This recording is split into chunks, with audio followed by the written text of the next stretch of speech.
kind of don't like that. What I'll do is I'll do this. Put OBS like that. It's gonna look weird, but like, it's only really important if you do it that way. All right, make sure you're good there. All right, Feynman knows I'm live now at least.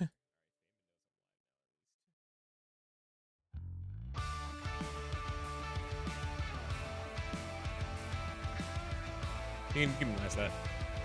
Now just open chat. All right, cool. Chat's open. I think everything is good now. Yeah, I think everything is good. Shrill's actually on the dot for once. Dude, it's acting quick. Sheesh. Poor Carter. Where is good old set promo?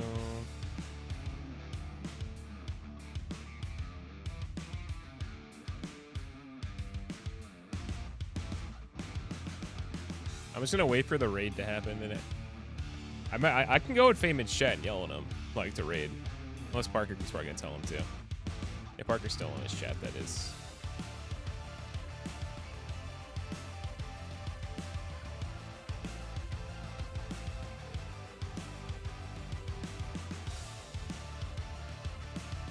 Something just happened there.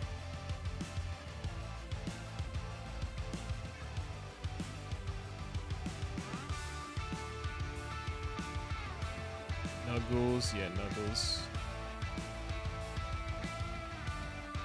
Should I change the... Should I change the thing to music when I actually start talking about it? That wouldn't be a bad thing, actually.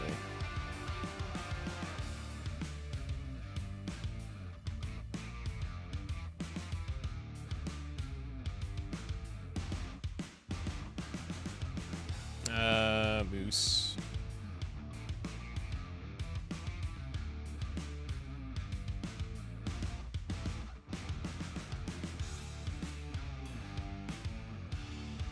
Keep an eye on it too. Alpha Gaming, share your content. Well, I feel like Ryan would like this stream.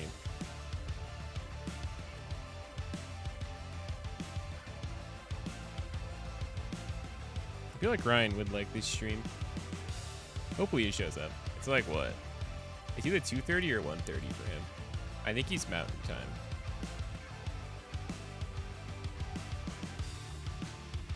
Okay, that's all done. Maybe yell at Feynman. Unless if he already ended, then fuck.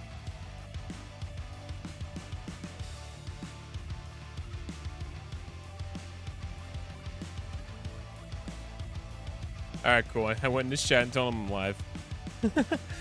I literally went into his chat, said I was live, and I'm just gonna prage that he actually like follows through. How are you in OBS? OBS good. Drop frames already, Sag. We'll just wait.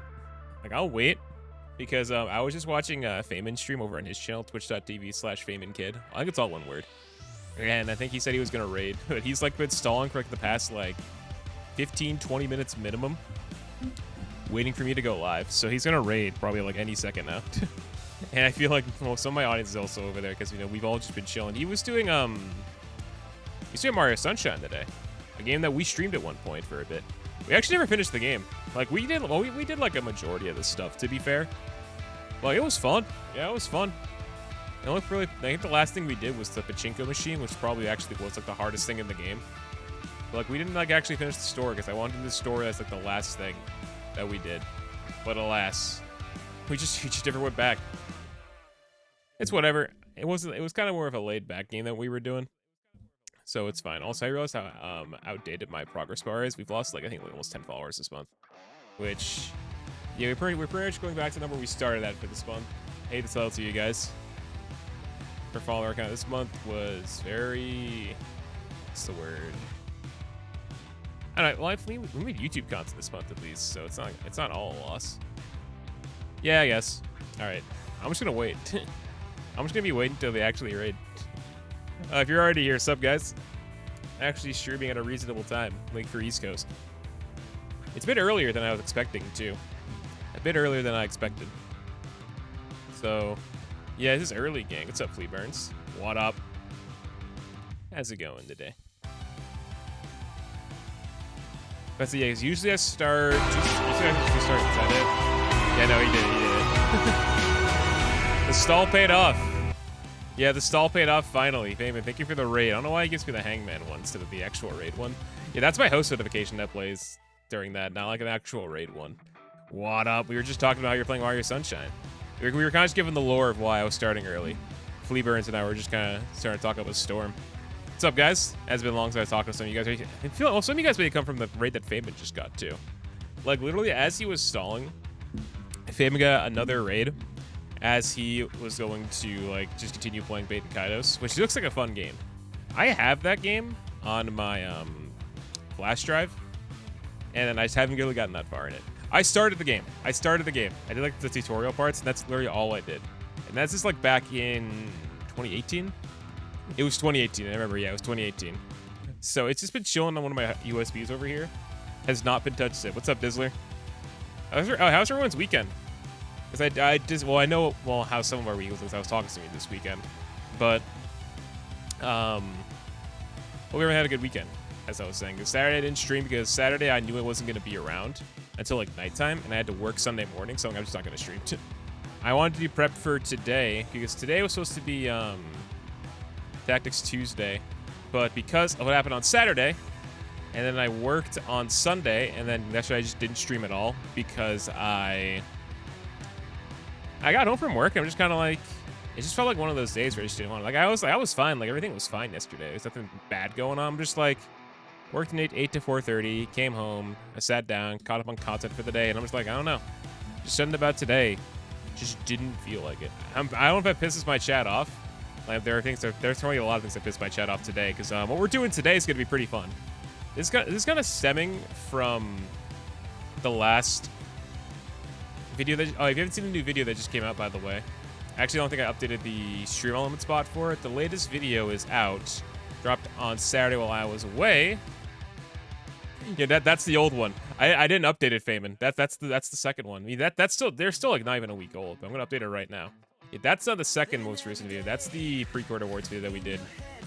That was from last month. The latest one, which kind of relates to today, I'm gonna update it right now. I had a pretty good weekend. Celebrated my sister's birthday. Ooh, I think you mentioned. Did you mention that on Friday? I feel like you might have mentioned that, or I think a coworker mentioned something about a birthday coming up on their end at my job. But barbecues are great, especially since it's been a while since we've really been able to have ones normally. I'm glad you had fun, Dizzler. What's like your favorite like barbecue dish? I'm gonna get the actual link to the video. Hold on.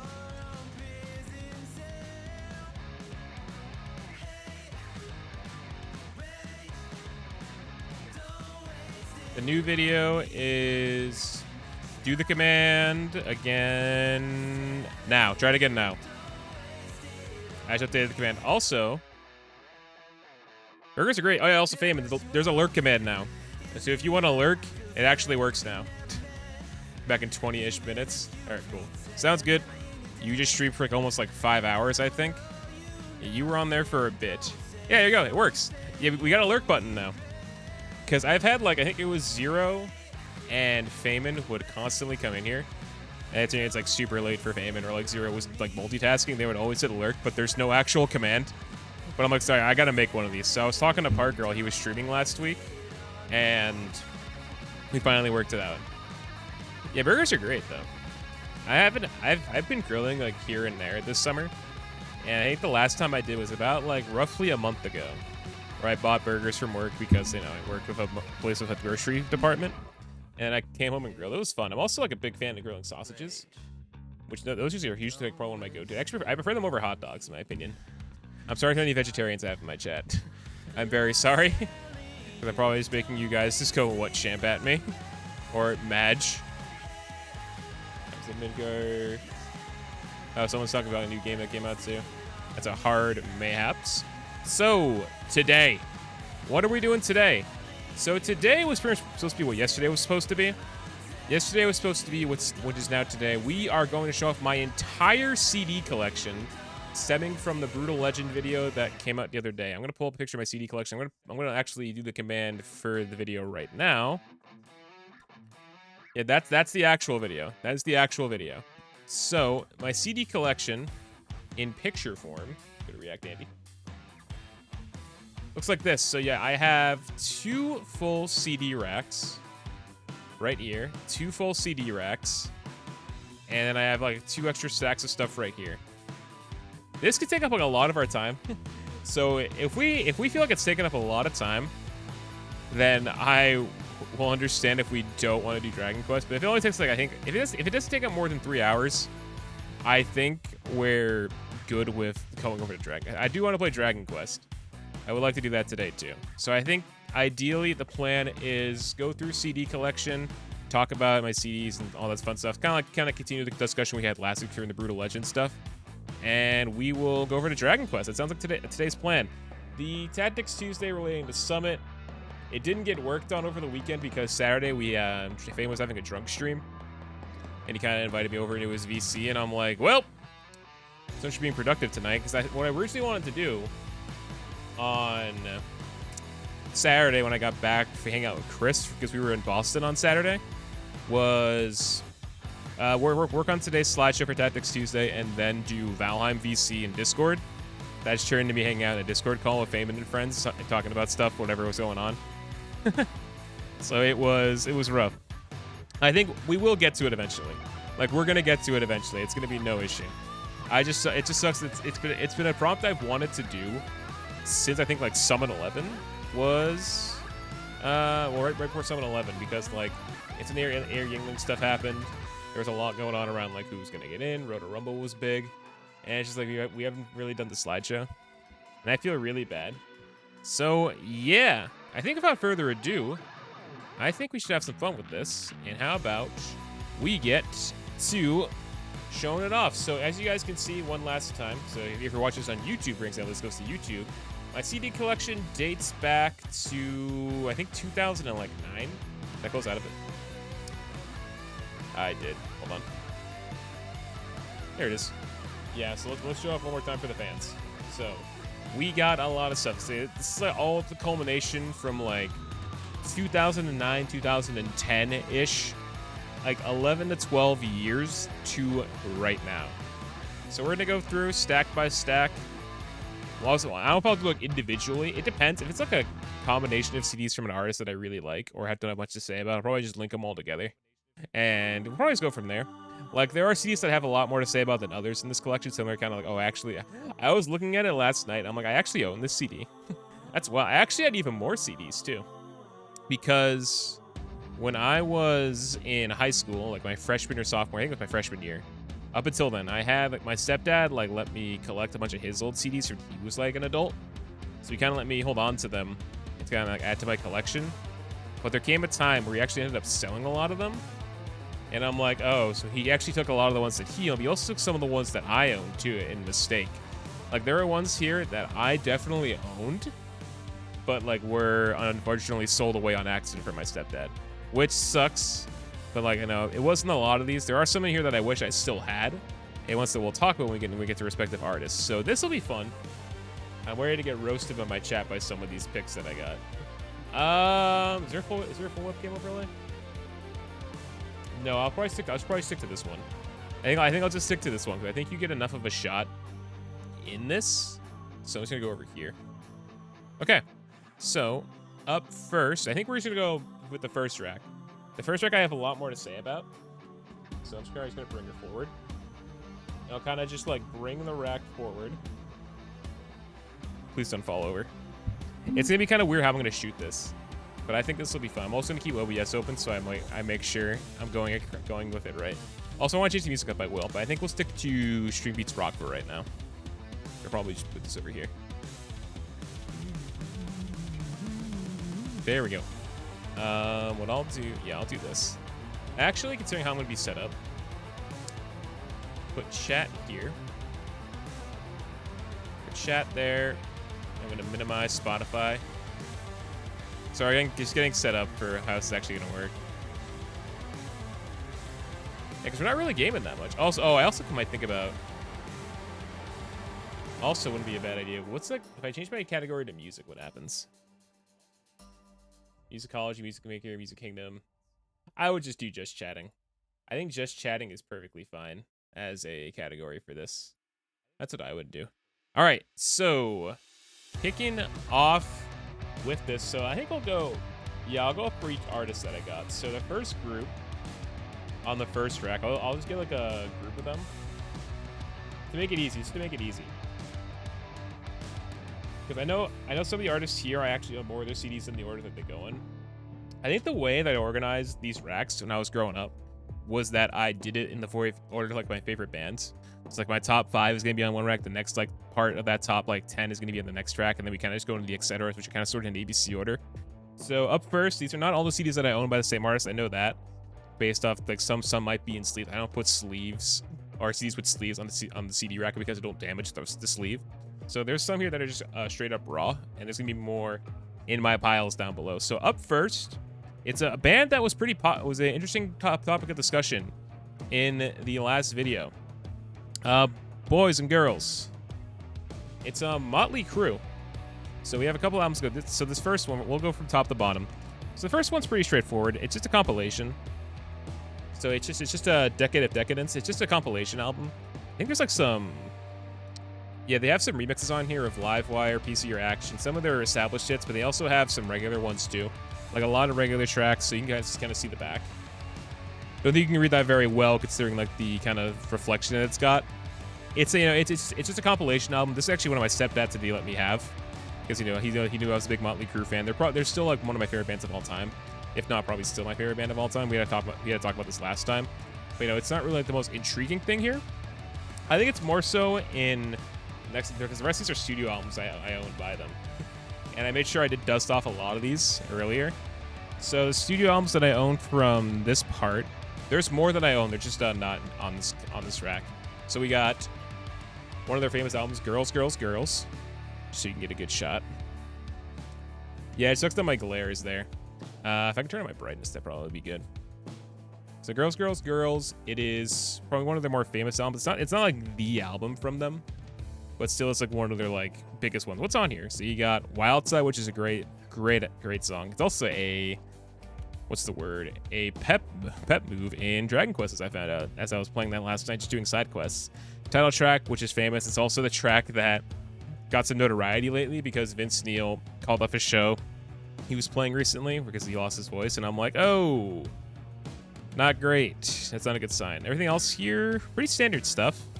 I haven't listened to everything back in a while, but like these are also remasters, like the more recent releases of the CDs, where they actually include bonus tracks too, and actually some demos as well. Yeah, there's some instrumentals too, which is pretty nice. So that's another one. The next one I have from them is, I think it's Shout the Devil. Yep, that's pretty good reflection. I just want the monitor to block everything. So that's Shout the Devil. This is their second album. It's also like probably one of the more iconic like 80s metal covers. You get the whole band. You get like them like pretty much being very flamboyant, rocking the glam metal look. What's the back look like? The back, yeah, it's just got them there. Like, this is like them like when they're really starting to break out into the scene. Like this was Motley Crue like starting to like gain some headway, rocking up after the first album, which we'll get to in a bit. I do own that album as well. And this one, I think it's actually one of my preferred albums from them. Shout the Devil. Looks that Kills on here. Love Us Children of the Beast. Oh, fitting. Oh, I don't have Number of the Beast still on me anymore. Helter Skelter, Too Young to Fall in Love. This has some really, this is like one of their, I think it's one of their best albums. Like genuinely looking at this track listing. Because like, what led after this album came out was always more success and kind of led them to those heights that they were in the 80s. Ooh.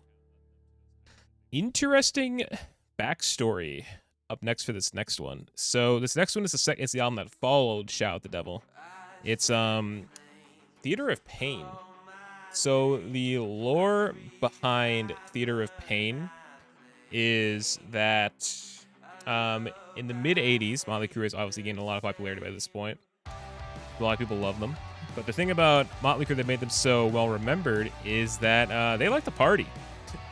And that is an understatement. That is very much an understatement. So one thing that like Motley Crue's like genre, just like kind of dubbed glam metal, wasn't known for back then, was excess, drugs, girls having a good time, partying hard almost after every show, getting laid, all like that stuff you could think of like degenerate 80s activity. And there was a night, or I think it was actually during the daytime, from what I read about since, is that it was Motley Crue, or it was Vince Neil, I think it was Vince and two other people. One was from, I think the name, Hanoi Rocks, their bassist. They were drunk driving, blatantly, and unfortunately got in an accident that killed the basis of Hanoi Rocks. And so after all the troubles that came from that, they dedicated this album to the fallen, to the guy who was killed in the car accident. So, there's a bit of lore. It's really sad, but this is a good album too, I think. So you got Smoking in the Boys Room, which is a cover. Keep Your Eye on the Money. Home Sweet Home, which is one of the most popular Motley Crue songs. It's a power ballad that really took off, and people love that song. It's a good song. It's definitely like a very mainstream song. I know how people feel about mainstream songs after a while. They just get overplayed to death. At Stairway to Heaven while we're at it, because that song is overplayed to death. I hate Stairway to Heaven now. Love Led Zeppelin. Do not like Stairway to Heaven one bit. Super overrated song. I hate saying that too. I hate saying that. But that's how, yeah, sometimes you just gotta say it. And I'm sure I'll repeat it later when I get to my Led Zeppelin stuff. But, this is good. I'm trying to see what else is on there. Like, it's really just like in the 80s is where like they have a lot of good stuff here. And like, we haven't gotten to, like, to the peak. Like to the real peak of Motley Crue. Which is crazy, because there's a lot more to talk about them with. Next is, hold on. Hear that. Send notification come up. Next, let's go back to the humble beginnings that kind of alluded to earlier. So Motley Crue, this is the last one I have for them in this portion of the stream. This is their first album.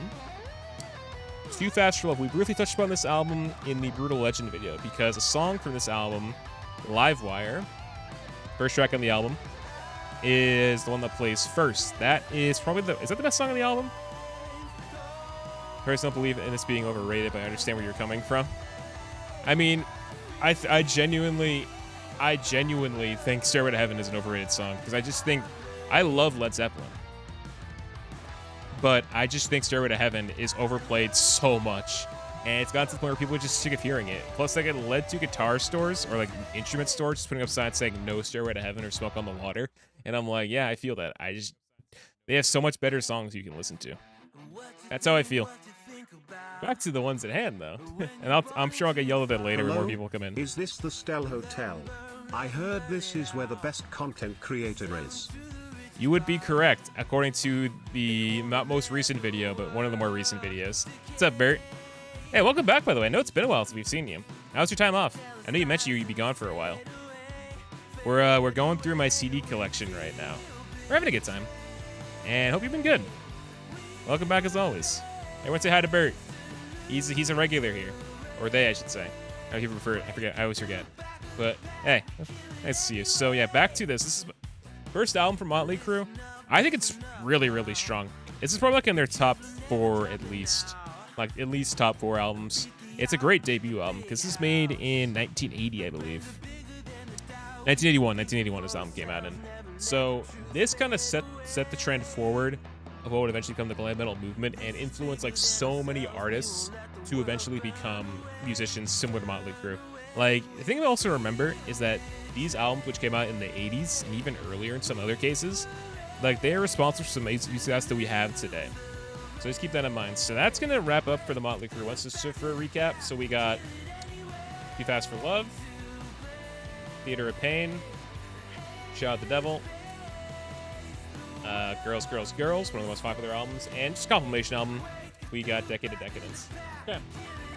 Next up, going for a band that is pretty much world-renowned. We're going to talk a lot about this next band, a lot today. Boys and girls, we are moving on to my Iron Maiden albums. So let me just get them all off real quick. Damon, cut ahead, please, so I get them all. Whoever edits this video, really. Yeah, if you haven't seen what my CD collection looks like, it's in my... I put the picture on my Discord of what it looks like. So let's see. Okay. So this is also not every album I own by them. I've had a lot of fun 2 solid weeks in pure... Yo, yeah. Oh, God. Yeah. I just think the idea of anything being overrated is kind of silly, as if something getting enough love is a bad thing. I think it depends on what. Like, if it's something that you just feel should not get as much attention as it should, then I guess I think it also depends on the situation. But overplayed, yeah, that's very much appropriate here. Very much appropriate. It's kind of common with the radio, like of any kind of music. I don't know how much you guys listen to the radio, wherever you are, but you turn on the radio, You hear like the same like 5 to 7 at most 10 hits for like the next like 6 months to a year, and like maybe like once a year it'll change to a different song. It's, oh, this is kind of cool, but then you're back to the same hits, and I'm like, whatever. This is how people get money. Come on, man. That's why it's the hip local station at your college. I'm like, oh, we're playing this hip song from like this underground album from like this cool band. It's like, oh shit, Poggies. And it's like, oh, it's good. That's good though, Bert. I'm glad you're doing well despite the heat wave. Feynman, who will be here in a bit too, he's been struggling with that too. Dude, we're so European friendly, which is crazy. There's so many European viewers, I'm not complaining at all. And I'm just guys streaming at Eastern time. But speaking of Stellock is done, Bert. Bert, did you know that you won us the Stellock? You were the one who won it. Because it came down to you versus Wallace's Gyarados, and you brought it home. You'll see it in the video that comes out for it eventually. But you won. You helped us win.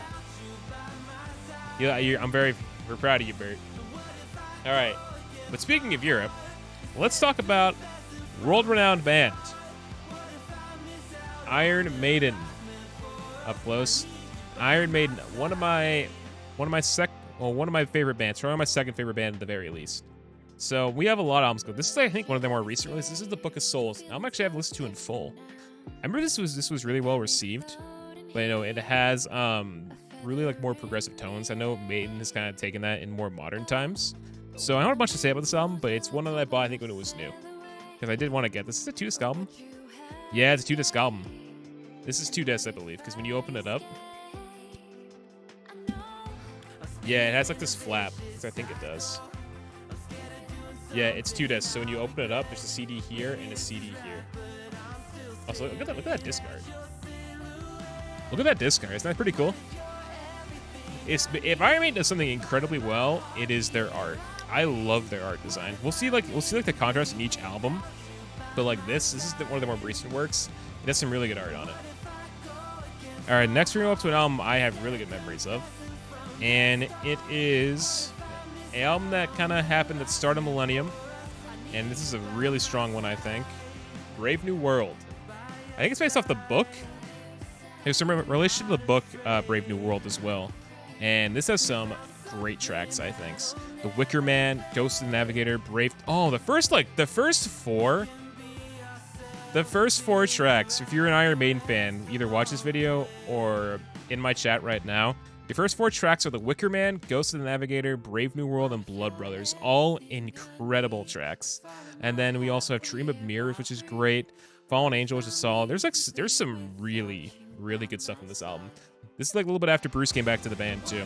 And they would eventually follow us up with Rock in Rio, which I have on DVD actually. Great live performance as well. And it just shows how like globally loved Iron Maiden is. I think they've rightfully earned that too. They're like one of the bands you think of when it comes to like heavy metal that influenced like generations and generations, and they're still going today. They have a new album coming out this fall, and you know it has more of the modern tones in them, but still, like I would recommend Guardians of the Galaxy. Oh yeah, that's a very good mix. Kind of fits in today. Yeah, that's some licensed music. We talked about a lot about that stuff recently when we did that tier list, so it's a good listen, Bert. Next, in the Iron Maiden catalog, it's one actually I have heard a lot about. It's for better or for worse. This one has one of the more intriguing arts. I think it was definitely, you could probably tell the program that this album cover was made in. Dance of Death. Look it up if you can't see it that well, because this has such an interesting album art. It's interesting. What's the disc look like? Interior. Solid. It's solid. What's on this album? This album has Wildest Dreams, Rainmaker, No More Lies, Dance of Death. There's some good ones here. It's a solid album. Not as strong as like Brave New World or even like another one we'll get to from a more modern time. So it's good. I probably wouldn't recommend too much of this. It's a good album. I would recommend it probably. It's Iron Maiden. It's made, I think, in 2006? 2003. It wasn't made that long after the last album then. It's good. Not much to say about this one though. Next is a compilation. I bought this. I think I was in middle school when I got this. It's just. You guys ever see this like the Essential Insert Band Here album? Yeah, it's one of those ones. This is just an Essential compilation. It's a 2-disc set. It basically just goes over all of like their recent and past hits from across the board. It's good. Like you get all the big hits with this. Like Not much else to say. What does the disc look like? Yeah, it's a 2-disc set too. Okay, you can see what they used to look like too. That's them back in the day. It's them back in the day. Yeah, you can see what they look like too. Not a ton to say about that. It's just a compilation album. Like when I get to my compilations, unless like there's something really special, I probably won't spend much time talking about them. I don't think I'll spend a lot of time on them. Next one, ooh. I remember getting this when it was like pretty much brand new. This is an album I bought when it was new, back in 2010. I was in 8th grade when I bought this album. I'm pretty sure I bought this with my own money that I somehow scarpered across my house, or from doing stuff around the house, or just asking for it. I forget. It's been so long. It's another Iron Maiden album. It is The Final Frontier. This one's a really good one. So you get Satellite 15. It's a very, as you can imagine, it's a very space-heavy album. Here's the cover. Sorry, my monitor's in the way. And then you open it up. There's the interior. I like the silhouettes they got going on with the space stuff. And you got the disc, the Iron with Eddie on it, because that's wicked nice. It's good. It's probably one of their better, more modern albums. I probably prefer this over Book of Souls, but I haven't listened to Book of Souls in full. Plus, they're also the new albums coming out later this year. It's good. Would recommend. I'm a big fan of the design, and like I said, the space theme is good. One last, like, you'll just look it up. Iron Maiden, The Final Frontier. Next, ooh, I was so happy when I got this one. We're going over to a live album next. This is a 2-disc set. So this one, I believe, yes, I am a big fan of this one. Almar's, it's always, I mean, look at this. Iron Maiden, like I said, they have really good art. That's also like what kind of brings you in. Like when you're kind of like browsing through like the record store or a place that sells music, you see like an album art of some kind, like, wow, that just sticks out to you. And then you buy it. And then you listen to it. Oh shit, this is actually great too. Like, nice. Like you can get this really like detailed, out there looking album, and it just end up being not that good. I think Fame will know which kind of artist that is. We'll get to it later. But next up, music is art too. You know it is. It's a performing art, as we've talked about. So they both got to add up. If you get that combination of both great music and a good sound, then you've done it all. That should make money. That should make money. Next up, it's a live album from Iron Maiden. It is one I got this when I was in 8th grade as well. Flight 666. I am a huge fan of this. So this is like around like the late 2000s. This is one of their tours that they did. This is fantastic. Like, it has such a good sound for like a live band. Like if you go to an Iron Maiden show, it's going to be a lot of fun to watch. And it's kind of like showcases it. There's actually like a TV documentary about this too you can go out and watch. But, you know, live albums I'm going to speak a lot about, but this is like one of my favorite live albums I own. Like, no doubt. I mean, it's also Iron Maiden, to be fair, so you can't really complain. But this is a great album. I would recommend it. Lastly, it's in the compilation. I think my dad got me this for Christmas when I didn't give it what album I wanted. So it's just a compilation. It's somewhere back in time. It's hits from the 80s, basically. So it's kind of like when Iron Maiden was really on top. What's inside this one? Look inside. You can see Eddie the mascot in a somewhere in time outfit. So it's good. I first like getting the two albums more, but I was gifted this, so not much to complain about this one. There's not a ton to say, really. All right, that's gonna do it for Iron Maiden. So let me move on to the next artist. Another one we'll talk about multiple times throughout this. Let me just put these back. I probably will change the Street Beats music at some point too. Another iconic band coming up next too. I have any guesses of who could be next in the collection? There once was a ship that put to sea. While we wait, you guys listen to the raid song. Is this the raid song, as it's been established more recently in Stream Lore? Soon may the weathermen come to bring us sugar and tea and rum. How long is it gonna take One you to do? day when the tonguing is done, we'll take our leave and go. She'd not been 2 weeks from shore when down on her. Just waiting for someone to pop up because the moment started playing. Called all hands and swore he'd take that whale in tow.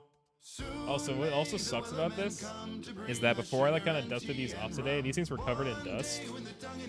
Don't see the disaster. So I had to like wash my hands a couple times. I'm gonna have to wash my hands after this before I get the Dragon Quest. All right, next, yeah, Wellerman is playing. Next is a very iconic band. Similar to Iron Maiden, they're kind of world-renowned. Of course, they're more based in America, as we know. The band up next, another one of my favorites, and I own a lot of albums of. Right there. It's also not the only time we're going to talk about them today, because I know I have some box sets. I can see more albums of them on the floor that I own from them. But this first one's one of my favorite albums from them. So up next in my collection, it's Kiss. Very iconic band, and this is one of my favorite albums as well. It's Creatures of the Night. I think this is kind of like one of their heaviest albums, one of their most successful like attempts at a new sound. Creatures of the Night is a very, very heavy sounding album. It has some incredible songs. So you got the title track, Creatures of the Night, Satan's Sinner, Keep Me Calm, I Love It Loud, War Machine. There's some really, really strong songs in this. Like it's also first album with Eric Carr on it too, who was one of their best drummers after Peter Criss came in too. Like nothing against Eric Singer, who's there now, but like Eric Carr did a lot. He also has his own look, because you have like, you can't see it that well, but if you look at the album art online, you got the Demon, the Space Ace, Paul Stanley, and then you got the Fox, Eric Carr. Can't go wrong with that. Wicked good album. The drums this album are like, they're incredible. The way they produce this album with like the guitar sounds, the drum sounds especially, it's just one that I think if you're gonna look at any Kiss album, I think this one should be at the top of your list. What's the interior? I think it's just a purple disc. Yeah, it's just purple disc. Purple disc, pretty standard stuff. See the lyrics and all that good stuff. Let's throw it back in. Ooh, another iconic album too. Sticking to the Kiss studio albums, we have one of their most iconic albums to date. It is Destroyer. This is coming from their 70s days of like the original lineup. So it's Gene, Ace, Peter Criss, and Paul Stanley. This one, very well remembered. Detroit Rock City's on this album. God of Thunder, which wasn't Brutal Edge, which I ranked really high on my tier list, is on here. Shout It Out Loud. I love that song so much. Oh shit. I opened it and then the cover came off. I forgot some of these are so like has so much wear and tear that the cover came off. So I'll show what happened. So I opened it like this. Sag. Yeah, it's seen better days. It has seen better days. It's good though. Like I think this is it's kind of a classic album that you can't really pass up on owning. Like if you're gonna own like a classic rock album, I think this is like another one of your go-to Kiss albums if you were to buy it. What do you say about that? Iconic. Detroit Rock City's on it. Like you can't really complain about much else. Next one is one I actually listen to a ton of, but I do own it. I think when you look at this one, there is like I think one big song on this one, at least one. Oh, it has a great track in here. I love the name of this one. So this is Hot in the Shade from Kiss. This is like the late 80s, yeah, 1989. Hot in the Shade, which I think describes Bert and anybody else in Europe right now, suffering from that heat wave. Hot in the Shade has Forever, which I really like that song. And then track 11 is called The Street Giveth and the Street Taketh Away. It reminds me of a comment saying Parker and I always said when we play Mario Party, it's the Mario Party Giveth and the Mario Party Taketh Away. I didn't realize there was a song called that on Hot in the Shade. Did not realize that till now. So Hot in the Shade, you look at it again. It's just it's pretty much like a giant pyramid head wearing sunglasses. It's all it is. I don't know like what Kiss was thinking with the album art. This is probably one of the most least interesting album arts I own. I don't know, just looking at that, that's all it is. It's just a pyramid head wearing sunglasses. That's all it is. Like I get what you're going for, Hot in the Shade, but still, it's all right. Like I'm sure the songs are good, but it's just the album art, and that's something you would probably want to buy if you saw us in the store. Next up, this is cool. This is cool for those who haven't seen this. So this next album, we're still with Kiss. It is kind of like a holographic album. Let me see if you guys can see it. So.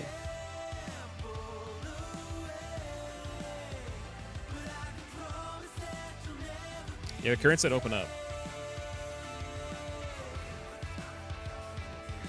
Yeah, it opens up. I think it's kind of cool though.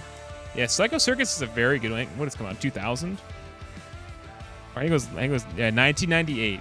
It was towards the end of the 90s. It kind of was like a more of a return to traditional Kiss sound. Was Peter Criss in this album? Yeah, let me see. I can't tell. But I think he might have been on this. I think they might have gotten the OG lineup back together for this album. But I think it's a really cool design for an album art. Yeah, it's holographic. I don't know what happens if you take it out.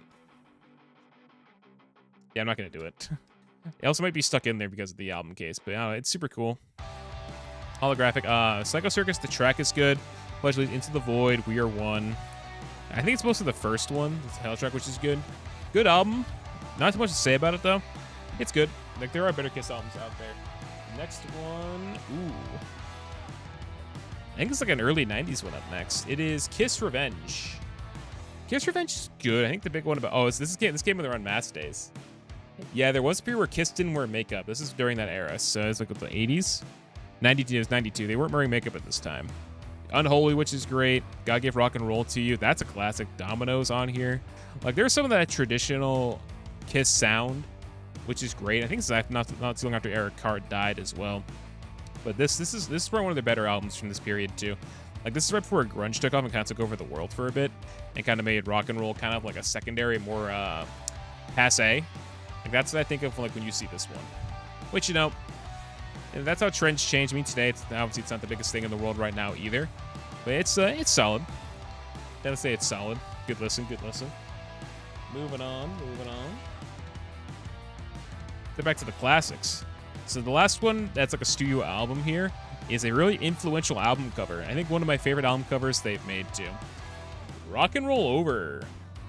This album has really, really gone down well in like album cover history because it's got all 4 Kiss members. This is back in the 70s. It's really stuck out in the record store. You got all 4 members with the paint, the look. It looks like it go on like a carpet or a tapestry. I just think it looks great. What's on this album? Does it say? I Want You, Take Me. Calling Dr. Love's on this album. An iconic song from them. Love 'Em and Leave 'Em, Mr. Speed. Ooh, Making Love. That's literally the name of a song on here is Making Love. I think the disc is like it. Oh, that's right. Oh yeah, that's right. The disc on this thing is really loose. Yeah, so if I open it, the disc is gonna like fall because the disc in this thing has like no center thing, so it like falls out of it. And lastly, I think this last one. Yeah, this last thing right here, which is just a compilation, The Very Best of Kiss. This is actually something that I bought in a Walmart when I was in middle school. Like, this is like the first like, actual Kiss album that I think I ever like owned before I really got too deep in their catalog. Like, I bought this. It's not bad. Like, it has all the big hits, so nothing to complain about that. So it's good, but you know, can't really say much. It's just a compilation. It does have the disco song on here, which was I Was Wait for Loving You. For those who don't know, Kiss Dynasty was a disco album, which was really, really controversial. It was kind of more of a cash cow to them. But, you know, it kind of abandoned their sound. I kind of invented the term selling out in the music industry. So don't make a disco album, especially these days. If Chris is here, he will know. So that does it for Kiss right now. I think we have some more Kiss we'll talk about later. And that'll be more interesting towards the end. So let's go to the next part. Guys having fun? And are probably eternally judging me for my music taste? I hope you guys are. It's cool kind of looking at everything. Kind of going through, like, the relics of my past in some way. I forgot I own this now. I'm looking now, I'm like, holy shit, I forgot I own these albums. This next artist I have a lot of. Holy shit, I own a lot of these albums. I think there's even more in parts that I forgot about too. Oh, I own this one too. Holy moly. Yeah, our next stack, guys. Our next stack of albums from an artist, it's this thick. Yeah, it's this thick. This is how many albums we're going through our next. This is for the next artist alone.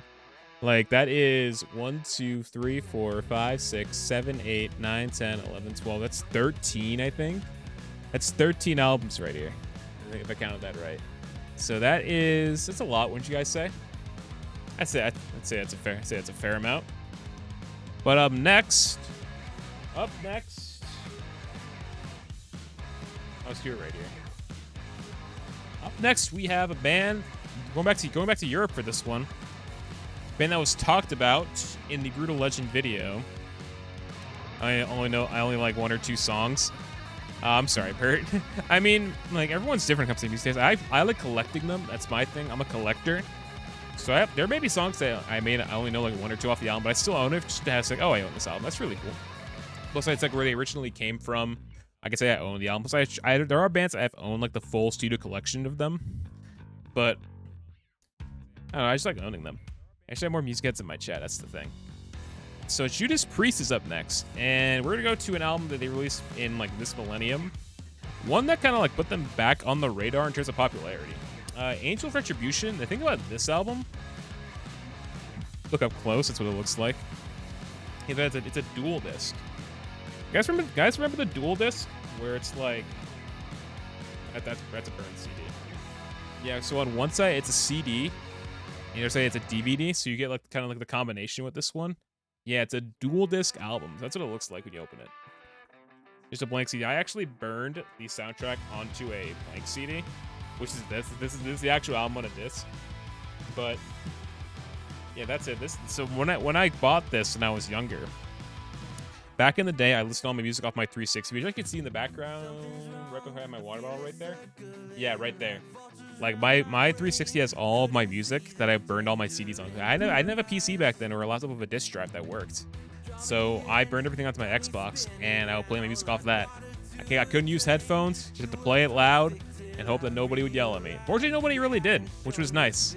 So there's gotta be like at least like 2K, maybe like 3K songs on my 360 from growing up all that time. And that 360 is the first one I ever owned too. That's the 360 I've had since like 2008, 2009. It's actually like crazy. It's lasted this long and hasn't died. It's 360 arcade for those wondering. So Angel Retribution has some good ones. Judas Rising, Revolution is great. This is such a long song. Wheels of Fire. Like this is a solid album because at the time Rob Halford had been away from the band for a couple of years. So they got him back to do this album. He's been with them ever since then too. So this is like a good return to prominence for Judas Priest. And they made albums since then too. I think it's like been 2 albums since they did this one. Going back to their glory days though, we have like albums like Defenders of the Fate, which has Free Will Burnings on this one. Free Will Burning is a certified banger. Absolutely. You also got Some Heads Are Gonna Roll, Turn On Your Light, Defenders of the Faith is the song. Like this is a very song. It came like what, mid-80s? 84. This wasn't long after Screaming for Vengeance. This is like when still Priest is kind of like still like climbing up and like getting more relevance. I mean, they're already a really popular band, to be fair. But this album only helped their case even more. Wicked, good album. So a lot of studio albums here to go through for Priest. So I'm gonna make this one a little bit quicker because there's so many ones to go through. This one's pretty iconic for them. This came out in the 70s, which kind of like I think elevated them to the main scene, which was Hellbent for Leather, also known as Killing Machine, over in Europe. This has tracks like Delivering the Goods, Hellbent for Leather, the song, Burning Up, The Green Man Unleashed You with the Two-Pronged Crown. Like this is just a super, super good album. Like this is like what sent them into the stratosphere, I would say. This pushed them further up. Super strong album. Like not much to say, not much to complain about either. Plus the album art of just Rob Halford with the biker look. Here's the close. You can also just look it up. Judas Priest, Hellbent for Leather. Super iconic for many, many reasons. I would recommend giving it a listen. Like there's so much good I could say that I think you should go listen to it. So that's where I am with that. I'm gonna get some quick water too.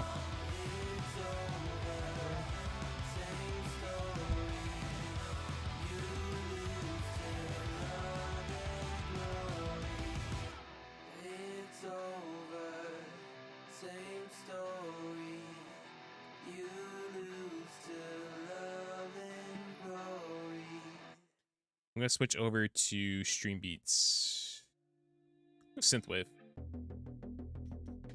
I'll go with Synthwave. Make sure it updates too.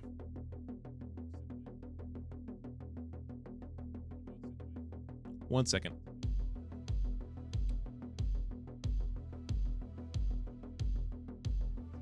Listen to things refresh for a second.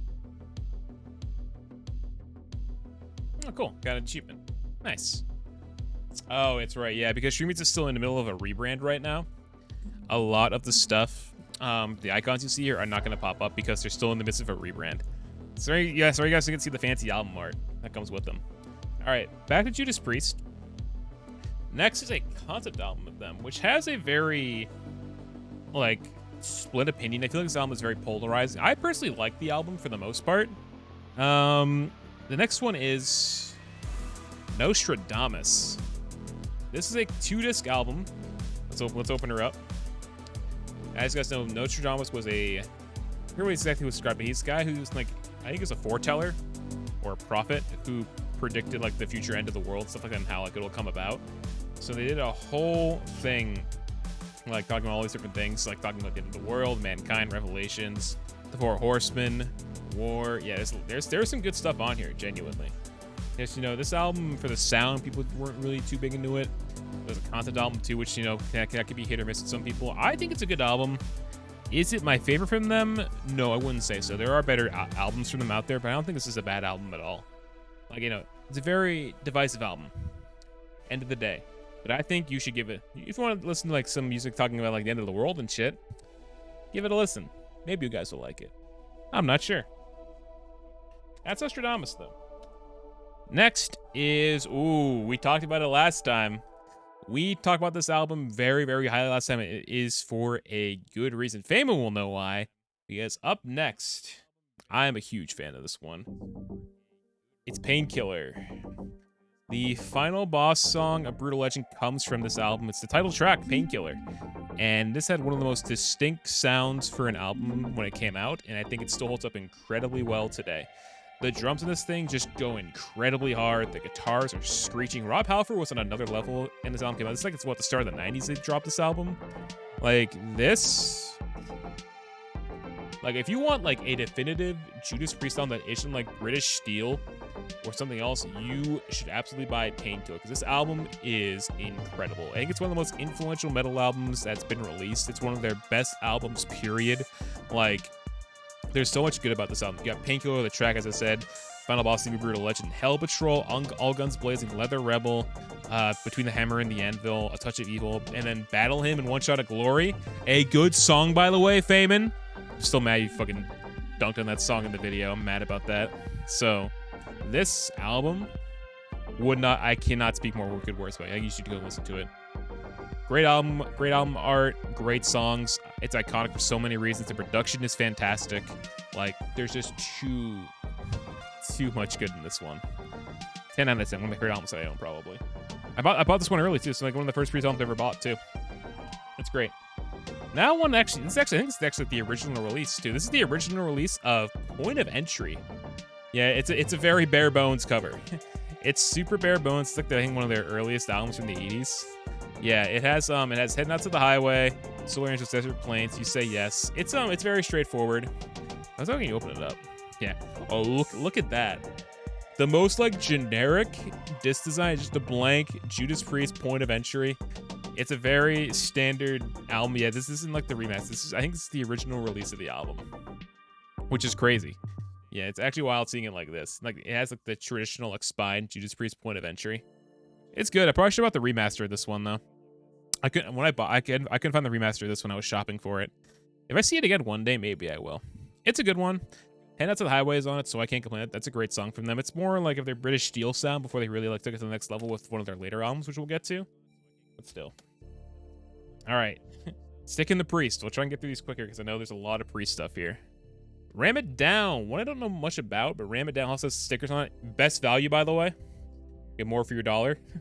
So what's this one got? Ram It Down, Heavy Metal, Come and Get It. Johnny B. Good's on this one. Yeah, this one's pretty good. Not too much to say about it, though. Because I haven't listened to this one a ton, but I imagine it's in the late 80s, right? Came out in... No, it doesn't. What year did this come out? Ooh, what I also like is that these albums also have a disc with the cover art on it. That's super cool. Oh, but you guys, that's a super cool cover. So I imagine that's I mean, it's good. There are better ones out there, but this is a solid album, I'd say. I think about that at the Bull Moose before Bull Moose went to shit. Ooh. This is like one of their more recent albums. This is from 2013. This isn't their most recent album. This is one before that, I think. Redeemer of Souls. This came out in 2013. No, 2014 when I was going to my senior year. Ooh, it's a 2-discer. So you got the disc, got the interior. You get the other side. Disc 2. Yep, this is cool. Really good packaging. I'm a big fan of how this looks. Here it is again for the people. Big fan of how that looks. I don't know about you guys. The back. It's this too. Oh, it's the bonus disc with other stuff on it. It's almost a 20-track album. Yeah, Priest like really like went out of a lot of their music around this time. Like they packed their albums a lot with a lot of good stuff on it. And this is like they're still going. Like they have a new album coming out. It's either out now or I think they're working on something else. But I know they released Firepower more recently. If there's one thing I know is that I like 80s music. Hey, this one's not for your eye, but it's from a band who was big in the 80s. And we're listening to synthwave too. So what's not to love about that, Bert? So it's going good. 80s music is great. As you know, we also love city pop on this stream. Unfortunately, I don't own any city pop albums. I was at Newbury Comics this weekend with Chris, and we're going through. We're listening to music, and you know what starts playing at the Newbury Comics? Fly Day Chinatown starts playing, and I'm like, holy shit! Look at that. It was cool as hell. I could have had a city pop album. I would have bought a city pop album. There were 2 albums I actually wanted to buy, but I chose not to save some money because I already worked at Micro Center that day and bought myself a new keyboard pad, speakers, and a mouse. So I'm like, yeah, I'm good. Another day though. But good album. Not too much to say about it though. Probably haven't listened to it that much. This next one, however, whoo, sheesh. This next one, iconic. It's a lot like Painkiller. It is a iconic album. Screaming for Vengeance, one of Priest's best albums. Like, I think this is just iconic. I mean, even look at that. Plus, it's yellow. It sticks out. It has the bird and everything. Like, this is just the definition of iconic and legendary is this album. It's got the Hellion and Electric Eye on it, which opened the album. It's got Scream the song. It's got another thing. You've got another thing coming. Devil's Child. Take These Chains. Like this and Painkiller are easily like the top 2 Priest albums that I probably own. Like everything I own. Like this one, I would get. Like if you were someone who's looking to listen to Judas Priest more, I would get this and Painkiller because this is just iconic as well. Just the design. Like this design has been like redone so many times later by other bands in tribute. You can't really go wrong with this one. It's super good. Love this album so much. I'm out here to say with the Judas Priest love, but they are like they are like in my top 5 favorite bands of all time. I'd probably say they're so good. And I sung them a lot of praise, rightfully so, in my Brutal Legend video. And if you haven't seen it, go here to watch it. Yeah, go there to watch the video if you guys want to know what everything was like in that video. I think everything else here. Oh man, I hope Chris is here when I get to this next one or one of the later ones because I know he loves talking about this album that's coming up. It's not this next one, but these next 2 come from the 70s when Priest is kind of like finding their way up to the ranks. So we got Sin After Sin and Stained Class. This album right here, very controversial for reasons we'll get into in a little bit. We'll start with Sin After Sin. I think it's their 3rd album ever. Sinner is good. Diamonds and Rust. I forgot about that song. That's such a good song. Ooh. Yeah, in the 70s, they weren't as popular because they weren't just as well known. But I forgot, like, this one's actually kind of underrated. Yeah, I actually don't own their first 2 albums, which I really want. I do want to own their first, like, at least their 2nd album. There's actually some hidden stuff on there. So, yeah, the 70s were an interesting time for them. They're kind of experimenting with a lot of different sounds. So, this one's good. Pretty solid. It's Stained Class. Cool design, I will say. Cool album design. But the thing about this album is that there's a track on here called Better By You, Better Than Me. This got Judas Priest into court, unfortunately, because they were accused of influencing somebody to, or I think it was a teenager, to go and shoot someone, which was Monka, but it was that they were deemed innocent in the end, which was, yeah, not great. Not great. But, you know, it kind of like started this issue, which kind of still plagues me to this day, how it's a bad influence on children or like younger folk, which is no, not true. Yeah, it was scary. It was covered in their documentary too on Behind the Music Remastered, I'm pretty sure. But, you know, it just wasn't looked upon fondly.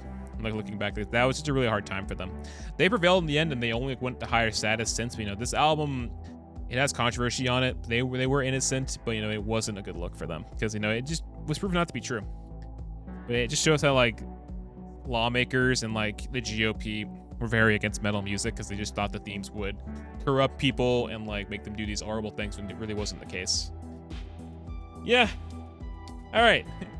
Guys, want to go from that to talk about this next album because, oh boy, this next album, controversial for different reasons, not like Stained Class, more so for the production and the sound. Chris, if you're watching, you're gonna love this one. Turbo. It's Turbo. Oh boy, this album. This album came at the time of glam metal taking over the world. It was all about that. That was the hip thing going on. And Judas Priest cashed in on that cash cow in 1986. The first track of the album is called Turbo Lover. And oh boy, it's one of their most interesting albums that they've done. And it's for instance their attempt at glam metal. It's not bad, don't get me wrong, but it's like an album we look up on like, oh yeah, this album happened with Rob Halford there. It's funny looking back how I own this album. I can barely even open the thing. Yeah, I mean, look at the interior. Look at them. Look at that chair. Look like he's Star Trek.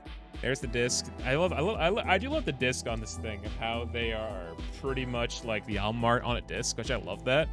Here's the album cover again. It's kind of like them driving a car. They're driving like the shift stick. That's what they're doing. Turbo. And lastly, it's a live album. It is Unleashed in the East. I think this is like kind of like one that kind of helped their rise to fame. This is in like the end of the 70s. I think they released this one. Yeah, but this is a good one. It's a live album, so it's nothing like brand new on here, but it's good. I would recommend. And that's gonna cap off my Judas Priest catalog. So let me hang these back up. I'm gonna hang these back up now on my rack. Imagine out of context. Oh man. All right, so we sung the praises of Judas Priest very fondly, I should say, because I forgot I owned some of these albums. Yeah, that's why I started. I'm like, oh, I own this album. I forgot about that. Like there are ones I wish I still owned, but it's cool, kind of like looking back at like my teenage years. I think, oh yeah, I did buy this album at some point, or I was given this album at some point. It's just cool seeing like all the different music that I've taken in growing up, and looking back on it now, I'm like, oh shit, yeah, that's cool. Also, all this dust is gonna be like need to be vacuumed after stream today, or like tomorrow at some point, because holy moly, chat. Put it all back. Oh man, I'm having a good time. All right. I also wish we could play the music do on stream, but I know I would get in trouble with the record labels, unfortunately. I wish I could do it, but I can't do it because of the goddamn DMCA issues. DMCA suck.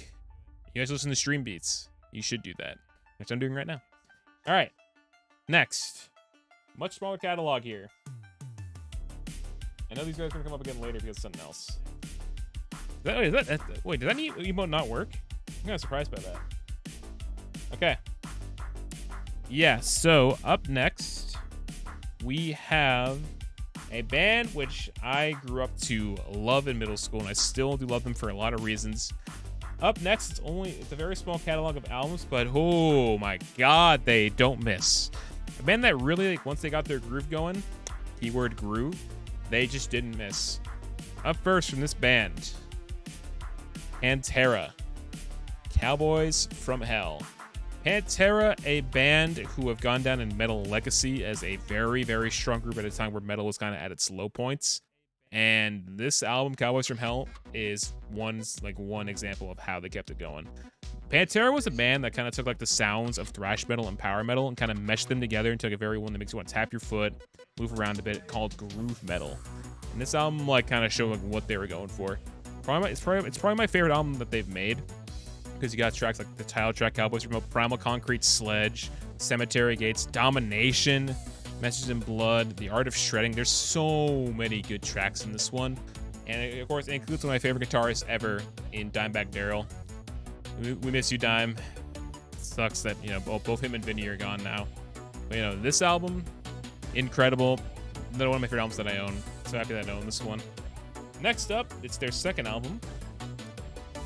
And it's an iconic album cover, too. Vulgar Display of Power. Yeah, you guys see that right? It's a guy punching a guy in the face in the album cover. And it's fitting with the title, Vulgar Display of Power. Yeah, this one's got, what's it got on it? It's got Mouth for War, which is iconic. A New Level. It's got Walk on it. You got Effing Hostile.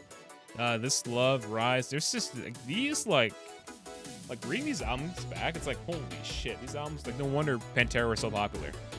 It's just nothing but hits on, like, these albums. Like, they literally just could not miss with these. Like, it's the same deal. It's just too good. Here's the inside, too. That's the inside. I got Phil and Selma right there. Guy's he's still kicking around today, a bunch of side projects, you know.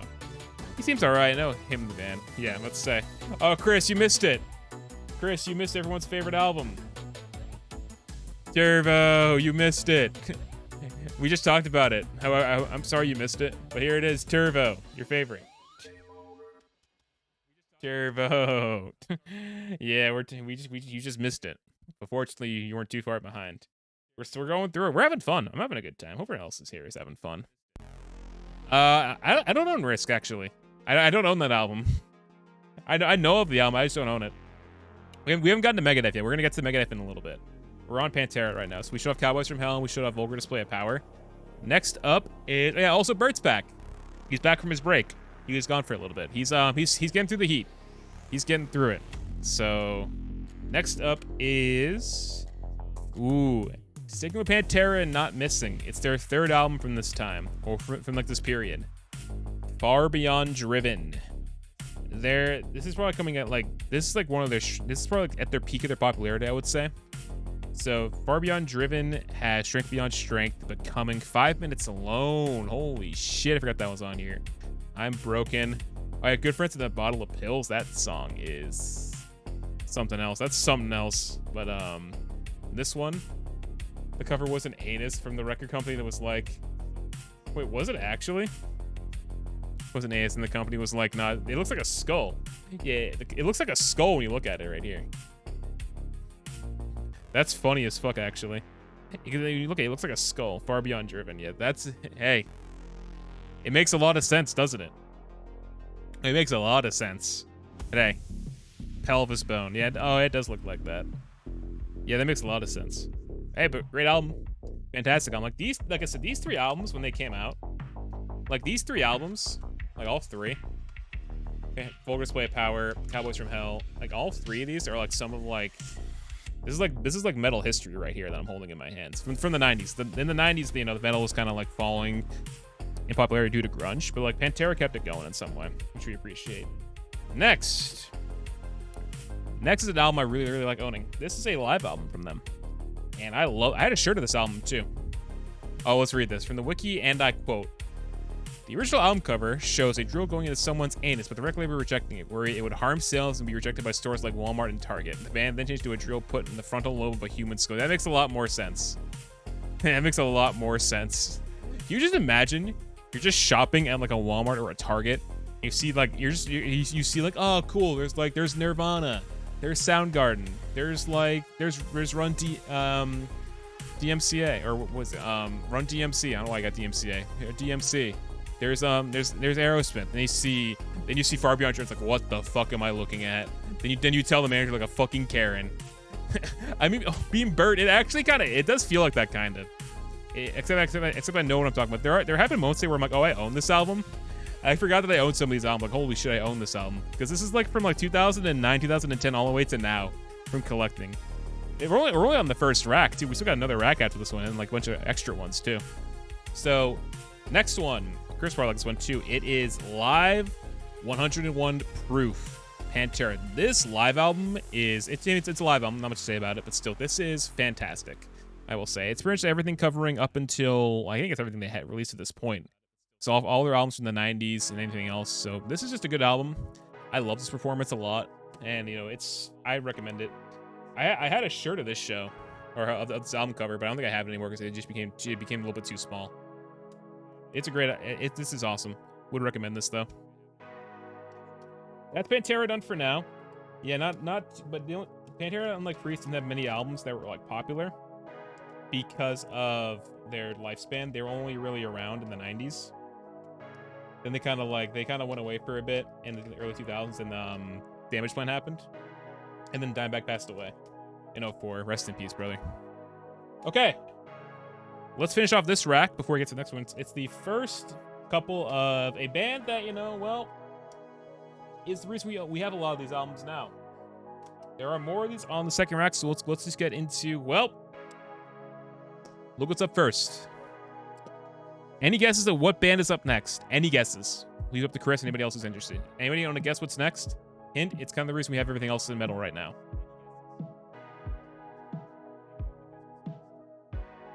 Any guessers? Any guessers? You'd be correct, Chris. BS stands for Black Sabbath. Black Sabbath. Look at his album cover really closely. Do you think that in like 1970, you would see this album cover in a record shop and think that this would go on to influence a whole generation and generations of metal music? Black Sabbath, the most important band in metal history, probably. The first album, the first track, Black Sabbath, probably one of the scariest metal tracks of all times. I mean, like I said, this is the reason we have the music we have today in metal. It's because of this album right here. Like, what I hold in my hands right now is the reason we have things like Brutal Legend. The reason we have other groups today that are still carrying the torch really well. Like, some guy on Twitter, I can't do this enough justice. I just think you guys need to go out there. And if you haven't listened to it already, if you like rock and metal in any way, you should listen to this album. Like, I can't do it enough justice. Like, it's one of those ones. Like, having this in my hands right now is kind of crazy to think about. I don't know. Like Bert said, this is like a Pokemon card. I have like a legendary in my hand right now. That's what it feels like. Like, it's crazy. And we'll stick to the Aussie years in a bit, because this actually isn't in order. Because there's more on the second rack of CDs, which I have to switch to. Is there a second album? Well, I mean, I can go and grab it, because these next two are like, these are out of order. Let's grab the second album, which I think is right here. Yes, album number 2, Paranoid. This is like when it started to get more, they're getting more notoriety for what they did. And Paranoid kind of carried it further, so you get tracks like Paranoid, you get Iron Man, which is like, everybody knows the song Iron Man. Like, if you don't know the song Iron Man, press 1 right now. I want to know why you don't know that song. And you better not be capping either. No one better be capping if they press 1 right now. So, like, this just carried it further, because like you make a statement with your first album, with the cover and all that stuff. So, and then you make Paranoid, a very concise. This album's not that very. This song's like what, like 40 some odd minutes in length. It's actually really short for what it is, because all the tracks are like less than like. Most tracks here aren't that long. There are some long ones on here, but you know, this one, it has the track Paranoid, which is only like 3 minutes long, and this is like when Sabbath really started to take off in popularity, and it only would get elevated further because Chris, you asked recently. This album turned 50 just recently, and it's probably one of my favorite records I've ever made. I own a t-shirt of it. Master of Reality. Another, like, it's just like, it's crazy. Like, they're just doing the Pantera. They're just making albums and not missing left, right, and center. They're just doing the same thing in the 70s instead. Like, this album, it has Sweet Leaf, After Forever, Embryo, Children of the Grave, one of the best songs, Brutal Legend, by the way. Go watch the video. Orchid, Lord of this World Salt. There's just too much good. Like, just look at these. Look at this. It's crazy. Like, influential album. Like, this is the one that just took it even further. Yep. This is what led to so many other genres being a thing too. Chris is just listing off the more genres that came out of this like time too. Like, not only did other bands like around the time break out, it also influenced like generations of music. Like I just said it earlier. It's the reason where we are today. It's crazy to think about, but just these guys came together, made this incredible sounding music, and it just took off. It's wild. It's like insane how it all happened, but still, like, I can't complain. This is a fantastic album. One of my favorite ones that I own from them. So, sheesh. Going in order, we have up next Volume 4. Volume 4 is pretty good. It's probably I don't think the strongest one out of the first 4 albums that they did. So we got like what? Laguna Sunrise, Cornucopia, Snowblind's pretty good. Tomorrow's Dream, Wheels of Confusion, The Straightener. So this is just good though. This is 1972 this came out in. So they're putting stuff out really quick. So yeah. I added more emotes, by the way, too, guys. There are some more emotes that I added overnight, because Better Twitch allowed me to add 2 more emotes. We got Donkey Please now, which is good. So, yeah, Volume 4 is good. Not much to say about it, though. Yeah, we got more. Everyone in chat, right now, type in all caps, noted. All capital letters. Type in noted. I'll get to the rest of the album set up. Okay? That's the first track down.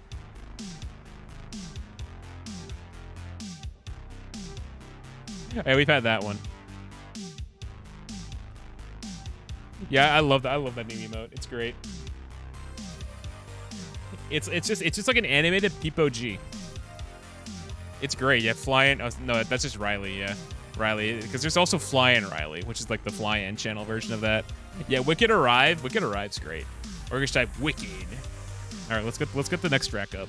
1 second, guys. We got Blob Dance too.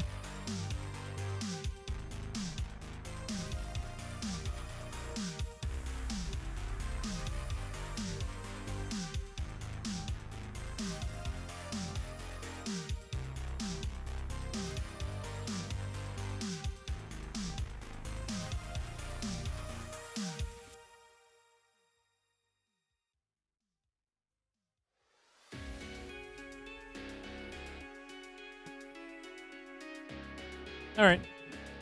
Moving along. All right. We're about an hour 16 in. We didn't do this. We can start right away. We spent like 20 minutes chatting. So that's the first track. Our second track is up next. Let's get the rest of the Sabbath albums together.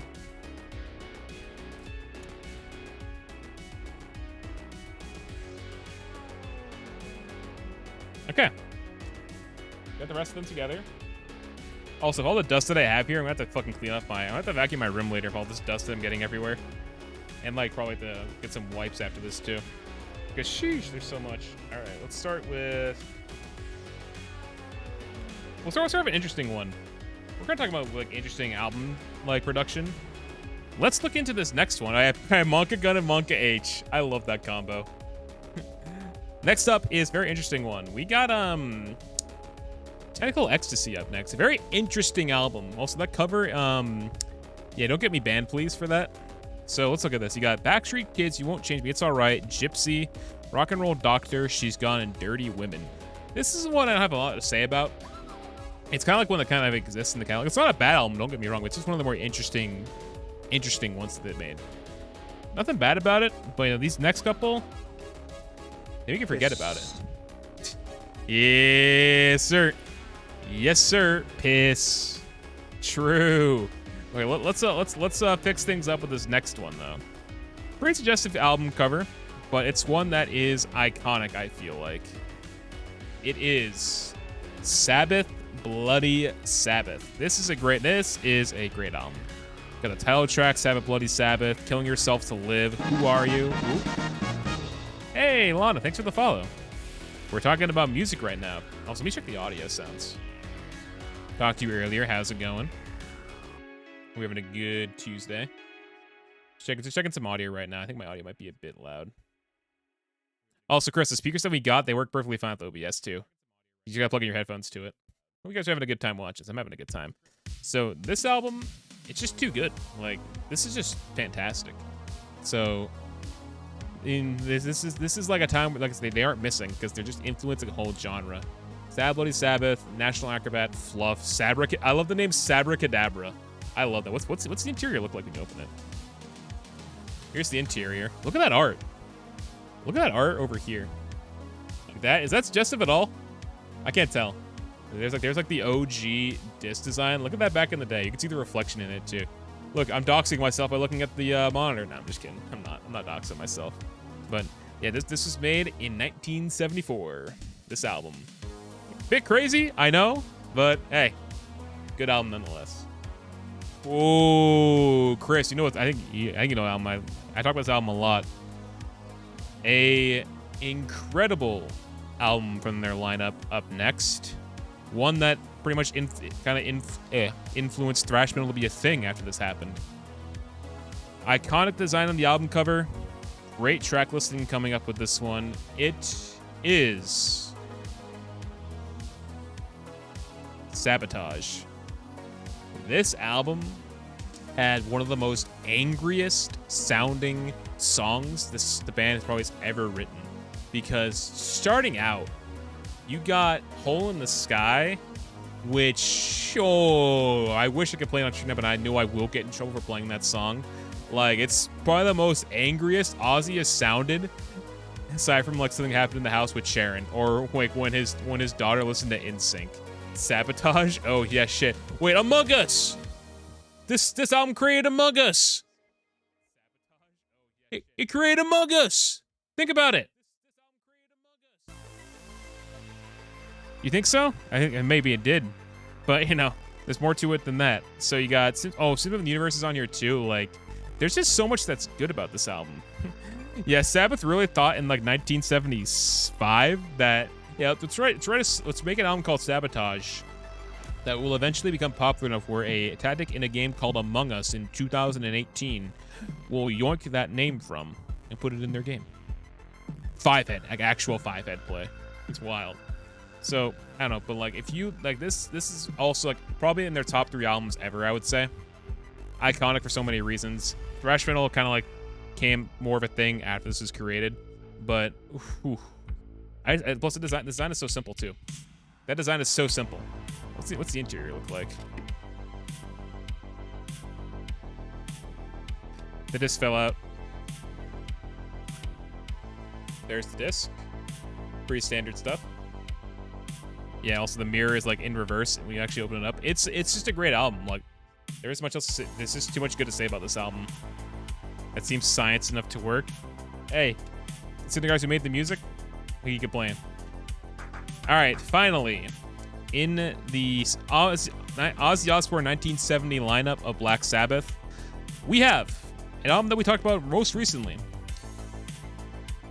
Never Say Die.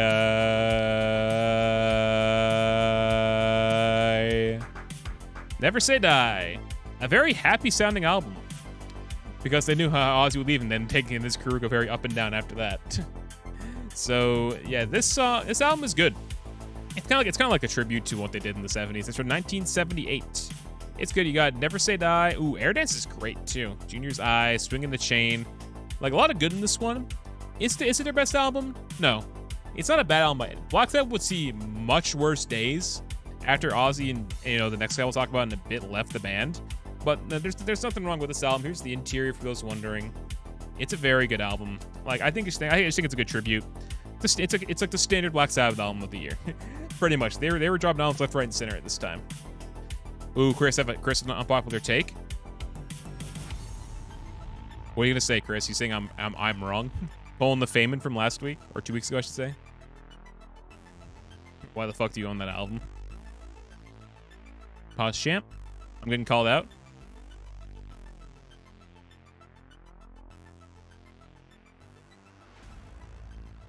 Did he? I mean, you had Aerosmith work with Run DMC to do Walk This Way in the 90s. That's not the most craziest thing happening out there, I would say, in the world of rock and roll. So like that doesn't shock me because it's Ozzy. He's just too like mainstream too at this point. It's still funny to think about though. Drop a fresh beat on that guitar, you know? That sounded so cringe, I'm sure. All right, let's go to the 80s. Last Black Sabbath album for right now. Unfortunately, I only have one of the albums from this time. I wish still the other one. I used to have the other one. So up next, it is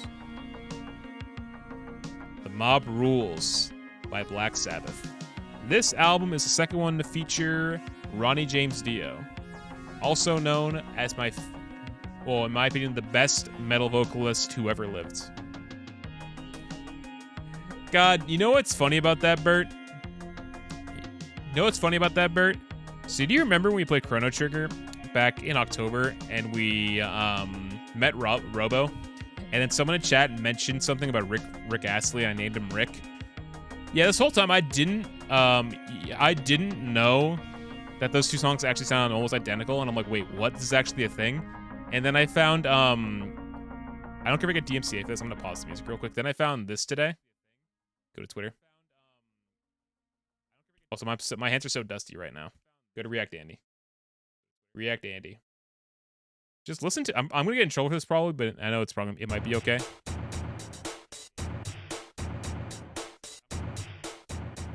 Just listen to it.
So yeah, I didn't know that.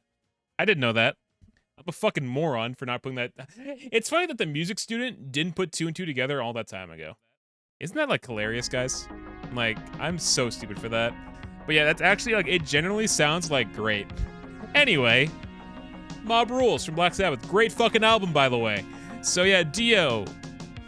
Just mentioned, he's fucking amazing, or was, I should say. He's missed every day to this day. Ronnie, his first album with Black Sabbath, Heaven and Hell, probably also in the top 3 best Sabbath albums ever, in my opinion. Like, I'll say it right now. I'll fucking say it. Dio was the better frontman of Black Sabbath than Ozzy was.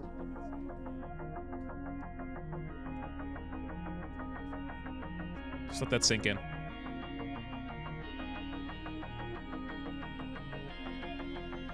Just wait. Just wait. Yeah, no one's saying anything, so I'm right. Cool, no one's arguing, I'm right. No one's arguing with it. Dio, generally, I can't say, like, he's one of those guys where it's like, you can't say a bad thing about him. He's one of those guys who is also not only fantastic on the stage, but also like one of the most genuine guys off the stage too. Like, we're gonna talk a lot about Dio later, because the guy was just incredibly influential. He did so much for the genre.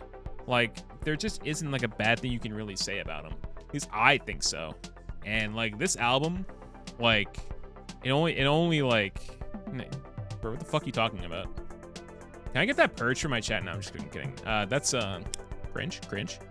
Anyway, so yeah, this though, great album. Mob Rules is an iconic album. Like, it's the song, the title track, the Mob Rules. There's some really good stuff here. But if you want like the definitive Dio album, listen to Heaven and Hell. I used to have that album as a kid. My stepdad sold it, unfortunately. I wish I still had it. I almost bought it over the weekend, but I choose to save my money and not get it. But Heaven and Hell, also from the Dio years, iconic for so many reasons. So that will close the page on Sabbath for right now. We will get back to Black Sabbath in a little bit later, and we'll talk more about Dio and how much I love Dio a little bit later. And also, fun fact, Dio is from around where I live, too. He was born in the state, he was born in New Hampshire. He was born in Portsmouth, which is only about like 40 minutes away from me. It's crazy. He was more so raised in New York. Yeah, he was raised in New York instead, unfortunately. So he was like a Giants fan, which, come on, man. I think I'd be a Giants fan. Come the fuck on, dude. Anyway, let's move on. Oh, Chris, guess what's first in this next one? It's a new artist, by the way. Oh, this is actually out of order. I mean, I don't think these are supposed to be in order, but still. Anything else from them? We'll get to them. We're gonna start diving into the big four. We're diving into the big four of metal, well, thrash metal specifically. And first up, it is probably the biggest band of them all. A group that everybody probably knows about in some way or another. Folks, we are going into Metallica next. And first up, we were talking about the other day, Chris. And Justice for All. I love this album. An album which is it's actually one of my more favorite albums that they've done. But I think the thing about that we talked about it, Chris, is that the bass in this album, does it exist? Because this was Jason Newsted's first group album with the group, I'm pretty sure. So you got tracks like Blackened and Justice for All, Eye of the Beholder, Harvester of Sorrow. You got One, which is one of the most popular songs in general. Like, there's some great stuff here. It's just you think about that, and it's like, good question. Oh my God, Bert. The Monka gun, the Monka Hansen, the Stelios one gun, they line up so well. Exactly. I don't know. Ask Jason Newsted, dude. He would know. The poor fucking dude. Anyway, this is a great album. It came at a hard time because Cliff Burton died after the last album that they did. So they brought in Jason Newsted, who great musician. No, nothing against Jason Newsted at all. He's a great musician. Just think about it with this album. It's like a Where's the Beef situation. Good album. Great album. It's actually one of my favorites from them. Well, let's go back in time for a second. We're gonna go back in time. An album which is probably their most popular album. It's either that, or the next one. Guys, we all know this one. Ride the Lightning. Like, I don't know how you can know Metallica and not at least know of Ride the Lightning. So, look at it. Fight Fire with Fire, the song Ride the Lightning, For Whom the Bell Tolls, Fade to Black, Creeping Death, The Call of Cthulhu. This album is all hits. Like, this is Is it pronounced bass or bass? I say bass. I say bass. Like bass, like that. That's how I say it. I don't know if it's different for other people depending on where they live in the world. I say bass. I don't think the others out there. But, you know, this album is just too good. Like, I think just go and listen to it. It's one of those ones, just go and listen to it, guys. Just go and listen to it for yourself. Don't stop listening to me talk about it. Yeah, you mentioned that to me the other day. Ride Lightning's also mentioned a lot. Like, there's a line in Brutal Legend where you're buying parts from the Guardian of Mill, which is also Ozzy in that game. And you get like the lightning thrower, and he goes, why don't you make somebody else ride your lightning for a change? And I'm like, oh yeah, clever. Because in Brutal Legend, they couldn't get Metallica because of licensing fees, because it was too much money for them. So they couldn't get him in the game, which sucks. It would have been great, but that's just a lot of money to get Metallica in the game. Sag, but Brutal Legend 2, man. It'll happen one day, guys. It'll happen one day. Trust me. All right, so if you don't think Ride the Lightning is the most popular album they've ever done, it's probably this next one. Master of Puppets. Another iconic Metallica album, like the art, the crosses, the puppet strings. You can't see them that well because of the camera and the lighting in my room. But, you know, this is an album, it's really one of the two. Like, what we got? We got Battery, the title track, which is iconic. Welcome Home, Sanitarium, Leper Messiah, Orion, Damage Inc. Like, this album, I think if I had to choose between Ride the Lightning or Master of Puppets, I think I would choose Ride the Lightning. By an inch. This is literally like debating between Paper Mario 64 and Paper Mario T2ID when it comes to these two. Both incredible albums. It's just a matter of preference which one you like more. Like, I think they both have incredible production. This one came after. This came after, so that's probably why they were more developed. Sorry. This is also Cliff Burton's last album, I'm pretty sure. With Master of Puppets, I'm pretty sure. Oh, a zombie. I saw what Bird did there. Yeah, a blade that I do not like, by the way. The zombie pretty cringe. I'll say it. All right, but, you know, like those like 3 albums are just, those are huge albums. Let's be real. So, and let's go. Oh, Chris. Oh boy. It's not Saint Anger. It's not Saint Anger. It's the album art in this one that really gets me. Just look at this. Load. You may think that's fire right there, but chat, what that actually is? Can I get a yup come in chat? Yup come. Someone's got to do it. Yep. Any yup come? Hey, clever there. That was clever. So, no, it's their semen, isn't it?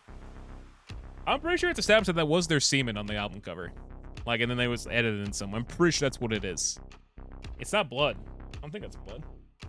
Look at it one more time. Look at that. I'm pretty sure that's what it's supposed to be. She was my first, yeah. She was one of my first ones too, Bert. She's just not that good in my opinion, if you ask me. But yeah. So, Load is an interesting album because this came at a time in the 90s where, of course, it wasn't as popular because metal was kind of getting beat up by grunge and all that stuff, and hip hop was getting pretty big at the time too. And Metallica waved the flag. They were more mainstream sounding at this time. They broke through with the Black Album. Everything was kind of taken off from there, but people were like, it's very divisive now. But so they're very popular. You got Ain't My Bitch, 2x4, The House Check with Until It Sleeps, King Nothing's on here, Hero of the Day, Bleeding Me is on here, which is also an incredible song. This is generally a good album. So, like, and this is good. It's just, you know, it's really a matter of preference. I think this is a good album. It's good. It's very divisive for a lot of reasons, I feel like. Like, nothing wrong with it, I feel like. It's just a matter of if you like 90s Metallica or not. Up to you. Yeah, everything else Metallica related is not on this rack because I know I have more from them. It's not on the rack right now. So let me hang these back up, and we'll move along to a very short catalog up next of artists bands. But one of them, it's actually one of my favorites because we talked about the band earlier, and I was talking to Fayman earlier today about one of the band members, and yeah. He has a lot of praise coming his way right now. So up next... Right, it was in sleep. It's not in here. So, yeah, next. One of my favorite bands in general, I think, in the past, like, more recency. So, we know, some of us know Motley Crue. We know about their bass player, Nikki Sixx. Struggled a lot with heroin addiction in the 80s. Died from heroin overdose in the early 90s. Cleaned his life up. Saved his life. Did a lot. 2007. The Heroin Diaries soundtrack. Nikki Sixx made a book in like the mid 2000s, and he released it. This is the album that he made with his side project 6 a.m. And wow, this album, no cap, one of my favorite albums that I own, like out of everything I have, because this album is incredible. Like, I think 6 a.m. genuinely is one of the most underrated like rock/metal bands that are out there, I think, or that Nikki has done in recent years. Yeah, I thought it was gonna be Steel Panther. No, I don't know anything by them. But it's just this is an album that it's a album that goes alongside Nikki's book. It's a soundtrack to his book, but this is fantastic. So you got Exodus in Hell, Van Nuys, Life is Beautiful, one of my favorite tracks they've done. Pray for Me, Tomorrow. This is just, it's sure a lot of it's about addiction and shit like that, but still, like, this is fantastic. I think the production is great. It tells a great story for what Nikki was going through at the time, and like how he kind of cleaned his life up after if you read the book. Like, I just can't say, I can't do it justice. It's one of those ones, but I love this album genuinely. I love this record, and like this is they have more stuff now, but this is a way to start a side project if you ask me. Like, this album should be like how you make an impact. Let's look inside of it. Inside of it, also the art. Look at the art in this thing.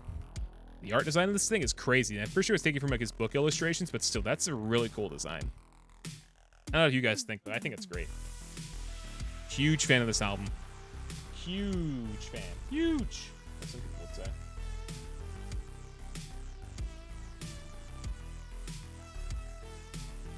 Put that back. We're getting there, chat. We're getting there. We're getting there. Next up is a more recent release from them. This is back in 2000. I was a senior in high school when this came out. It is a more divisive album from them, I feel like. I like this album. It's not my favorite one from them. I prefer their second album over this one. But Modern Vintage. It's more for a traditional rock-sounding album, I would say, than more like their alternative metal style.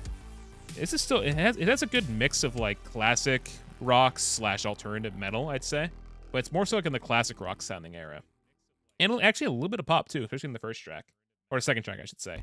So this is a good album. It's not bad. No, it's actually pretty good. Is it good as Heroin Diaries? Oh, no, it's not. It's better than their second album? No, we'll get to their second album in a bit. But this record, solid like 7.5, 8 out of 10 from me. Here's another good look at it right here. Interesting cover design. I will say on who the model was, but you know, makes it look like a car. Actually, there's a car's cover in this album. Here's the inside too.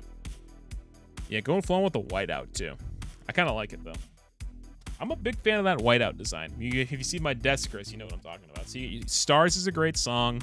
Gotta Get It Right is kind of the pop sounding song, which is interesting. Relief, which is good. Get You Some. Let's Go Drive. There's a cover on here. Yeah, it's good. It's not my favorite album from them, but still a very good listen. All right, quick detour with them done. Let's move on. Let's go back to the Big Four next. We got a lot of Big Four stuff to talk about up next.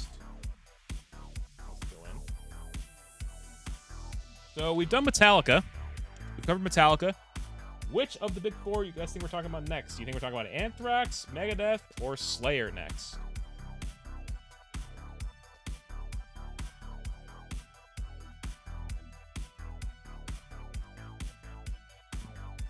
I think Feynman knows if he's here. Feynman wouldn't know who we're talking about next. I'm pretty sure if he was here. Just cleaning myself after all that dust. I'm gonna watch bands after we're done with this, so I can get on the Dragon Quest when we're done. I think we're probably here for another hour if I had to bet. At least in like 45 minutes to an hour, we're gonna be here because we're almost done with the second rack, and then we have to get to the stacks below me of CDs because they can't fit on a rack because they're in sleeves. No guessers? All right, well, I'll say who it is up next. Up next, boys and girls, it's Anthrax next. A band which I said last week is probably either my favorite or my second favorite band out of the Big Four. I genuinely think they're the most underrated of the four because I think their music is great. Like, not much else to say. And up first, it's their first album, Fistful of Metal. Kind of a rare find these days. So yeah, this didn't have Joey Belladonna or John Bush on it. It had Neil Turbin. Well, I'm not sure what he does now these days, but the big thing from this album is that it had the song Metal Thrashing Mad from it. It also has the Alice Cooper cover of I'm 18, interestingly enough. So there's some good stuff here. It's not a bad first album of them, but you know they would become bigger for more stuff that they did, which we'll get to right about now. Their second album, which is right here in my hands, Spreading the Disease. This is where things really took off for them. And if that's, I don't know what my favorite one is out of the Anthrax catalog, but this is a very, very good song on its own. I mean, very good album. Here's the cover. Bit of foreshadowing the 2020. No, I'm just fucking kidding, guys. So you got AIR, awesome. Madhouse, awesome. Armed and Dangerous, Medusa. Like, this is a great album. Like, things would just only go further and further from here. Like, I got nothing but good things to say about Spreading the Disease. Like, the next couple of albums from them are all fantastic. I don't know if they're like a mandatory listen, but I think there's just good memories for me all around. Because I remember I got more into them in high school, but whew, sheesh, it's just a good time. It's a very good time. After Spreading the Disease, we had this next album come out. Where is it? I know I own it, but did I not grab it? I know I own this album. Here it is. Yeah, my holding's out of whack. It's is it this one? Yeah, no, it is this next one. Next one. Among the Living. It's not Among Us. It is Among the Living. Among the Living is an album which kind of just carried the momentum that they got in Spreading the Disease, and then they made this album right here. I think this is probably their most popular album, if I had to bet. This is probably their most popular record. So you got Caught in the Mosh, great song. I Am the Law, one of the most famous songs. NFL, which is called I don't know how to say the name. Indians is on here, which has an incredible drum part to it. Horror F and all. They also play Indians live a lot too. Like, they got a lot of their biggest hits from this album, I would say, and it probably is one of my favorites from them. I think it's probably in my top 2 or top 3 Anthrax albums, I would say. We have more from them coming up later. They're just not in the rack because they're in sleeves. Great one, I would say. Singing up next, they followed up with another great album. Anthrax in the 80s. I don't know why. They just knew what they were doing, I feel like. And it is State of Euphoria. So that's a great opening. Be All End All. I love how this track opens. It's too good. You got Antisocial, Out of Sight, Out of Mind, Schism, 13, Finale, Megaforce Records with this one. Here's the album design for up close. Let's be open it. Oh yeah, it has a cool sketch in there too. Here's when you open it up too. Is On the Man on here? I didn't look.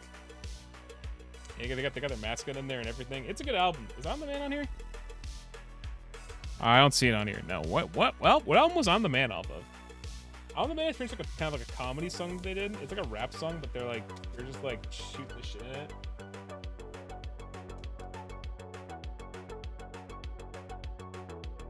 Not sure.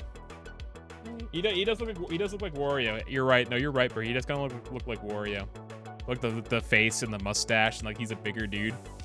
I see where you're coming from. All right, next up, it's their first album in the 90s before things really changed. Oop. Yeah, this is the bad case. Persistence of Time. This is like the first album in like the early 90s before things really changed up. So it's got the Time, which is a great song. Time, Blood. This is a pretty good album. It's kind of more under the radar album, though, if you ask me. It's the last one with Joey Belladonna before Joey would take like a bit of a leave from the group, and they would fill in with John Bush. Good album. Don't get me wrong. This is a good album. Just there are better ones out there. Like genuinely, there are better albums that they've done out there in the world. So maybe not a go-to listen, but still very good. The next one is a bit of a different sounding Anthrax album. And I don't know what your thoughts are on the different lineups that they've had, for those in chat who know. But we got Sound of White Noise. This had a different singer on it. It had more of like a, what's the word? Let's say industrial. More like modern sounding metal, I would say. It's not like a sellout album, but it's a bit different than the other ones. It's less thrashy, more traditional, I would say. Because they got a different singer in John Bush. It's just a good album. Like, I think this is a good album that they did. Is it their best one? No, probably not, but it's not a bad album at all. Yeah, because you got Only. Only is a great song from the John Bush era. Here's the interior. Interesting design too. Sound of white noise. And then lastly, for right now, it's just a compilation up next. Yeah, this is just a compilation. So standard stuff. Bought this thing in early high school. Compilation, you got Madhouse, Armed and Dangerous, I Am the Law, Caught in the Mosh. I'm the man that's on here. I was wondering where that was, but you know. Open it up. You can see them all in their glory right here. It's Scott Ian back then. Scotty with that goatee going on, his eyebrows are like thicker than mine. Damn. I can see, yeah, Joey's barely aged a day in that one at all. It's good. Like, you know, a compilation is a compilation. Can't say much about it, but it's good. Get all the hits and you get out. All right, that's the Anthrax catalog taken care of. Next up, we're gonna move into the next Big Four band. We're not gonna talk about the Big Four yet. Next up, we have the next one. And I think we're down to 2 options here for Big Four bands. Just wants to move, please come out. Alrighty. I think Chris might know who's next based off how many albums I got by them. Chris has also seen my album collection in person, to be fair. Let me just put this here. All the dust is getting on my shorts at this point, too. Alright, so I think this was the first one out of the ones I have here. We'll start with a big one up next. Start with a big one. Big one here, starting things off, sticking the thrash metal in the Big Four. We got Megadeth up next. Peace sells, who's buying? So a thing that Megadeth did around this time was that they did a lot of like peace sells ... then like some follow-up phrase. There's like 3 albums here which all did that. So you have like they actually have a couple of these. Do I have the other one? Yeah, I have this one. Do I have them? I think I'm missing one of them. Yeah, I'm missing one of them. I don't have. I have 2 of them. I don't have the first one. I'm pretty sure the first one that I don't have is Killing Us by Business and Business is Good. I don't own that album. So yeah, this one is a very strong album. I would say it kind of put Megadeth on the map. Peace Sells, Who's Buying is probably one of the most popular songs. To be fair, so this is probably one of their better albums, I would say. So you get like Wake Up Dead, The Conjuring, Peace Sells, Devil's Island, Good Morning, Black Friday, Bad Omen. So yeah, not something to say. Megadeth is the band for me. It's either my 3rd favorite or my 4th favorite of the Big Four. Nothing against the Big Four at all. Like when it comes to the Big Four, I think they're all great bands. It's a matter of your own opinion, like how you would rank them. So good album. It gets a little bit better later on though, because the next one I want to talk about. Actually, before we get, let's get to the other album that has like the phrase. Yeah, so far so good. So what? Up next, here's the cover. So far so good. So what? So this one, it kind of keeps tradition going of saying like a phrase ... then a follow-up speech after that. So what do you got? Into the Lungs of Hell, Set the World Afire, Anarchy in the UK, which is a cover, Mary Jane, In My Darkest Hour, which is kind of, I think it's a ballad. Liar, Hook in My Mouth. Ooh, don't like that.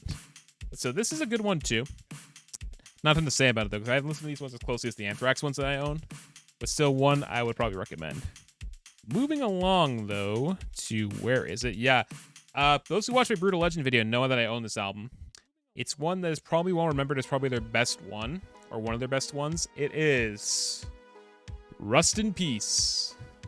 Yep, Rust in Peace is a very, very strong album, I would say. Because it had the first track in the album. Holy Wars, The Punishment Due. One of the hardest metal songs I've heard. It has an incredible guitar riff. Plus, the sound of it all is great. It's one of their best songs live, I would say, too. Like this, it is great. Like, if I ask you to get a Megadeth album, you either get this, Peace Sells, or maybe this next one I'll get into a little bit. But it depends on your taste, though. We got some modern Megadeth in here too, and like Chris said, I don't have Risk. Ride the Lightning. I prefer Metallica to Megadeth. I'm one of those guys. I prefer Anthrax to Megadeth too. Like Megadeth is probably third or 4th in my Big Four ranking. So I would say Ride the Lightning over Rust in Peace. In my opinion, I probably just pissed off some people in my chat, but that's how I feel. This also came out like what, in 90s? It came out in 1990. A little bit after Ride the Lightning. Sticking with Megadeth, let's go to their next one. We got Countdown to Extinction up next. This has Symphony of Destruction on it, I'm pretty sure. Yep, it does. It has High Speed Dirt, which is in Brutal Legend, by the way. And this is probably not a bad album. This came after Rust in Peace. This came after Rust in Peace. So they were still pretty much riding high at the time. Here's the interior. Countdown to Extinction, aka right now with that moon wobble coming up. Malka W, but still. Good album, nonetheless. The cover art's pretty straightforward. But, you know, I not much to complain about with this one. It's just, you know, Slayer is fine. You know, we'll get to Slayer. Like, none of the bands are bad outright. Like, none of the bands in the Big Four are bad. I'll stand by that. It's a matter of your taste and opinion. That's the only thing. Like, for me, my ranking probably goes Metallica or Anthrax at 1, then the other one at 2. 3, probably Megadeth, 4, Slayer. Like, none of those are bad bands, I will say right now. And we'll get to Slayer in a little bit. They're right after. Oh, they're not next. We'll get to Dio after this one. But still, that's how I feel. I don't know what chat thinks if you listen to the Big Four at all. Like, feel free to say your ranking, but still, that's how I feel. Breathe. It's Kino. Ooh, the Bear Jesus. Thank you for the follow. How we doing? We're talking metal. If you're here, if you listen to my take just then, I appreciate it. What up? How's it going? We're big chillin'. We're talking metal music and rock music. We're having a good time. Right now we're talking about Megadeth, which just showed up Countdown to Extinction if you're into that kind of stuff. Oh, wait, it's almost has Sweating Bullets on it. I really like Sweating Bullets. I love that it's kind of pretty much a narrative. Hello, me. Read the real me. Making a set list. Ooh, are you a musician? Ooh, interesting. That's we had a musician on the stream recently too, and Ryan King. Oh hell yeah, that's sweet. Is it like a local radio station, or are you like a college student? Because I don't know like how big the station is. That's pretty sweet though. I remember we had a radio station like at my college campus, and we always had different people on having like different kinds of like radio shows, which is fun. That's awesome though. 94 labels? Yo shit, I gotta follow this guy. Oh, the Beer Jesus, I should say. I'm sorry I got your name wrong. It's the Beer Jesus. I'm so sorry, by the way. I read it as Bear. I'm gonna follow this guy. That's fucking sick, though. Let's see. Where is the follow button? There it is. That's sweet, though. All right. All right. Anyway, so yeah, Countdown to Extinction is good. So, end of the day, I think probably the Megadeth albums that I own, my favorite's probably Rust in Peace, but this is probably a really strong one too, I would say. Moving on, though, let's go to more modern Megadeth. We got some modern stuff to talk about. Maybe the next Ooh, As Yourself. That's pretty sweet. So, like, because we know how GTA does their radio stations, they kind of, like, record stuff from people who do, like, the spoken dialogue in that game. So if you can get into that, that'd be dope. But yeah, you got the recognition, though. 94 labels, dude? That's what, do you have a preferred name, or you're just like being called Beer Jesus? Out of curiosity. I'm just curious. I mean, I appreciate you stopping by at the very least, too. So, modern Megadeth, let's start with... Yeah, let's start with, I think this one came first. It is Endgame. I own this one. I think I bought this one when I was in high school. So, we got Head Crushers on here, which is great. But, Endgame is pretty good. Head Crusher's good. Let's see, what else is on here? The Day We Fight was solid, too. Like, Modern Megadeth is good. I think I prefer the older stuff that they did. I'll be doing Louisiana Sludge and Tampa. Ooh, yeah, we were talking about Sludge the other day. Chris, we were talking about, like, Louisiana stuff the other day, too, when we were in the car. Because one of my mods here, we were just talking about sludge metal and all that stuff. Just we were in this car the other day. Tampa death metal, too. Nice. Yeah, it's good. Like, I think I'm a big fan of, like I said, Head Crusher's really good. I prefer the older stuff that they did. Like, but nothing wrong with this album. It's good. Like, I think it's solid. After that one, this is just Greatest Hits. Greatest Hits album. So what's in the Greatest Hits album that I got? Holy Wars, In My Darkest Hour, Peace Cell, Sweating Bullets, Angry Against pretty good. Ooh, A Tout Le Monde. That's on here too. Trust, Kill the King. Safety of Destruction's on here. Mechanics, Train of Consequences is fucking good. Obviously one of his... Yo, we'll get to him. Oh, we're gonna get to him. He's actually up next to my collection right here. We talked about him earlier. We talked about Black Sabbath earlier, so we're having fun with this. Hangar 18. Yeah, there's classes on this one. It's a compilation album. A compilation of compilations. There's not much to say about them. Sludge. Yeah, exactly. Yeah, let's say Chris. Yeah, we were just going off about this the other day. Yeah, Chris has been kind of like on his stoner and sludge metal grind recently. It's fun. And do you know the game? Do you know the game Brutal Legend, Beer Jesus?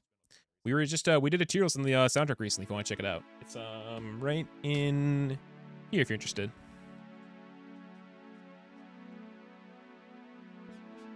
Yeah, that's so me and one of my editors who edited the video did a tier list of the soundtrack. We just put the video out recently. It's trimmed down a lot as a heads up, but hey. And lastly, the last Megadeth album that I have right in this rack is 13. This one, I think, Sudden Death Public Enemy #1's on here. Who is Life Is It Anyway? That's on here. We the People, Guns, Drugs, and Money, Never Dead, NWO, Fast Lane. This is pretty solid too. I don't listen to this one a lot, but this is a good release. Like I said, I listen more of the classic stuff, but I do own this stuff. It's also been a while to listen to a lot of like the Megadeth albums that I own, but still, solid release. Nothing to complain about. Like, hey, if you like Megadeth, you'll probably like this album. Like a lot of their modern stuff still retains a lot of like the classic stuff. They were never really a band to like abandon like their roots. I feel like as compared to like some other bands around that time, like Metallica with the Black Album and stuff like that. But it's nothing to scoff at. It's all good. All right, that's the Megadeth catalog. Also, I appreciate you subbing to the YouTube channel very much. Thank you. We're getting close to 50, and I feel like we can definitely get closer to 50 once we get like another. We post twice a week typically. So I'm just gonna my CDs back on the rack, by the way. Washington's next. Is that off? I didn't see that on. I think I saw that. Is this on this one?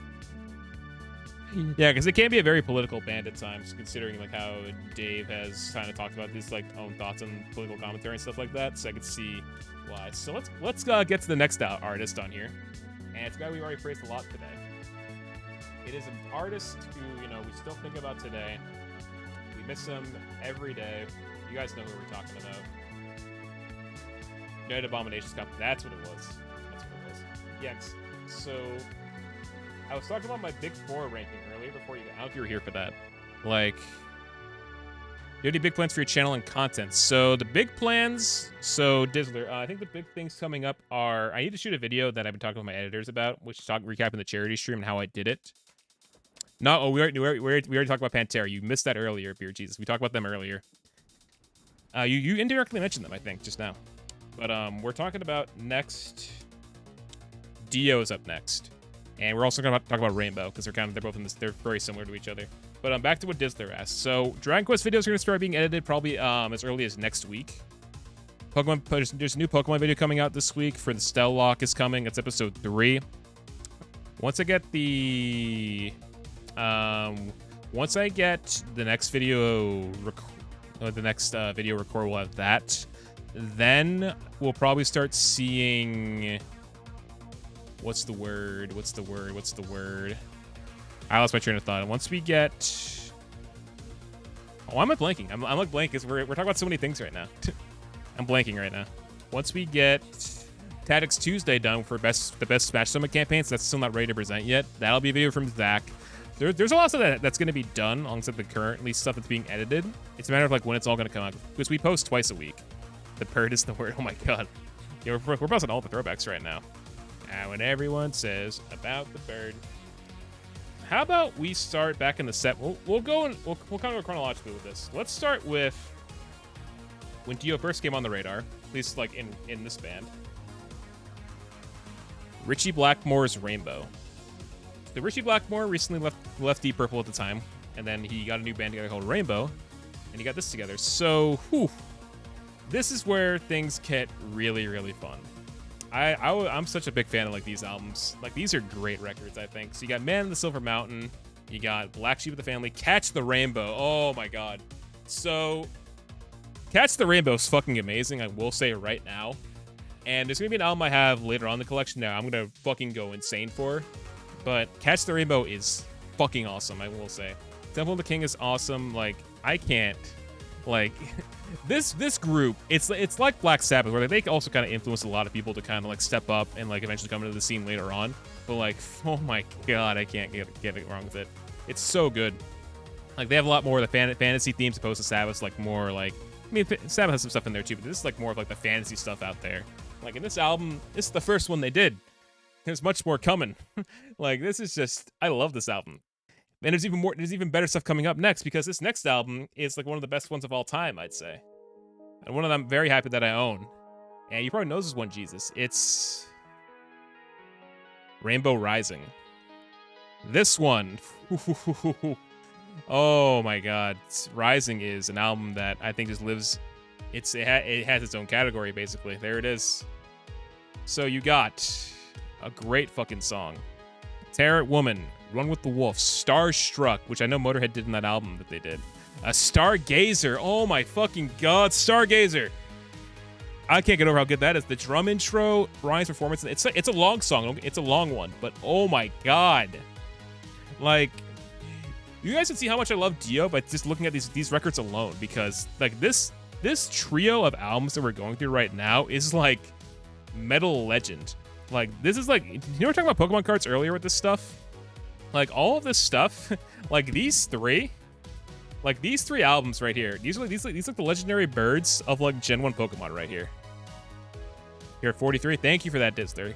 Yeah, expect some content coming out this week. I know Pokemon's gonna be first up this week, and then I'll probably get the Dragon Quest, I think, next week for YouTube content. Just gotta trim it down and put it up there. But you know, like, Rising is good. Richie Blackmore's Rainbow is great, and then like these albums, they're kind of like they're kind of in that category. It's like I can't do them justice. You have to listen to them for yourself if you're interested. They're on Spotify. I wish I could play them because I would get in trouble for DMCA, but like, just go out there and listen, because they're just, I can't just do it justice. And finally, you know, the last one, I kind of just alluded to it. I love this cover. Rainbow, Long Live Rock and Roll. Very appropriate title, I would say. Very, very appropriate title. So you get the title track, Lady of the Lake, LA Connection, Gates of Babylon. Oh, that's another fantastic song that they did. Kill the King, which is great. Sense of Delight, Rainbow Eyes, like, this is a longer album too. This is the second half of this album is kind of long, but it's like one of my favorite songs they've done is Gates of Babylon. Fantastic. Like, this is like, ooh, look at the interior too. I love that interior. It's so nice. It's a big contrast to Rainbow Rising, but still, like, I think this album, like I said, these three albums, like, they just live on. They just live on so well. Like, I just please just give them a listen. I had no funds, ATM. Actually, I never listened to a lot of Elf, weirdly enough. I love Dio. He's my favorite singer of all time. But I'm like, I actually never listened to a lot of Elf. I could probably listen to him on Spotify, no issue, though. But that's crazy. Actually, everything else I've listened to pretty much from Dio's done. Or I would sub. I also don't... Now, don't worry about that. Don't worry about that at all. Like, you don't... Subbing, like, on Twitch... God damn, it's still here. Oh shit, look, she's back. Welcome back, by the way. You're finally back. Long time no see in actual live chat. No, we still have like a second rack to go through. So we have a second rack. We're on our second rack of CDs right now. But you know, we're getting there. We've done like at least like an hour and a half doing this. It's fun. This guy Beer Jesus has been like a lot of fun to talk about metal with too. I'm having a good time. But like I said, moral of the story, guys. Moral of the story, by the way. Moral of the story: Rainbow, iconic for so many reasons. Dio is missed. Let's get to a solo work, by the way. Let's get the Dio solo work, because Dio solo albums also hold up very well. Let's start with his first one, guys. What else do we need to say about this next one, guys? Like, come on. Holy Diver, Holy Diver, a song that has lived up so well ever since it happened. This is after Dio's Sabbath years, I'm pretty sure, and like, there isn't like much else to say. Like, Holy Diver, the song has been covered so many times. It lives on very well. Stand Up and Shout, Gypsy, Don't Talk to Strangers, Straight Through the Heart, Invisible, yeah. Right. Yes, you can see his lines, but you know, oh my god. Great callback. But like, oof. Rainbow in the Dark too, like, I just think, like, it's another one. Like, I think this is probably Dio's best solo album that he did. It's probably the most iconic one too. You got Murray, you got the guy in the chains. Like, there isn't like much to complain about here. Like, I just, you know, I better just listen to it. Listen to it. Let's go up next. Ooh, I think this is next in the order chronologically. So his Master. Oh yeah, oh, yeah, Master of the Moon. That was like one of his last ones. Yeah, I remember that. That's one of his last albums he ever did. I don't own that one, but I've heard a lot about that album. I think Holy Diver's probably up there at least. At least it's up there. At least it's up there, dude. All right, next up, The Last in Line. I think very fitting considering how Dio went out when he passed away. So, a lot of iconic songs. You got We Rock, The Last in Line, I Speed at Night, One Night in the City, Evil Eyes. Oh, I loved Egypt. I will say Egypt is a great fucking song. That's a great song. The cover. We'll get to that album, the tribute album, in a little bit. But like, phew, like this. Sheesh, sheesh. And finally, in the Dios and from Dio solo years, I have Dream Evil. Dream Evil is a very interesting one to me because I love the title track. But I have this, All the Fools Sailed Away is great. Here's the cover for those who want to see it up close. Dream Evil. So it's very good. It's solid. It's probably the strongest of the three that I own. That would have been great. Like I think about that a lot too. It's like Maiden. Like Bruce is also up there. We talk about Maiden. I have a lot more Maiden CDs, but I talked about them earlier. Like Maiden's one of my favorite bands ever too. Like that just feels like it would work so well considering how their vocal styles are presented on albums. Sucks we never got there. Maybe it was just because they were both really busy because they were active throughout like their entire careers. I feel like because Bruce, even when he wasn't in Maiden, was pretty active on his own. I feel like until he came back in like early 2000. But like in like the 80s and 90s or early 90s, I should say. Whew, they were both having a lot of fun. Dream Evil's good. So let's get to that other thing I mentioned because it's not on my rack right now, but it's somewhere else because I think it's just topical to keep talking about it. So 1 second.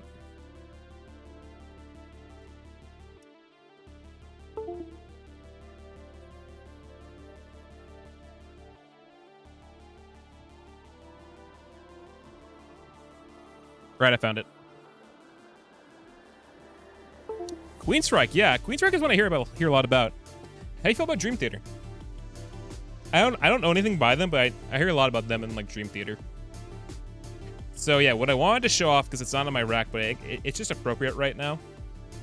So when Dio passed away in 2010, a couple years later, a album was released in his tribute, and it's phenomenal. Like if you're a Dio fan, I'm pretty sure you know what this is. Ronnie James Dio, This Is Your Life. Like just look at the cover of it too. The cover, I'm gonna open it up like this. Like you see all the people who participated in it, so you can see like Lizzie Hale, Scott Ian, Corey Taylor's on here. Let's see, Doro, Kirk Hammett, the Scorpions are on there. Like everybody is on here in some way. You got Rob Halford in there too. Like this is just super fucking cool. Like this is a great design. It fits so well. You got the mascot in the background. Jack Black is on here, rocking the brutal legend look he's got going on from that game. Biff Byford. Like this is great. And like the listing in this album. The listing. Neon Nights covered by Anthrax. The Last in Line by Tenacious D. The Mob Rules by Adrenaline Mob. And like kind of there's a bunch of group covers, like a bunch of musicians coming together. Motorhead Before Lemmy Died, doing Starstruck. Rest in peace, Lemmy, by the way. Temple of the King about the Scorpions is a fantastic cover. I love that song. Doro doing Egypt. Holy Diver for Killswitch Engages on here. And I talked about it earlier. But Catch the Rainbow on this album, I can't get over how amazing it is because the person who does the vocals is Glenn Hughes. Glenn Hughes is fucking amazing. I will say it right now. That guy can go insane. Like, I listen to him sing and I'm like, how the fuck does he do it? And he does it on this album too, his Catch the Rainbow cover. It's just incredible. Like, words can't put it enough. I would just go listen to it yourself because sheesh. I love this album. It's great. Like, there's so much good to it. There's Rob Halford's doing Man on the Silver Mountain. Like, I think if you love Dio or like any form of content that he did in music, just buy this album. I think all the funds go to charities still anyway, so I would just get this album. It's too good. Like, what else do I say? It's metal history right here. There's a bug on there's a bug on my keylight, by the way. Hold on. Sheesh. Fantastic. 10 out of 10. All right, that'll wrap it up for Dio right now. We're done talking about Ronnie. We love you. We miss you, man. But we gotta carry on. We're getting there. We're getting there, guys. We're getting there. Actually, I just hope people are having fun listening to all this. Listen to this like 25-year-old guy just talk about metal that he wasn't alive for when it was made. Talk about how great it is. That's literally what this is. Literally what this is. This is what Brutal Legend did to me, dude. Brutal Legend turned me into like what I should be like what like I should have been like in the 80s. Like holy moly, dude. All right, back to the big four. The last one of the big four. We're gonna talk about Slayer next. Let's get all the albums that I have from Slayer. I'm just having fun now. Dragon Quest, wondering like when the fuck it's gonna get played. We'll get the Dragon. I think we'll get the Dragon Quest. I'm just in a good mood now that I'm doing this. All right. So Slayer. I had more albums by them. Maybe there might be some down here on the floor that I haven't seen that are in sleeves. We'll see though. All right. Going in order. First one. I don't have Show No Mercy, but I do have their second album. I have Hell Awaits. In the Green Room. Nah, this isn't that metal show. You guys, for those who watch, you guys remember that metal show? That was a fun show. I was like watching that show growing up. Hell Awaits, their second album. The song Hell Awaits is great. Let's see, Kill Again, At Dawn They Sleep. Praise. This is like really before they took off. But I think kind of like getting your foot in the door, following up on Show No Mercy. This is a solid one. Let's open it up too. Here's the interior. Hope I don't get flagged for gore or anything like that looking at that. But Slayer, you know, very out there, very in your face with their themes and all that stuff kind of band. It's just wicked good. Like it's just a good listen. Like but you know, we'll get into the more like stuff they're known for. Like up next, a album that lives on in like metal lore. Those who know, you guys know what this album is probably. Rain and Blood. Like, what else needs to be said about it? It is fantastic. Because it's, you know, it kind of paved the way some more. Angel of Death is on here. Altar of Sacrifice, Criminally Insane, the song Raining Blood. Like, there's just super memorable songs in this one. And, you know, Slayer, the thing about Slayer, Chris and I were talking about this the other day. Like, everybody here who listens to Slayer, can you guys hear the bass that well in Slayer? We talked about it earlier with And Justice for All, Metallica, but for me, I always struggle with it, maybe because I didn't have like a good way to listen to music, like with headphones back then. I always found it hard. Maybe it's just me though, or maybe the way their music is constructed. But still, it's not tearing them at all. They're still a great band, don't get me wrong, but it's just something that I think about. So my story about that sinner is that my 360 back there, my Xbox 360 over here, I'm pointing at right now. That was the way I listened to CDs back then. So all my CDs that I own are burned on an Xbox back there. Yeah, from like 2009 to 2010 to now, has all of my CDs burned on an Xbox. Not anymore because, you know, it's there's no point. I just collect them now because I can just go on Spotify and now listen to them. But still, like, before like I used Spotify, before I really had like a PC or a laptop, I always bought my CDs and burned them on my Xbox. So growing up, I was a guy who would come home, sit down in my room, put on my TV, put on my Xbox, just go to my music library and just play music from there. Did people get mad? Not really. Well, it's because I lived in the basement later on. People didn't really care that much because they weren't home. But still, I mean, there's something else. I'll show when we get to that stack. There's one CD that I think you'll like. Actually, I think there's 2 or 3 you'll probably like because, you know, they're pretty relevant to the stream. But still, Rain of Blood, awesome. Like, it's just one of those albums you can't really deny its effect. So that is nope. Ooh, that was close. Next up from Slayer, it's kind of a follow-up to Rain and Blood. South of Heaven. Another big one, because South of Heaven, here's another look at it up close. Yeah, pretty vulgar, you would say, right? South of Heaven. You guys know what that is, right? Very good stuff. Kind of carries on the legacy that they had in from Rain and Blood. Like a lot of classics on here. The song South of Heaven, Silent Scream. No, that's the next album. Read Between the Lies, and Cleanse. Cleanse the Soul, Aggressor, Spill the Blood. This is a good one. I think this is pretty good. Open her up. Ignore the upside down American flag. I won't get in trouble for that, hopefully. Here's the interior. Solid stuff. You know, Slayer, like I already talked about my opinion on Slayer. They're a great band, don't get me wrong. They're probably just not my preferred one of the big four. And finally, the second to last one, Seasons in the Abyss. Probably one of my more favorite albums that they've done. You got the song War Ensembles on here. War Ensembles great. It's a lot of open string, though. Blood Red, Spirit in Black, Expendable Youth, Dead Skin Mask, Hollowed Point. I'm a big fan of the song Seasons in the Abyss and War Ensemble, probably. But, you know, like, if you just like metal that goes hard against balls to the wall, you like this stuff. Like no doubt. And the last one that I own, at least from what I can see, is World Painted Blood. Not their most recent one, but it's the most recent one at the time. I like this album a lot, actually. The song World Painted Blood, you did 731, Snuff, literally what a song is called, Beauty Through Order, Hate Worldwide, Americans. Psychopathy Red is great, by the way. Not of the Gods, so this is good too. I don't know what people's takes are on modern. I also, when you open it up, just look at that. You got blood on the disc too to go with that. No blood on the American flag though, because I don't think they wanted to get in trouble for that. That's controversial. I know one of their albums called God Hates Us All, or God Hates Us All, was supposed to be released on, was delayed to release on 9/11, like in 2001. So there was some controversy there, but that was like because they had to push it back to then, which was a bit monka, I would say. But let's not go too far into that. It wasn't intentional from them.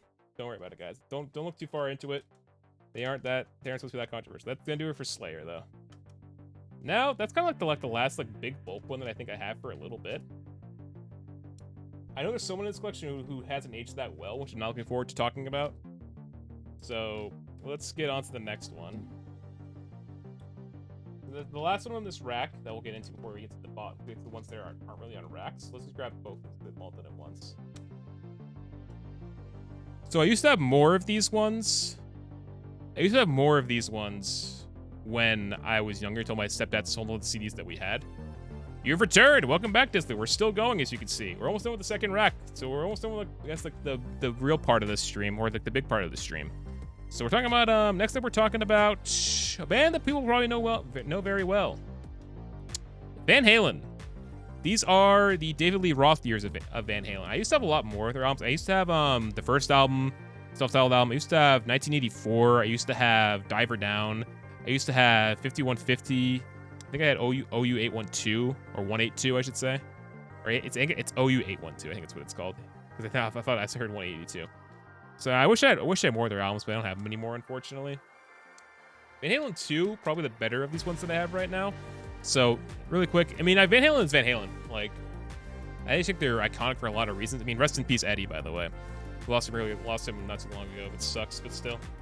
Here's the interior. I wish I just had more of their albums to talk about. My stepdad sold them when I was younger, which sucks, but still. This one, it says bottoms up. Up, Out of Love Again, Light Up the Sky, Spanish Fly, DOA, Beautiful. Oh, Beautiful Girls is a good song. My favorite one that I own was probably 1984 because I know it's very controversial with Jump, but after that, I think it's a good album, genuinely. And then what's on Diver Down? Oh no, Fair Warning. Mean Street, Dirty Moves, Sinner's Swing. This one's pretty alright. It's kind of like more so I was collecting Van Halen albums at the time. But Fair Warning is fine. The album cover is interesting. Here it is up close. I don't know what they're going for. But still, it's interesting. Yeah, not a lot to say about Van Halen, sadly. I didn't mind the Sammy Hagar years. Like, I think they still make good music, don't get me wrong. But like the David Lee Roth years, I think are the ones I prefer. Now, moving on. So that was such little Van Halen talk, but like it sucks I don't have most of their albums anymore. I used to have them. I wish I still did. Because the first album, sheesh, so good. Love the first album. Let's go on to a band who has got a lot of attention in recent years, ever since they were kind of a thing. I think more people know about them these days. Rage Against the Machine. Rage Against the Machine, a very interesting band for a lot of reasons. Very political at times, but I didn't think about that. So I think this is their first album. I think it is. So, what it says on the back of this, it says Guilty Parties, where the band members are listed. So you got Zach De La Rocha on vocals, Timmy C on bass, Brad Wilk, and Tom Morello. So you get the party listed as like kind of doing crimes back then. This has Bomb Track Killing in the name. This has a really good listing from what I can see. And then the next one, Evil Empire, an album I think more synonymous with them. Because this one, here it is. Great, I like to cover this one a lot, Evil Empire. Very good album art. You got People of the Sun, Bulls on Parade, Viet Now. Yeah, that ain't subtle, isn't it? Snake Charmer, Tire Me, Down Rodeo, Without a Face, Wind Below. And this one's also really good. It also says Guilty Parties on the back of this one too. This is another good one. So hey, if you like this kind of music, or like kind of like more in your face kind of music, then go for that. It's kind of more alternative metal. Okay, Second rack of music down. We're almost there. I think we have like another like I guess like close to a rack if anything up next, but still I'm gonna get rid of the second rack on my desk and let's get to the next part.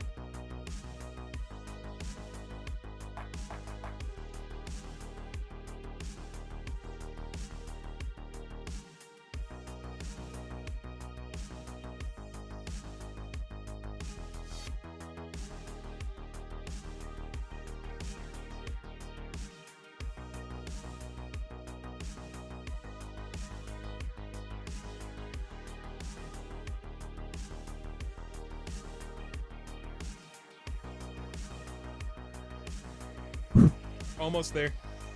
We're almost there, guys. Did I think this would take 2 hours? Probably, considering how much stuff I have and how much I have to say about them. Almost there. I also hope you guys are having fun, too. Have you guys enjoyed this part? Like, I hope so. I know it's been like a very... Depends on who's in here, but I hope it's for fun people to watch. So, I think we take a break from metal real quickly. To go into more of like the video game tracks that I own. It's not a lot of stuff from video games that I own, but I think probably the biggest one, the one I'm proud of the most, is... Some people can probably guess what it is, to be fair. But I ordered this back when I was in college, I'm pretty sure. I own the full disc set of the Xenoblade 1 soundtrack. Yeah, this is the one that was only released in Japan, I'm pretty sure. So you can see, like, you can open it up. Here's the interior. Shulk on the disc. With the booklet right there. And here we go over here. You got the characters in the cover colors. So you got Ryan and Charla on this one. It's a very happy thing of having my Xeno collection, to be fair. And then open it up a little bit more. Where is... I think actually, I don't think I ever installed on my 360, to be fair, though. And disc 2. Yeah, disc 2 is hidden behind a yeah, Fiora's on disc 2. So it's Shulk on disc 1, Fiora on disc 2, Ryan Charla on disc 3 and 4. It's the full soundtrack of Xenoblade 1. I own Xenoblade 2 with the like the disc set that they released when the collector's edition came out. That's good. It's not the full soundtrack. I remember I wanted to get the full soundtrack, but I never did for Xenoblade 2. I might do it one day. Like they have like the USB port you can get, which I think I'm gonna look up right now. Let's see. Xenoblade 2 OST. Yeah, what they did with like the second soundtrack, or the Xenoblade 2 soundtrack, is they kind of did this. That's a giveaway. Don't go there. Go back. Is this it? I just want to see there's pictures of it. Yeah, here it is, merchandise. Go to React Andy. Yeah, so it came in like different editions. Here's like the deluxe edition. So you get all the CDs of it. Everybody on CDs. You get the collector's edition. You get all the stuff right there. It's a good collector's edition, I would say. I just never bought it. Standard edition. Standard edition is still really fucking cool. Comes in a case. Looks pretty big for a case, too. I might get this one day. Let's see. Oh, that's in Japan, too. Nice. Game music. Like, one day I'll probably get my hands on this. If I like Dragon Quest, I'll buy the Dragon Quest OST if I can. Good release. I just don't have the second game's OST. Alright, go back to webcam. Yeah, it's a little bit OST, though. Okay. Second rack up next. So this one's going to be probably really straightforward now that I think about it. Because there is a lot of, like, kind of one-hit bands here. I used to have more of these bands growing up. It's just, you know, when my stepdad stole a lot of our CDs, I did lose some of the stuff. So this first one, I forgot when I bought this one, but it's still like a pretty good condition. It is AC/DC Let There Be Rock. AC/DC, a band which everyone knows. Everyone knows who AC/DC are at this point. I think I used to have Dirty Deeds Done Dirt Cheap. Then my stepdad sold that one too, and I'm like, fuck, I bought that one with my own money. So it sucks, but this one's pretty good too. Like, Let There Be Rock is, I forget where I bought this. Maybe it was at a Walmart or something like that. Because that's where you find a lot of albums like these ones. But still, this is like a very good release in its own. Solid album, I would say. But still, I'm a fan of this one. Very good.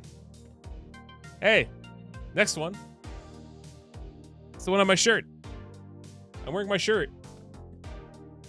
Facelift, Alice in Chains. One of the few grunge albums I still have. I used to have Dirt from Alice in Chains too, but that was my stepdad, so he sold that one away too. So Alice in Chains Facelift, this kind of came early in their lifespan. Like they dropped this one and it kind of like set grunge more forward in like their trajectory up the ranks in the music world. It's got We Die Young, Man in the Box, one of the most popular songs, Bleed the Freak, Real Things, Sunshine, I Know Something About You. A lot of good on here. So let's see, up next, ooh. Back to familiar territory here with these next two. And they are albums that, one of them is like their most recent one, I think. That's why it's not there. No wonder. So I don't know what happened with the collection of how this one worked out, but still. So up first, it is going back to the Dio years. I bought this one last year, actually.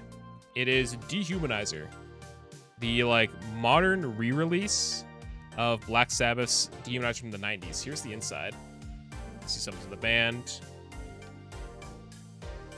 Here's the interior. Yeah, it has a really cool interior. Really good pictures here. Yeah, I think is it Ronnie, Vinny Appice, Geezer, and Tony. I think it's who's on this album. I think it's who's on here. Not sure.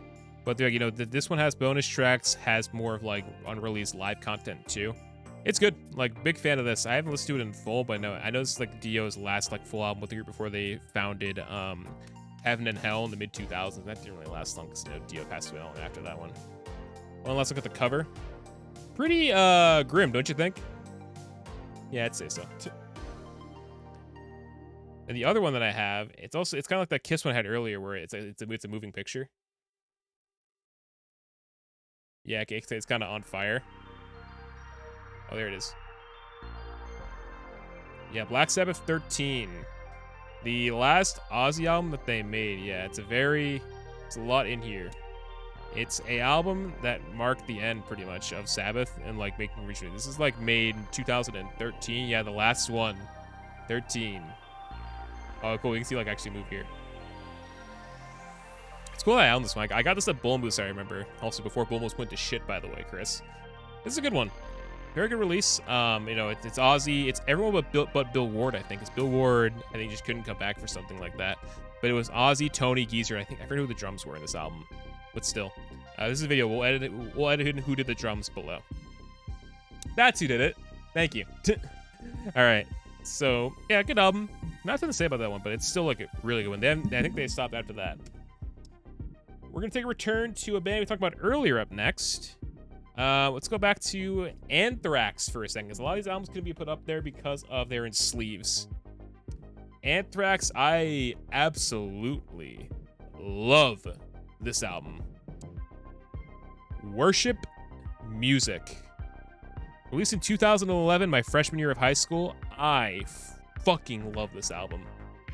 One of the best albums I think they've made.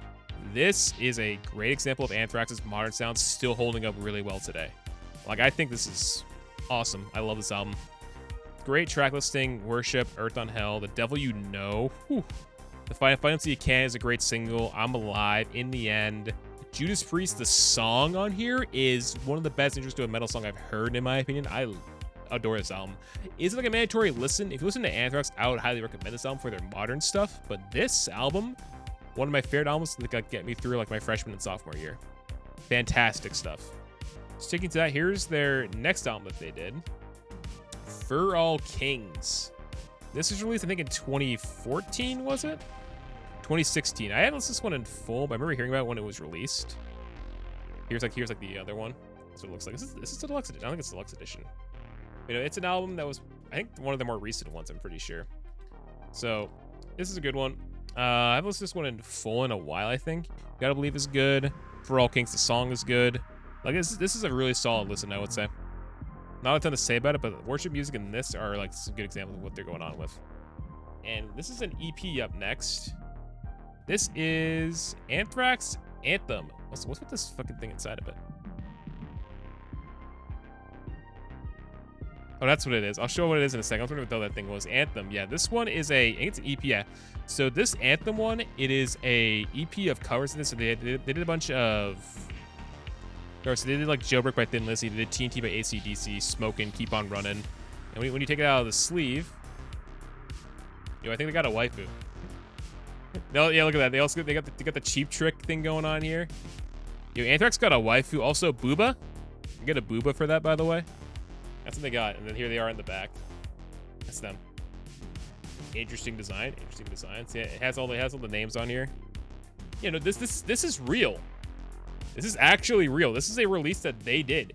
It's an EP of covers that they released back in like 2013. Like, yeah, they actually did this. It's cheap. So the covers that they did, they covered AC/DC. They covered, let's see, Del Bradley. Or no, they covered Boston. They covered Journey. They covered Cheap Trick. They covered Thin Lizzy. Yeah, they covered like a lot of like well-known artists in this album. Or it's more of an EP, but still, it's interesting. I listened to it a little bit. It's good, but it's funny just seeing like there's like a what you think is like an anime girl. Like, what the hell's going on here? Did someone like sabotage my goddamn copy of this album? But no, it's actually what they actually. I forgot about that. Because Big Eyes, I think it's about a girl who's like who caught their eye. I think that's what they're going for with that. Oh yeah. Oh, I hope Famon's here. So I showed this off on stream when we did the tier list. So we got we'll just move on real quick. Yeah, Cradle of Filth. It is a compilation. It is Lovecraft and Witch Art. Is this a compilation of their work? Yeah, it's an album that I'm not sure if I'm proud of owning this after what happened in the tier list stream. So it's, I mean, if you like this kind of metal, like the really like more screaming kind of stuff, like the really dark tones and all that stuff, and a lot going on in your music. Yeah, like yeah, Paul would like this, Chris. I know he would. So, you know, it's a thing. It's a thing. All right, moving on. All right, moving on. I know it's out of order, but AC/DC Highway to Hell. Like, what else needs to be said? This is iconic. Like, Bon Scott's last full album with the group. Great songs. Have Highway to Hell, Girls Got Rhythm, Walk All Over You, Touch Too Much, Getting Hot. If you want blood, you've got it. Like, this is a great listing. Like, it's a mandatory listen. If you look AC/DC, oh, fucking course it is. Like, it sucks what happened after this one came out, but still, it's well remembered for a reason. Well remembered for a reason, guys. Miss you, Bon. Miss you. Dio, his solo work. We just have a greatest hits album right here. He has the very beast of Dio. I don't know why it's in this weird looking sleeve I got like when I was in 7th grade. And then we got the very beast of Dio Volume 2. So it's just a compilation of what he's done. A lot of stuff from his like 80s and 90s times, and like his last couple albums in the early 2000s. So that's all these really are. Cool designs. This came out roughly around the time his right before the Charity album came out. So yeah, good stuff. Good stuff. Now, so we touched upon them earlier. We didn't go too far into it, but up next, we are gonna finish up talking about one of my favorite bands. It is, guess who these albums belong to, guys? These albums, I'll probably just give it away. Yeah, it's Iron Maiden. I kind of gave it away there. So these are all Iron Maiden albums in my hand right now. All studio albums by them. And oh, I'm gonna have a lot to say about these. These are great memories coming back to me right now. Let's go back to their beginnings. First 2 albums in their time. We got the first album, Iron Maiden, and we got Killers. So this is back before Bruce joined the band. Bruce was not in the band when these albums were made. It was Paul Di'Anno back then. And he was the one at the vocals, and these are still like some really, really strong albums, I would say. So let's start with the first album. Prowler is great.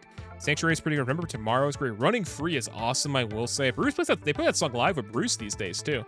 Phantom of the Opera, a very underrated Iron Maiden song. Like even like yeah, these songs, like these albums, despite not being like you know like the most famous ones, they're still like great debuts for the band before they really found like their sound with Bruce. Killers, they got Ides of March. Ooh, Ides of March is on here. Awesome intro. Wrathchild, Murs and Rue Morgue, that's a great song. Genghis Khan, The Song Killers, Prodigal Son, Purgatory. Like, these 2 albums have incredibly strong performances on them. Like, I don't know what else to tell you guys. Like, the first 2 Iron Maiden albums are pretty much also, like, relics in history. Moving on.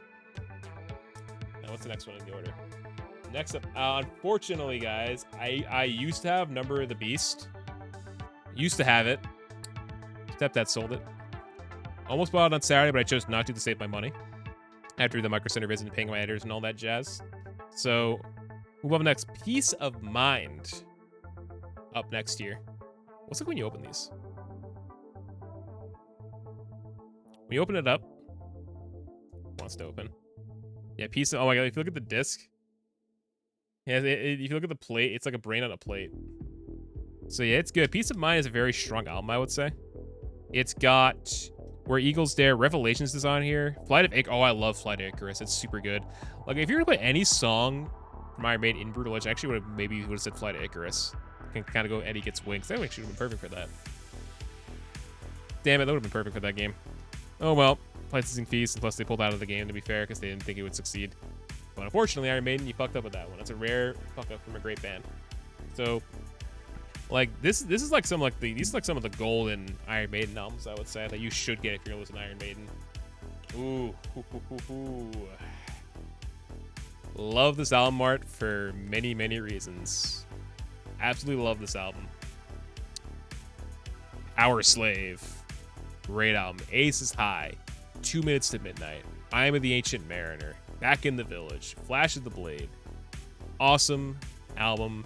Look at the art, the Egyptian architecture, the look, all the stuff they do with it. They went so hard with this album, and I love it so much. It's one of their best ones, I think.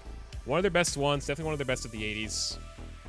Awesome stuff. Would recommend. I just love this. Is like another one of those. It's like Screaming for Vengeance, where like the album art sticks out so well that it holds up so well to this day. Whew. All right, next up, what do we got?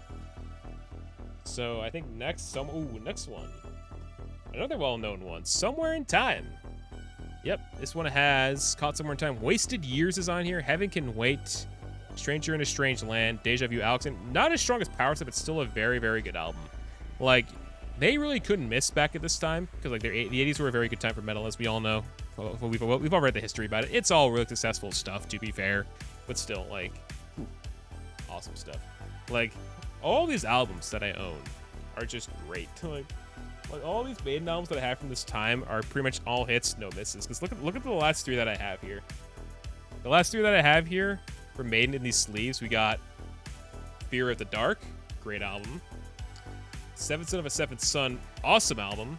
And a live album, Live After Death, a very, very well-remembered album from Iron Maiden. It's a 2-disc set as well.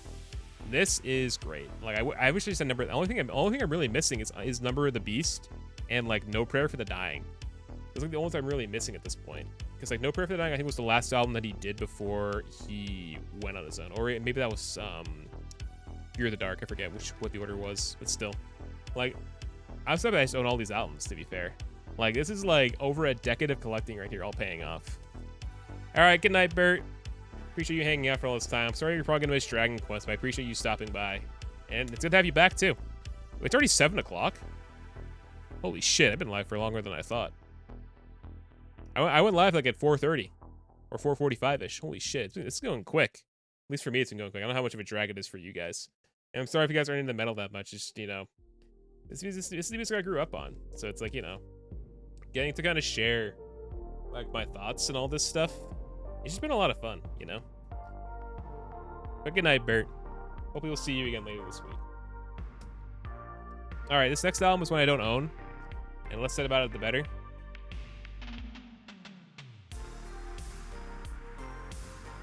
Yeah, okay, moving on. Stepdad's album. Never sold it for some reason. All right, enough of that.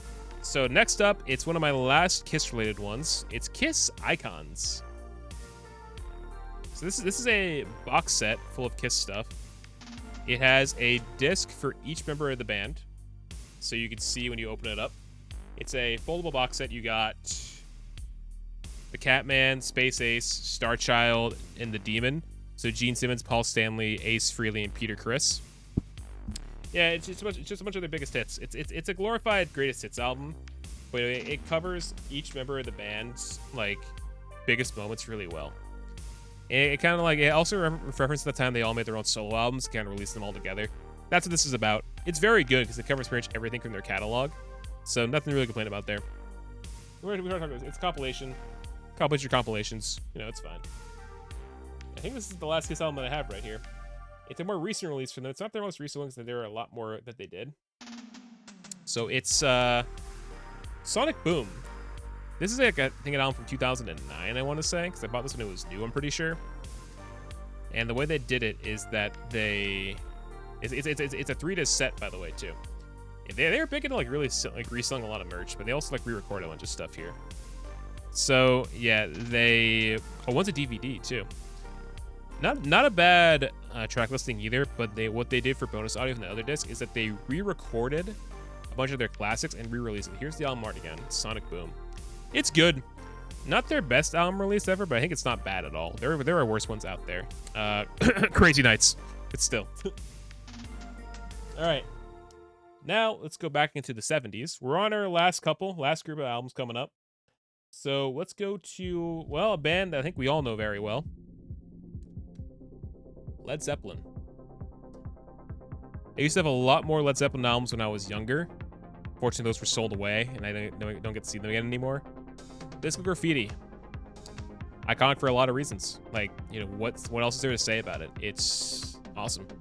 Like, and the other thing I have here is... what is this one? I forget what it's called. What's it called?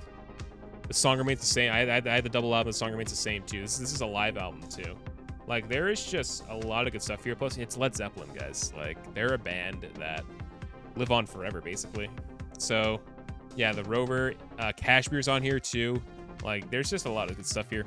Like, words can't put it just. You probably should just listen to these albums. All I'm going to say. All right, we're going to cap off the Metallica side of things. Chris, guess what's up for Metallica?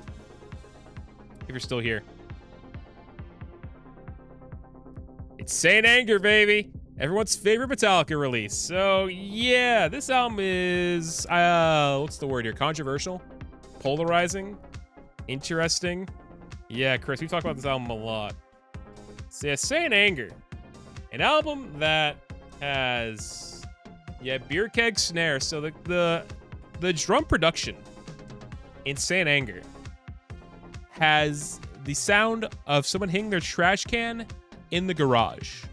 Literally what it's definitely the most unique sounding Metallica release in modern times.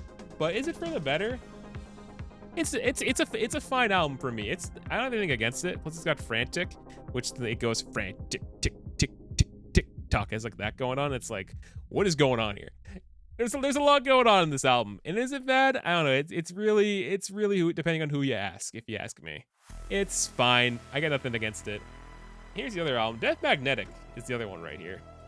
Yeah, they're also really big into sleep. Here's Death Magnetic from like 2008, I think it's from. It's really interesting. It has like the White Album going on. Here's the book of all the stuff in the. Here's all the book. Yep. Here's all the guys. This is probably a better album, I would say. That Was Just Your Life. The Broken End of the Line. Like, this is a fine album too. The Day Never Comes. All Nightmare Long. The Unforgiven 3. My Apocalypse. Obviously this isn't their best album, I would say. But you know, it's fine. It's better than Saint Anger. I think that's what we should achieve at the end of the day. Better than Saint Anger. You're doing something right. Good on you, Metallica. All right. Back to a band we talked about a lot at the start. One of my favorite bands ever. Motley Crue wrapping things up. Get the easy one out of the way first. Greatest Hits. It's just a re-release of their original Greatest Hits album from the 90s. It just covers a lot of their old stuff. Here's out of the sleeve. Very, very classic. Very nice. Very nice. Let's talk more about this and the other album here were my first CDs I ever bought on my own money. It was this and this. Saints of Los Angeles. This is their most recent album, I think. And here it is right here, up close. Hope I don't get flagged for nudity right there. Here's the back, too. Like, this is a great album, too, I think. Oh my god, look on the back. Guys, we can go to Crew Fest. There's tour dates on the back of it in the sleeve. That's actually pretty hilarious. Yeah, I think this is in 2009. 2008, 2009. Got Crew Fest listings in here. Here's the sleeve. It's a white album. It's cool. I like it. These are... So, Saints of Los Angeles is a very good album. It's a very good vibe for a modern-sounding Motley Crue. This is currently their last album they ever made. They probably will be their last album they ever made, considering what's going on right now. I think when they come back for their stadium tour next year, as long as Vince is okay, they should probably stick to the hits. It's fine. I listen to a lot of their newer stuff. They don't really have a lot of newer stuff to begin with, though, to be fair. But speaking of the older stuff, let's look at a re-release of pretty much one of their best album, probably. Dr. Feelgood We talked about it a lot last 2 weeks ago with Stelios. Talk to Feel Good is a great song, and this is their best album, probably pretty easily, soundly, I would say. Because it has a lot of hits. This is the 2009 re-release of it. Yeah, this is a anniversary. This is the 20th anniversary edition of it. So has a lot of the classic ones, has a lot of live versions of it, but you get the traditional Dr. Feelgood experience with this one. Here's the interior. Good stuff all around. Great album to have, and I don't know, I'm just a big fan. I think it's 30 now, I think, too, or I think it did turn 30 in 2019. Not much to complain about there. Alrighty. Now we're gonna get to the part where I own like a lot of just like one-offs of albums. Like these probably gonna be rapid fire. Up first, talked about him earlier. Motorhead Ace of Spades. Good album. You know, he got Ace of Spades, Love Me Like a Reptile, Shoot You in the Black, Live to Win. We Are the Road Crew is on here, a great song from Brutal Legend. Like there's some really good stuff on this album. You know, We Miss Lemmy. I wish I had more Motorhead. Like I wish I had more Motorhead albums. Like this is a good album, but I wish I had some more stuff from them. They're one of those bands I should listen a lot more to. Interior. The traditional Motorhead mascots on there. Solid stuff all around. I can't complain at all. Alrighty. Next one up. I used to have more of their albums before my stepdad sold Nevermind, but here is an album that has a lot of interesting stuff about it. Nirvana in Utero. So, I think we get an idea of what they're going for with this album, right, guys? Let's open her up. So, yeah, this album, I think is known to have the song Heart-Shaped Box, I believe. Heart-Shaped Box is on here. Yes, sir, it is. And we all know what that song is about. Serve the Serpents. Yep. Francis Farmer will have a revenge on Seattle. This is an album that, yeah, kind of just helped solidify Nirvana as like one of the biggest bands in the whole world at the time when it happened. It was, yeah, this is a huge release right here. Kind of put everything else behind it. I wish it still had Nevermind, not gonna lie. But you know, it's what it is. I think this next one here is the only album I have from this one. Which is weird considering how much I like his music. Diary from Man from Ozzy Osbourne. I showed this off on stream last time when we did the tier list. As you know, Feynman is not a fan of solo Ozzy. I found it out apparently when we did the tier list, but still, I like this album. It's a good album. Like, I like Diary of a Madman. I like the song. I like Believer. Over the Mountain's good. Flying High Again. Like, I don't know what the issue is. Randy Rhoads is great. I guess people just don't like it. Feynman doesn't like it. That's what I understand here. I know he was there for the content, but still. Whatever. I like it. Fuck off, guys. I'm gonna get judged so hard. I'm gonna get judged so hard now for those opinions when if this ever gets made into a video. So this next one, I think I got for Christmas. For this one. It's a complete album set of Pantera. It has all of their stuff in it from like the 90s. So it actually also includes the Great Southern Trendkill and Reinventing the Steel, which is really cool. That's cool. But we were talking about earlier. We talked about this. We have the original albums too, so there's not much to say about this one. Next one. Guilty Pleasure Alert. One I'm sure I'm going to get judged for a lot. Chris, you've seen this album in my house. It's, The Police. A compilation album, nonetheless. So The Police are a band that I kind of grew up around because my dad listened to them a lot. And I bought this for myself when I was in middle school. I generally do like their music a fair amount. So it's a bit interesting to see all of these hard rock and metal albums in my collection. You see more of a stadium rock, like traditional rock and roll sounding album in here. Like The Police are good, don't get me wrong. I think they're really good. Like they do fit the rock mold really well too, to be fair. But you know, this is a good album, I think. Also, I like how it's all yellow too. Can't complain about that. So it has all the hits on it. Not much to complain. We haven't really made anything since then. Yeah, no Slipknot. I have no Slipknot in this collection. That's more of a Paul thing, I feel like.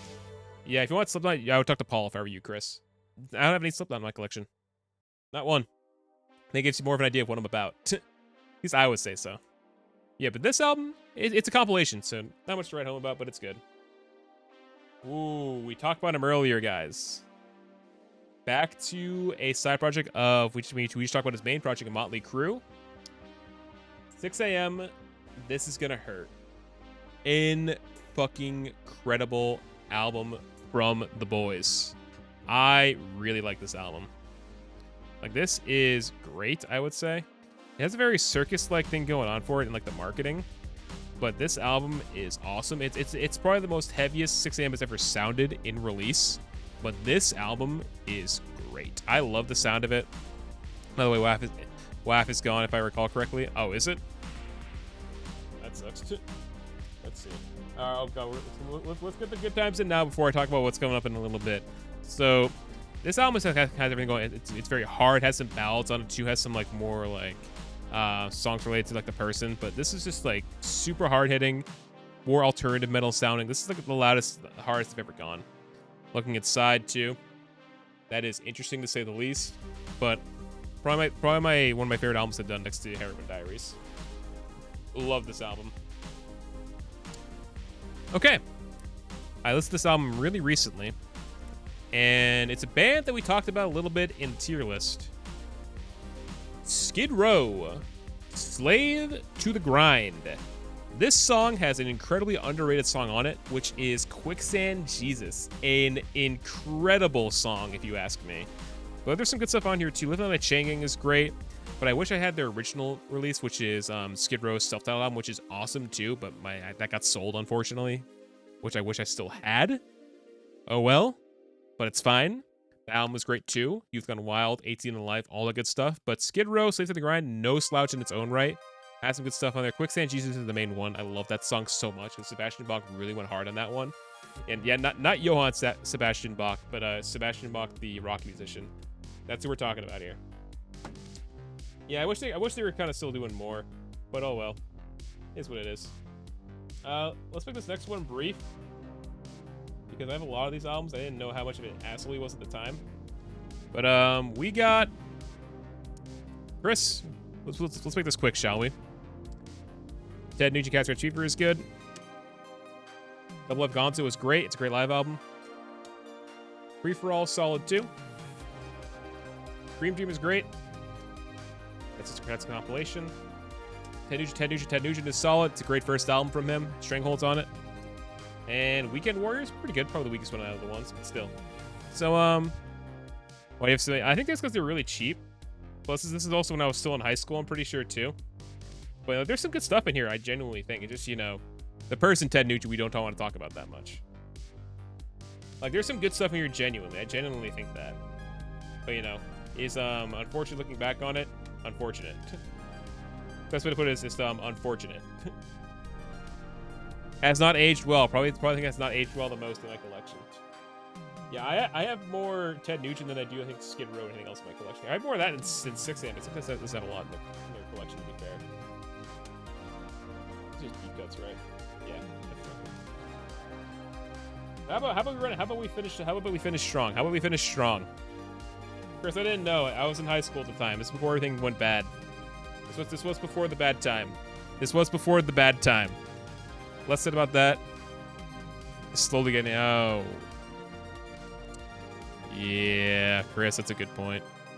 Yeah. David Ellefson. Mustaine being a very interesting figure behind the scenes. Yeah. Yeah, I see where you're coming from that one. Okay, anyway, so enough of the metal music. We're actually done with all the metal CDs I own, rock and metal CDs I own. So these 3 CDs I bought at Super Smash Con 2017. And they're all albums I really like. So let's start with the first one. Fan-freaking-tastic band here. It is. And I love this band so much. I love him as a person. The Kyle Lethade Dance Party. I love this. This is more of a jazz funk album. So it is a jazz big band. And there's a lot of there's original stuff here, but there's also some covers. You got the Pokemon theme song, the original one. You got Guile's theme from Street Fighter. You got the Victory music from FF7. You got the title theme from Mario Kart. And a lot of original stuff. The original stuff in here is great, too. And I think we can listen to this because it's not DMCA. I'm going to look it up. Pause champ. Oh, we can listen to the original. We can listen to the original ones, I think. No, we found it. Just listen to this. Let's go with the anime theme song. Just listen to it. This is from the album. We're not getting in trouble for this. It's I think this is DMCA. I'm keeping it on because it's great. Megadeth this? I mean, hopefully they're a good show. I just hope that Mustaine doesn't lose his mind. That's all I'm hoping for. Let's finish strong with this though. But this album, so when I bought this album, I always remember when I bought this. It was Kyle was at his booth playing with his band in Melee. And I'm walking up, I'm like, hey, you guys selling the album? He's like, yeah, of course it is. I'm like, all right, I'm gonna go deposit some money and go buy it. He's like, all right, sounds good, man. And then we just talked for music for a little bit. He was just like, he's such a genuine guy. If you play Melee, especially on the Tri-State or NorCal area, you know how good of a person Kyle Fade / Dizkid Boogie is. And like, this album, the culmination of it, he has some more stuff coming from what he said recently. So like this, jazz funk fusion, it's fucking great, I will say. The last two I got here, I bought from a group called the Triforce Quartet. And I think any Legend of Zelda fans out there, or even other folks will really like this stuff. So, wow, I just realized what's on here. Holy shit. So, let's look at this. Video game music nerds, stand up please, because we're talking about the Triforce Quartet, which is Ultimate Fantasia and I think it's just, yeah, the Legend of the Triforce Quartet. One's more Zelda focused, one is more Final Fantasy focused. Let's start with the Final Fantasy one. So this one features music from Smash Wii U. There's an FF Boss medley in this, which sounds awesome. I need to go back and listen to this. Mega Man X is in here. Chrono Trigger's on here. We got Chrono Trigger. It's the Middle Ages. Oh, is it that? Oh, I think it's the map music. That's great. Civ 4. World of Warcraft's on here for some reason. Let's see. Legend of Zelda. Skyward Sword just came out. There's an FF medley for 3 tracks and some bonus tracks too. Like, you know, this is just a good like cover of songs, if you ask me. Like, this is good. No Dragon Quest. Yeah, no Dragon Quest on this one. Oh well. But hey, here's the cover art one more time.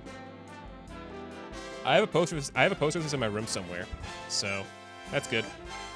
And finally, the last album that I own. We got their other album. I think this is the first album. This has the Brawl main theme, has a Zelda medley of 3 parts. There's Secret of Mana on it. That's the main theme of Secret of Mana. FF7 Advent Children Cloud Smiles, Mario Bros medley for 3 tracks, and the Banjo-Kazooie main theme. So, good stuff. That's gonna cap it off. That is how we cap off the CD collection. That was 3 hours of me just talking music to you guys, and it's only 7:30. I'm happy I started early today. Holy shit. Oh my god, I'm happy I started early. We were moving like 10 o'clock. That's gonna cap it all off. Oh, that was fun. That was great. Why are there so many notifications on my Discord now? Alright, so did you guys enjoy that? I'm gonna clean this all up probably. And how about, now that we're done with this, we go over to Dragon Quest. Alright, refresh that. That was a lot. That was a lot. I'm sorry if I bored a lot of people with that. But I think now that that's done, I'm gonna take a quick break. Yeah, I think how about this? How about we take a quick break, and then when we come back, we do Dragon Quest. That's what I'm thinking of doing. So we'll take a breather. I'll get some for the game, and then once we're ready, let's head over to some Dragon Quest 11, because that's what I want to do. So I'm gonna clean up my desk, go get a snack real quick, and then we'll settle in. Don't get worried, folks. We're only gonna be on for a little bit. Be back in a sec, guys.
And we're back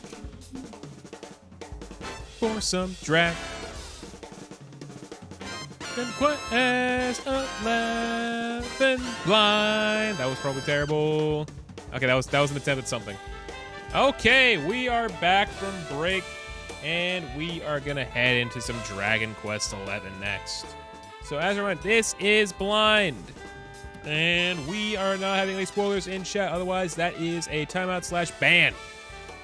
That's what to do at this point. We'll recap in a second with the in-game dialogue. Let's get the game started. I'm gonna get rid of that.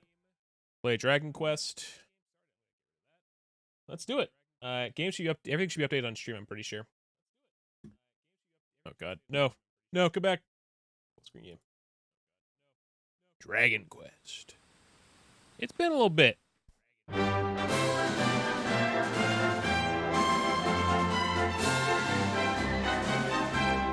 gonna change the mode.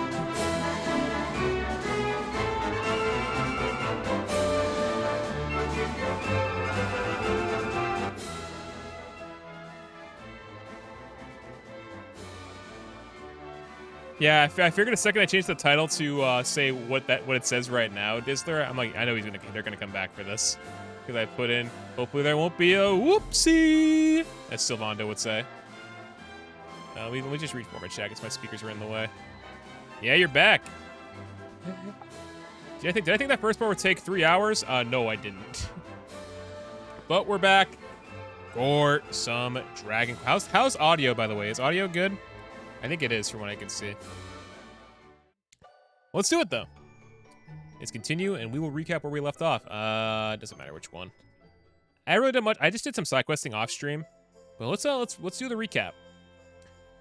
Our heroes are in Gallopolis, where they have come in search for the supposed rank of Yggdrasil that they hope will help them reach the World Tree. The Slayer of the Sands has been stopped, and Stelios finds himself helping the hapless Prince Ferris once again as he is sent out into the Celestial Sands to ensnare it. With Sylvando's enthusiastic assistance, they manage to capture the creature and get it back to Gallopolis, but it promptly breaks free of its chains and goes berserk. Sylvando suddenly appears again, and with a few choice words, whips Ferris into a frenzy. The prince stands firm, and while it takes Sylv to strike the killing blow, his swift exit leaves the future Sultan free to soak up the glory. And finally learned his lesson, Ferris comes clean to his father. He also raised the topic of the rainbow, and the party of relief turns to incredulity as the Sultan reveals that he sold to a traveling salesman to pay for the Sand National. Because he needs money, chat. Yeah, Yggdrasil. Is it Yggdrasil? Oh, well, I fucked it up. I thought it was Yggdrasil. The party leave Gallopolis in pursuit of the salesman and are accosted by Sylvando on their way out of the gate. Unable to bear the thought of the Dark One bringing despair to all and sundry, he insists on joining us on their quest. With this new addition to the merry band in tow, they take off for Gondolia, where it seems Sylv has a ship they can use. Yeah, we're going. Oh wait, boat ride? Yo, boat ride? Is that what we're doing today? I forgot, boat ride. No shit, boat ride. Welcome back, Stelios. I trust you had a peaceful respite. Yggdrasil. Okay, I was close. I get closer every stream. Mark, I get close to that every stream. Yeah, also, we got some new drip. Let's make sure my settings are good, by the way. These say familiar, right? All right, cool, they did. Cool, I'll make sure nothing goes wrong. I don't know attributes. This stream has 7? Ooh, that could be good. No, she needs more. I'm gonna give her MP recovery. Alma Mater. Let's see, what's Veronica got? 6. Let's go to her Vim tree. Nah, she needs more. Yeah, she needs more. Eric, let's see, what do I got? Anything I can get? Great sword. I know I'm not wearing a great sword though. Ooh, I should get Zap. I should get Zap at some point. Peep peep poof. Oh, I haven't gotten Zap yet. It's kind of cringe on my part. Swords, he doesn't have a lot. Okay. Yeah, I did some of the horse riding off stream. I did it all first try as a heads up. But now we're back. We're back in the Dragon Questin. Also, I do this with OBS. That's better. Go back, please. Mouse. Okay. Why can't I use... That was weird. That was very weird. My thing actually got disconnected for a second, but still. Okay. And we're gonna head out towards Gondolia today. We'll do some more plot today. We can get to his boat, that'd be good.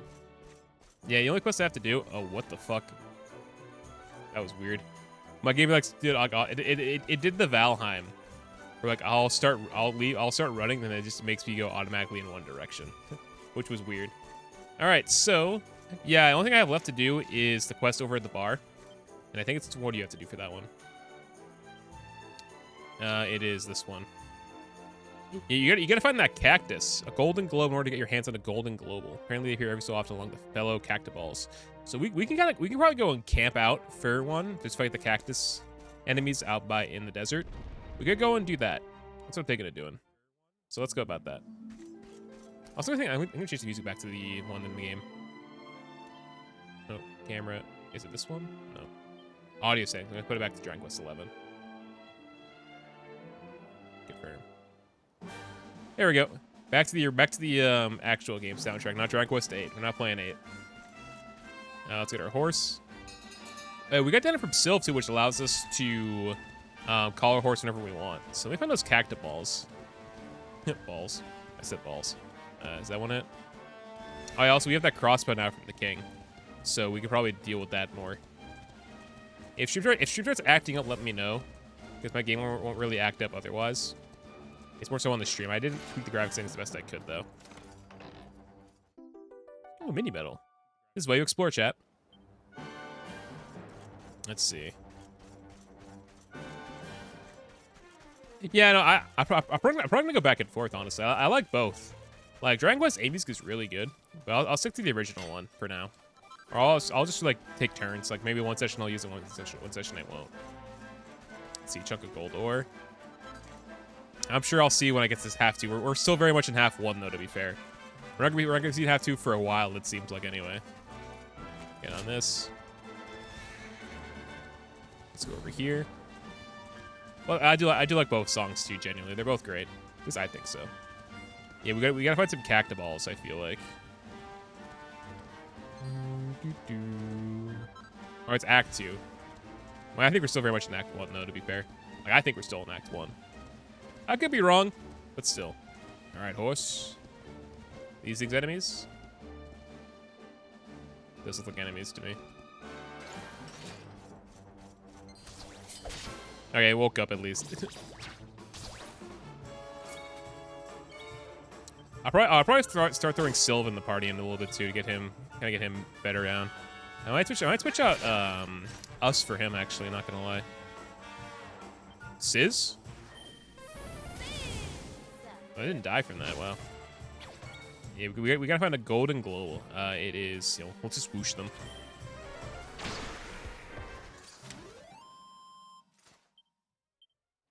All right. Ooh, hit it. Thought I was gonna whiff that. Act 1 and 2 are the two acts of the game. Act 3 is that makes sense. I might say there has to be 2, right? But sometimes I think of a play. Sometimes it might have more than one act because I know there's like some Shakespearean that has like 4 acts in it. I'm pretty sure. But I get where you're coming from. Sizz.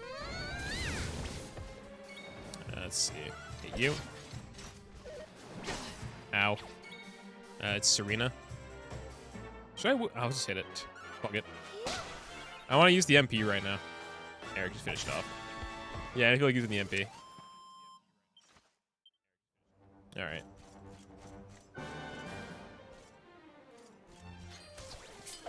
Let's use that crossbow thing that I got. It's only depend on the enemy. Yeah, because we got that crossbow from the prince, I think, or from the sultan. It was from the sultan. I've used it outside of the field a couple times, but still, I'll figure it out.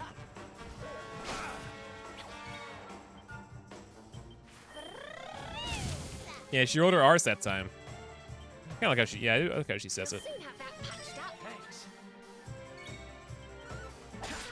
Easy. You get XP from it. Anything else? There's a camp over there if you want to heal. Even if like the lower graphics settings for stream, it still looks really nice. I will say. Mid-bat. Oh yeah, that's right. Yeah, so say if like Sylva's in the party, he still gets XP from like not being there, right? future reference. Yeah, I forget. It's like Final Fantasy X. Hello there, Mr. Luminary. I took my ticking time, but I found a password for you. I'm going to head to say it now, so make sure you're paying attention. Shit, I don't have a fucking thing. Wait, don't they keep it in anyway? It's, okay.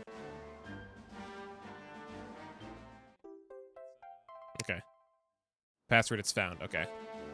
I don't know if it would do it, like, either automatically or not. You can now visit Moonhan via the Altar of Legendary Line. Talk. Go and speak with the Mayor Tickington, and he'll tell you how to use the password to get you properly. There are more toggles out there whiling away the hours searching for passwords, you know. Be sure to take a moment to talk to them if you can't come across any.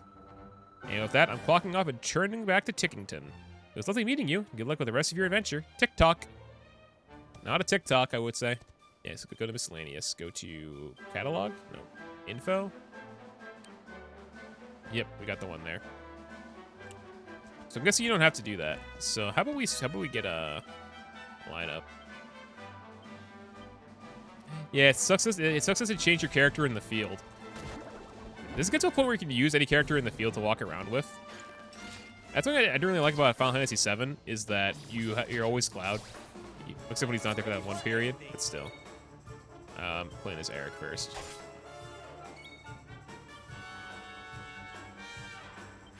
Yeah, about to say. It did come up earlier. Oh, he set to auto. I forgot he's still on auto. I gotta change that. Who else wants some? The great Sylvander grows even greater. I'm sure you do. Also, I forgot to put you on regular battle. Whoopsie. Let me change that. Here, go up again. Nice. I'm gonna wait. We go to tactic. Yeah. Follow orders. I like having control. That's what I like doing. Oh, it was, yeah, I'm about to say, because it's a new thing. Riz. I want to see how Sylvando fights. Oh, yeah, we really need that, to be fair. So I got Flame Slash, Hot Link. Oh, that's right, Sobering Slap. Oh, it's like a Sunya, basically. Reheal, oh, so it's regen. Cock-a-doodle-doo, you wake them up. Decelerate, makes them oomph. Get a little more oomph. Haste. Oh, it's a party. Oh, he has a party-wide buff? Oh, it's like a Bard's Inspired Courage, basically. That's what that is. Yeah, so he is a Bard, as I thought. He's kind of like a Bard. As I thought he would be. Get 80 damage. Calm down. Sheesh.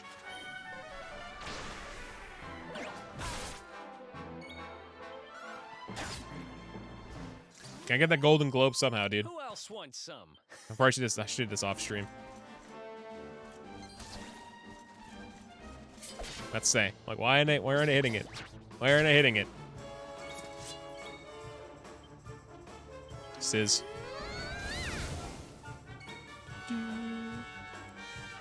25%. Ooh, that's pretty solid.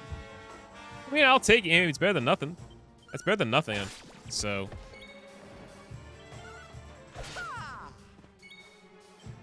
Whoosh. Did I do all right? I'd say you did all right, Veronica. I'd say you did all right.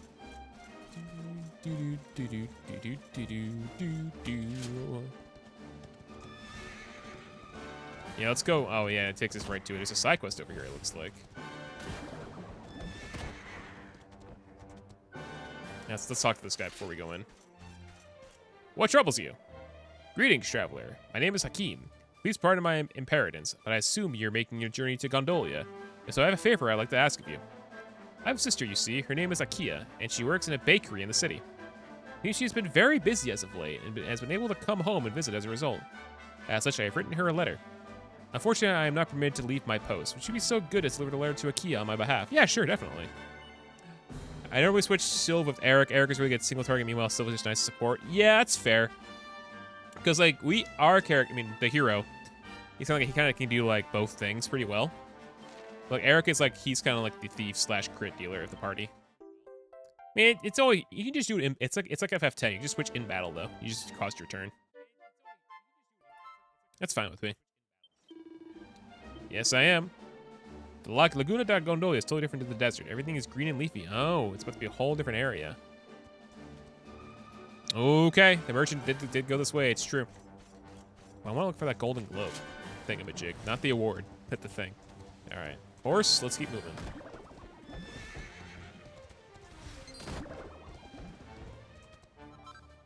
Snake skin. There aren't any cactuballs over there. I've already been over there anyway. I feel like that's going to be important later.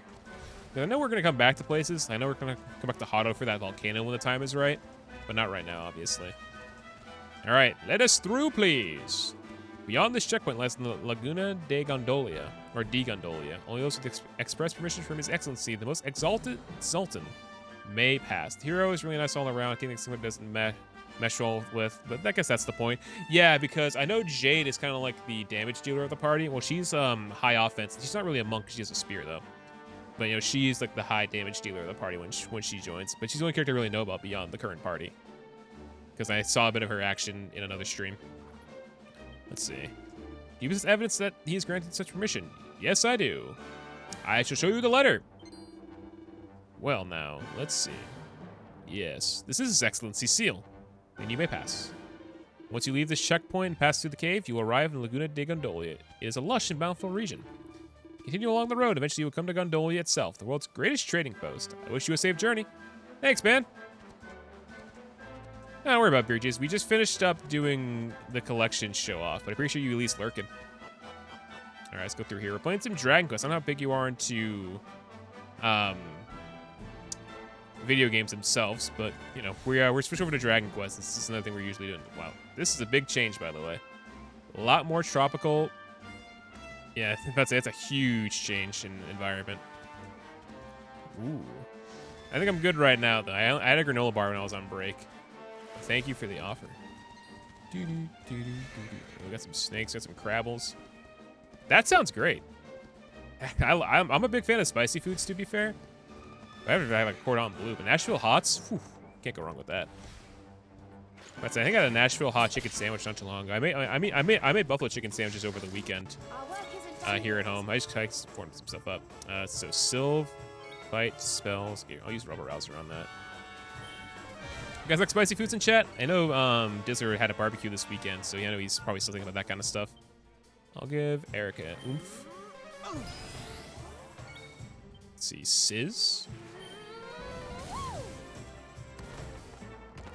Sorry, there's also... Oh, and at least we got a Sunya, don't we? It's Veronica. Veronica has less HP.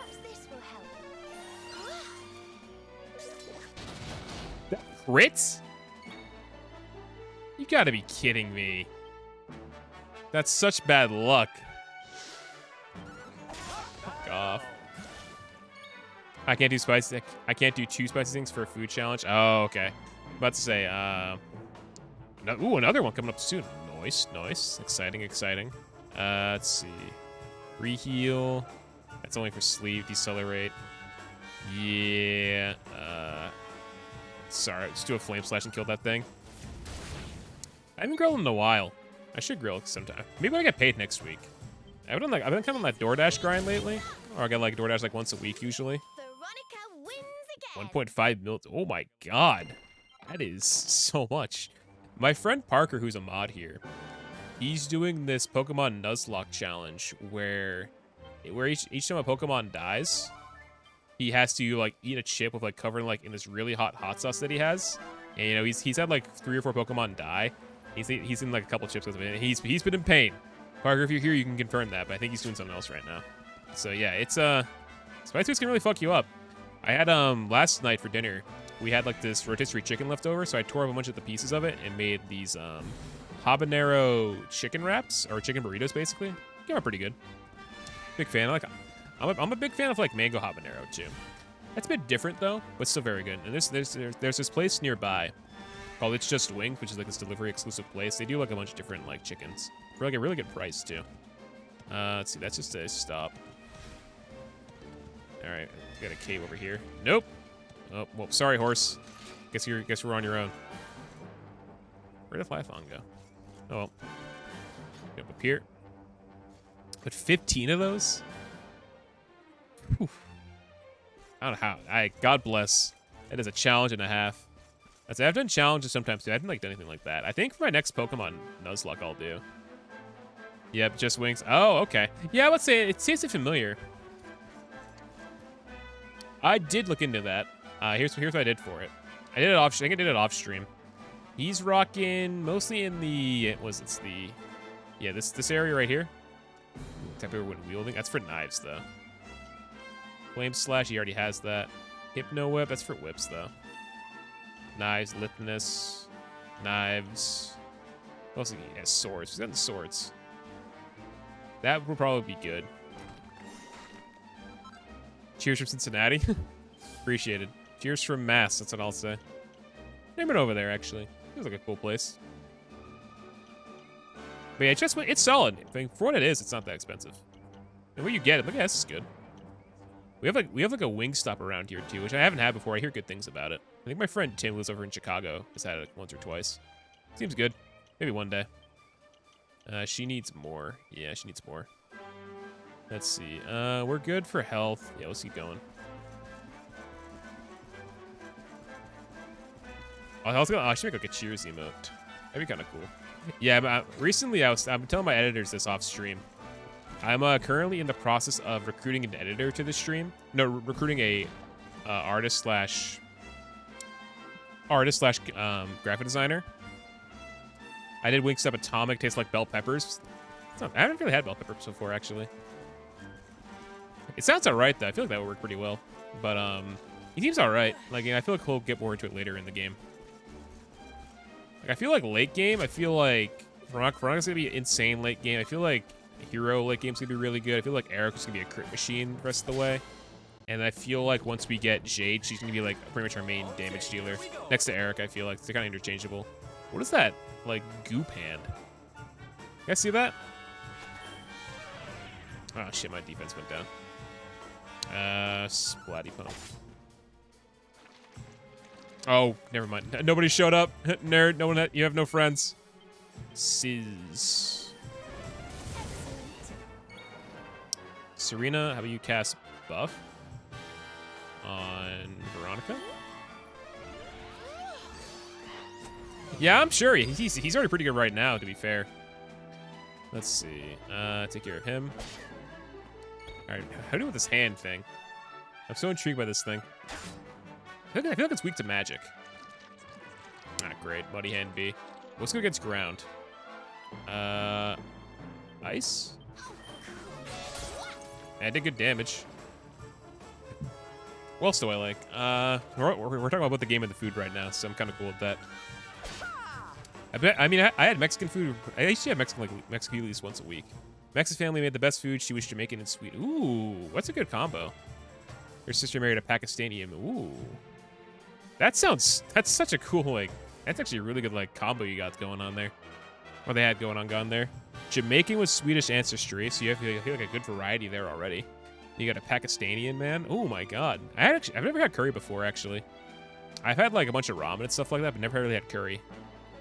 I've seen that. Because sometimes I'll go to, like, Boston, or when I travel, I'll go for, like, a ramen bar or something like that. It looks like Asian cuisine. And then, like, yeah, there's options. But I never had curry myself. I think next time I travel, I'll go for it. 17 for Veronica. Ooh, decelerate. Nice. I leveled up to 17. Which do we have? 8? About to say, I haven't really had dinner yet. That's the thing. I'm probably gonna eat dinner after I finish stream, or I might like take a dinner break during stream, depending on how late I go. I might go late today at this rate. We've already been live for, it's already been crazy. We've been live for 3.5 hours. I want to get zapped. That's right. Yeah, get zapped.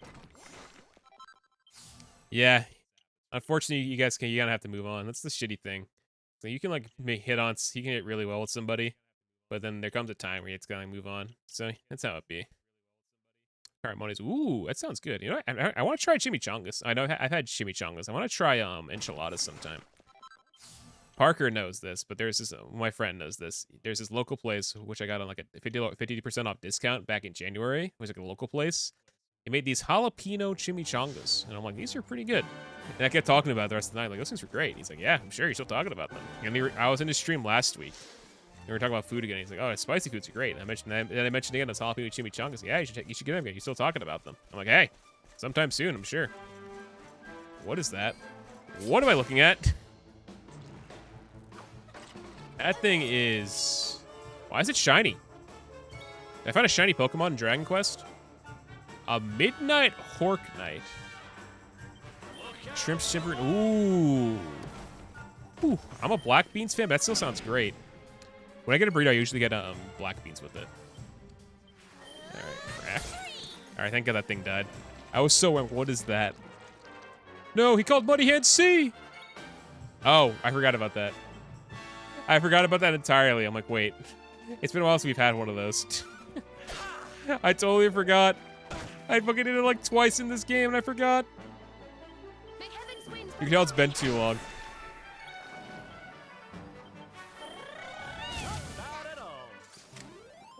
Oh, I'm so dumb.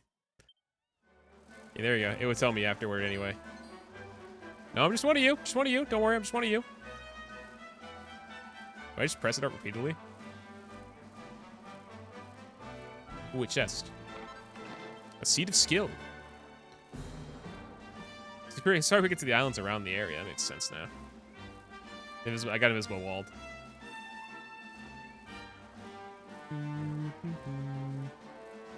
I'm gonna remind us back to the jungle that we were in early game. Oh,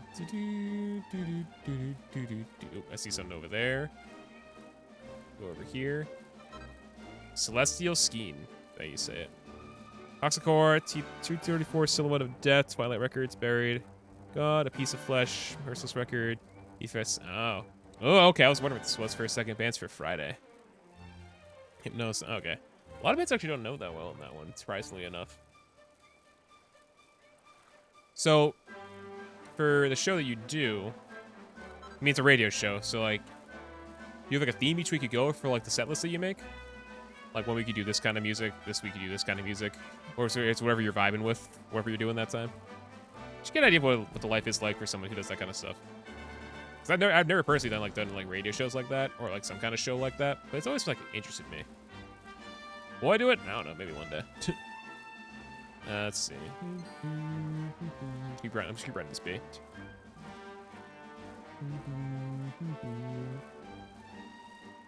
Aw, really? Come on, game.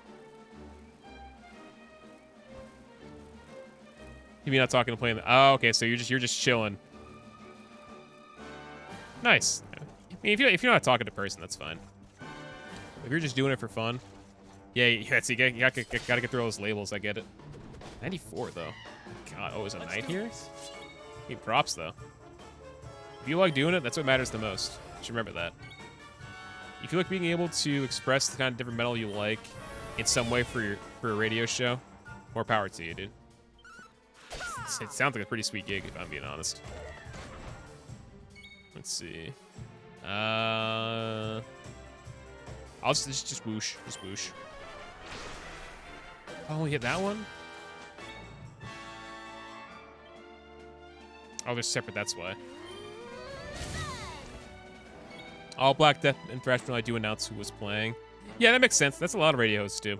Like, they'll say, if you didn't know it, oh, that was X band playing X song. If you like this band, check out this X song we're going to play from like a similar genre or something like that. That's what I would do. And, like, maybe they'll announce, like, some tour dates they have coming up if they're interested, too. Like, say if the band's coming to the area. Oh, they'd say, oh, they're coming to X area on this day. If you're interested, go here to find the information. For GTA radio position, no. How much do you want ideally for that? That's a big thing.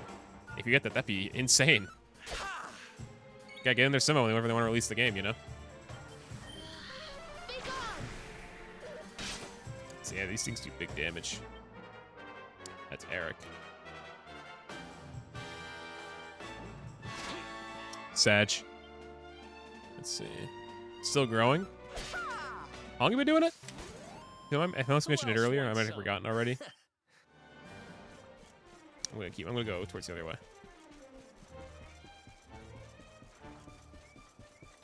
I don't know, one of those talking thing guys. 2 years? That's not too bad, honestly. I've been streaming on Twitch for about a year and 3 months, if you're wondering. Or closer to 4 months. Yeah, year and just about to be 4 months. So that's about 16 months of my life I've been streaming on Twitch for. And I'm still growing, too. I mean, I just started making YouTube content recently. Well, getting stuff on YouTube consistently recently. Time waits for no man, but we have a plan. It may require a caravan. But I have the idea for a station, have a lot of people on Twitch who have helped me so far. And I just came up with the station's name. Sweet. Sounds like a combination. Voodoo Curse Radio. That's a solid name. With the kind of music that you play on it, I think that works really well.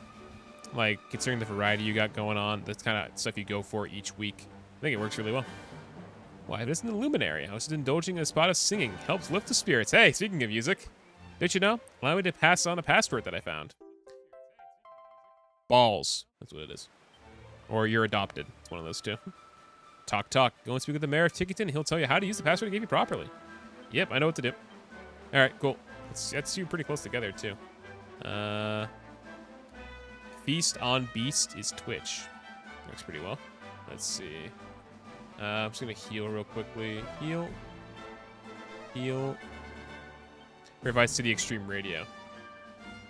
That works. So, I'm curious, how does the Vice City Extreme Radio work? Because when I think of Vice City, I think of the game itself, obviously, but I'm not sure how that would work these days. Tell me more about that.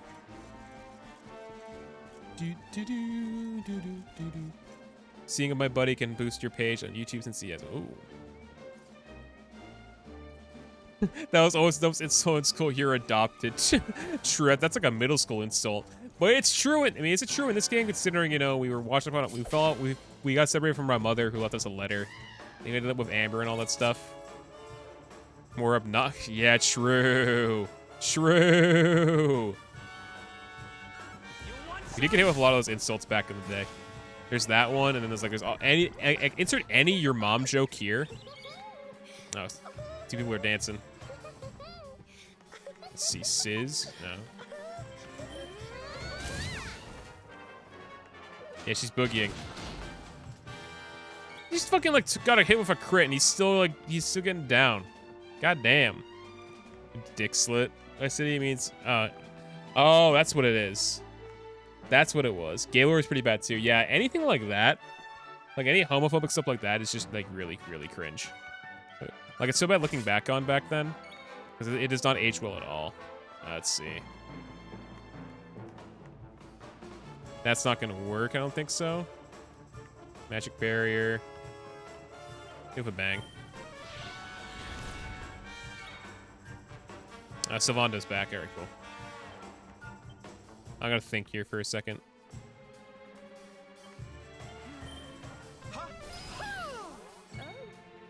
Alright, she's back. Mid heal on Sylvando, please. He's not doing so hot. Infected cum bubble. That's something I'd hear like in Brutal Legend, I feel like. Some people bully saying I don't hate anyone. Yeah, and they're clearly like just dunking on you. I got hated on for how I looked in middle school. Sometimes I did like one little thing in class, and then she just like bullied me for the next like 2 days. And then I went to the counselor just to mention what was going on. He just told her to stop, and it was pretty slick. But you gotta use all that stuff though. I got shot for the music I liked in middle school too, and that kind of just moved on. It's they were interesting times back then. Alright, that fight was a lot longer than I thought. Jar Jar's for me it was Jar Jar's because my glasses lens were super. Oh, that's I didn't have a nickname like that. Yeah, it's not great. Let's see. I'm trying to think what I had. I didn't really have any. Like that were like that. I mostly got hated on for what I liked. Metal and like sometimes the occasional like some game I play or what I was about. I don't know. Nothing like that. So that's where it's that metal is now punk rock. Oh, you don't like this band, you're a poser. Yeah, it happened a lot. Like I remember when I was getting the metal too, I had like a lot of this stuff. I'm like, oh, I like this band. It's like, oh, that band is whatever. How about you listen to this band? I'm like, oh, well, if I don't like them that much. Yeah, it was kind of a lot of gatekeeping back then. Which I felt like, which wasn't fun. Yeah, there are a lot of like really stupid. Like I feel like a lot of people that hated on me were like getting like at best like D's in their classes, and then they like would never be seen again like come like high school. I'm like, all right, cool. Don't deal with them anymore. Just getting about my business. Markiplier. Oh yeah, I know Markiplier. I've heard that name a lot from Ryan King. I know Ryan and Harris Heller. I've mentioned that guy's name a couple times. Because they did this video on audio. I was watching it on YouTube, and they did mention Markiplier. Like, oh shit. Mark's buddy Mike. Oh shit. That's kind of cool. I found it crazy you just found my stream out there. I was doing a really like applicable thing to what you're about. So you want to accelerate, Veronica.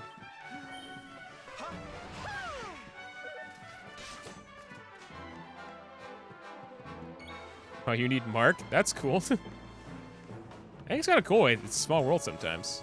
Yeah, you know Mark. Yeah, it's kind of crazy, right? I've heard Markiplier's name before. Mostly from, like I said, Harris Heller and Ryan King. They did a video about, they were doing a video about audio, and they mentioned them. Darkiplier always scares him with metal music. That sounds great, not gonna lie.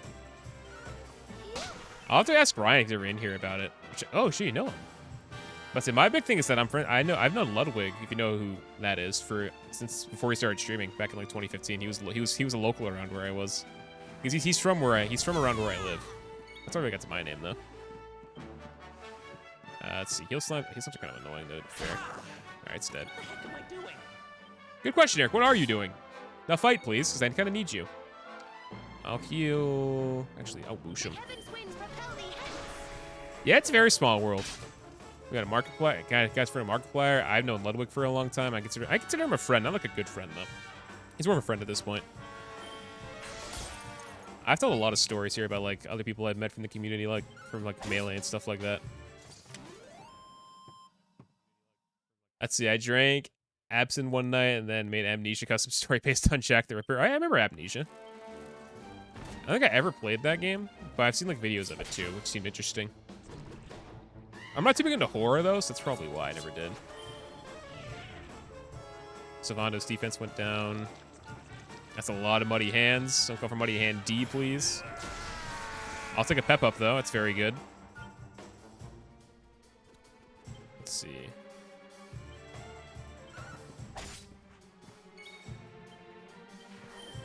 Bang.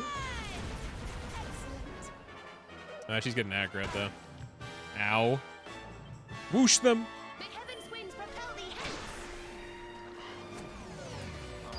Ah, he fucking locked him. Get out of here, dude. To be psychedelic? Does it have like LSD in or some shit? Yeah, we're silenced right now.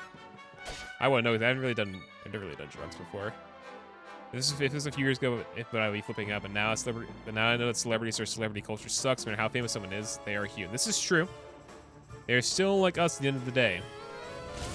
And I know like how to respect someone's space most of the time. There are moments where I'm not like perfect, you know. There's some up and down moments I've had lately. Even like in the past like a year, I would say probably too. But, like I say, we're still human at the end of the day. Open this chest. Ooh, that's very good for the fun size forge. Let's see. Go over here. Oh, I see items over here. Also, it's raining right now. Fairy fluff. That could be good. Plus, it sounds weird to idolize someone into peace. My God. I mean, in this game, I walked into the women's sauna when I was not supposed to be there, and someone said a haiku about me after. That's literally what happened in this game. It happened on stream, I'm pretty sure. Yeah, up there is towards Gondolia, but I'm gonna keep looking around here.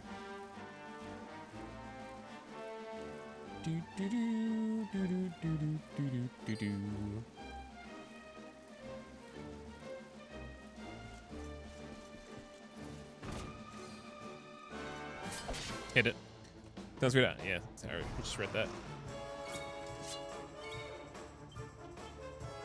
It's a wear to. Oh, it has some face on it too.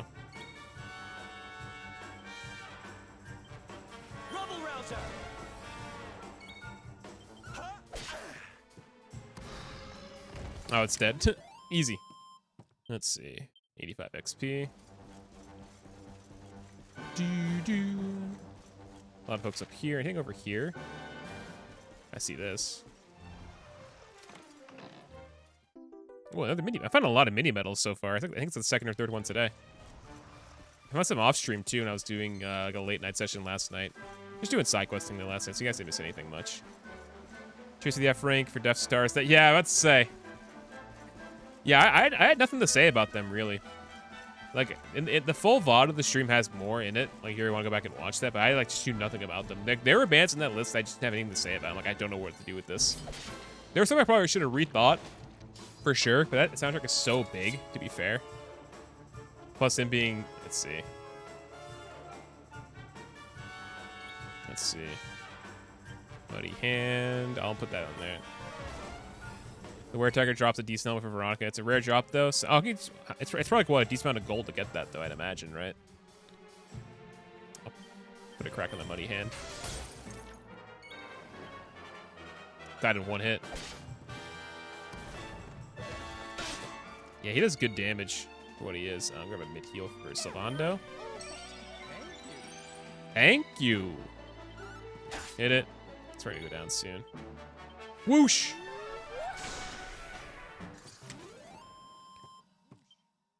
Yeah, how much gold do we have right now? We have 4.2k gold.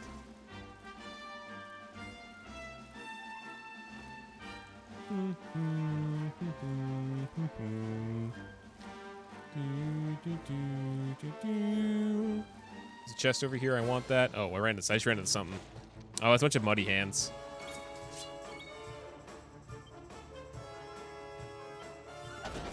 That just cleared right out of the gate. All right, I'll take that.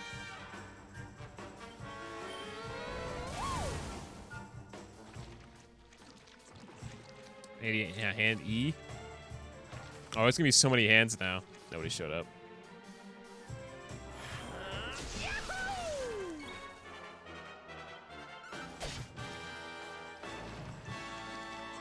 Yeah, they're just gonna keep making these guys show up.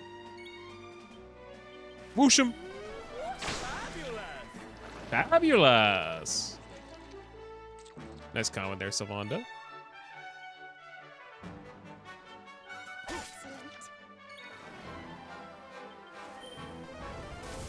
Probably shouldn't use a Sizz so freely like that.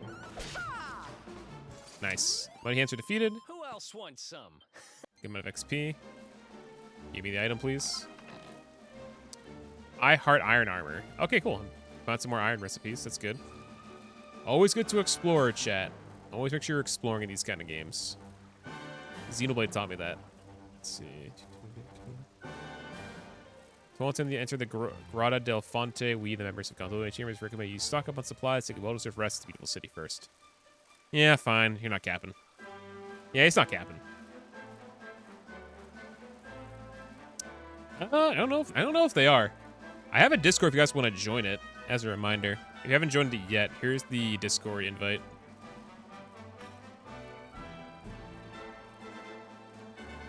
That's a Discord invite right there, if you guys are ever curious. If you don't, it's up to you guys. I'm not going to force you guys to join, but if you guys ever have the option to do it, don't worry about it, though.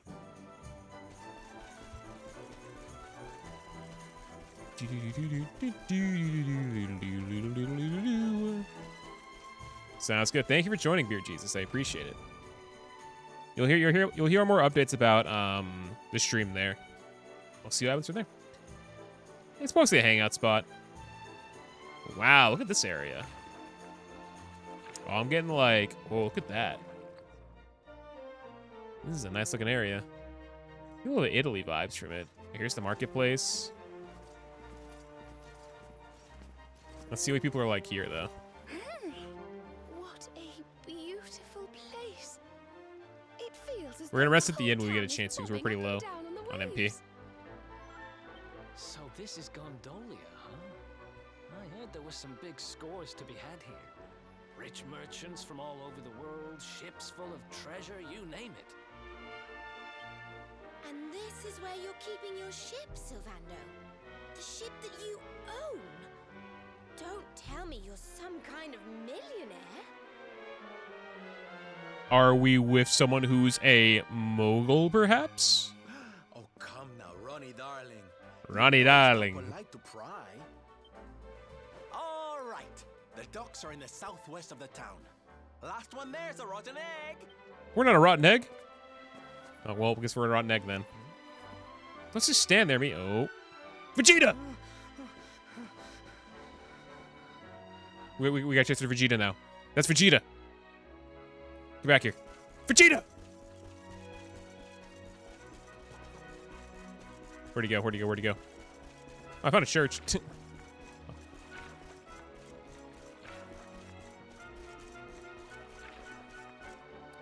I think we're close to like 50 right now, I want to say. Or at least like in the 40s, I know that. Yeah, there's at least like 40 people in there, I want to say. Let me go to an inn real quick, though. Yeah, I hope you've enjoyed your time here so far, Dizzler. I know you've only been here for about, like, a little under 2 weeks. I'm going to rest in the inn first. Stay overnight. Just stay overnight. We'll heal up, and then we'll continue. Yeah, we're not done by long. We're not done. All right. I'll come again sometime. Yep, come. Ooh, book. What's the book got to say? There's a book called Noah's Art. Oh, familiar name, familiar name. I take it from the shelf and have a closer look. Almost anyone who's spent time among the less reputable people of Erdrea is bound to have heard of Noah, a man who trades in gossip and information of all kinds. From the name of the local barber's mistress to the deepest, darkest secrets of the royal family, he knows every tidbit of tattle and every scrap of scandal on every single street of corner in the land. But how does the mysterious figure come into possession of all these sensitive secrets? Many intrepid investigators try to uncover his sources, but each and every one of them has failed. One thing is certain, his sense for a scoop is the stuff of legend. Some even say that one day he was born, he points to the eastern sky, and hours later a storm rolled in that direction. Oh! Sounds like he's a foreteller of some kind. That's what I'm getting from him right now. He's like a foreteller.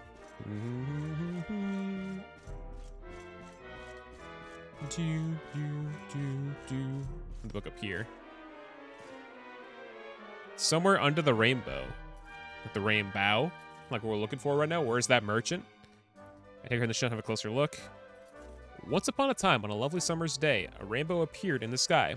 The weather was so warm and relaxing that it made the rainbow sleepy. And he let out a great big yawn. As he yawned, a single tear fell out of the corner of his eye, and the sparkling sunlight split into 7 different colored lights, from which little baby lamplings were born. The leafling lampling with his bright green cap of leaves, the luminous lampling with his brilliant blue flame, and a lurid lampling of his shining yellow body. But the red light was jealous of his beautiful brother, so he gobbled the orange and violet lights up whole. As much for his terrible sin, he was turned into the lava lampling. Horns grew from his head, and he was banished to hell, where he dwells to this day. Well, that sucks. For him. That was the stream just then. It should be fine, though. Oh, there's more out here. Wait, can we go on the rooftops? Oh, no, this is just a dead end. Oh, wait, whoa. Look at that view, though. Got some ether store. Oh, you can see the mountains from here, too. This looks wicked nice. Like, that is... Oh, how colorful it is, too. Yeah, of course. No, we were playing the game, to be fair, though. So it makes sense for you to go on. And also not spoil anything, too, which is great. So you're going right along with the rules here. Oh, Tyrip, don't fall, don't fall. All right, if I fall, I end stream. Cool. Not to end stream.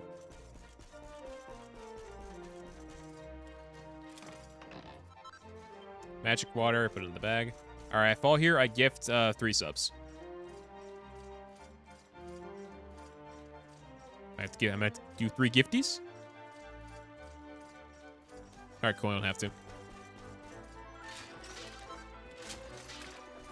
Yeah, whatever. I'll break it. Got an herb at least. You have joined. Enjoy your stay in the Stel Hotel, Dizzler. I appreciate you deciding to join. I mean, it's your choice, like I said, though. Yeah, we'll walk around. We'll go back in the inn real quick. But I appreciate it, guys. Thank you guys for all sticking around today, despite, you know. It's been a long one anyway. We're not done yet. We're gonna be live probably at least until, let's say, at least till 9:30, 10. That's what I would say for stream today. Which is about that's at least another hour. For those wondering what the time zones are. Unless my bitrate fucks everything up, which it might. All right.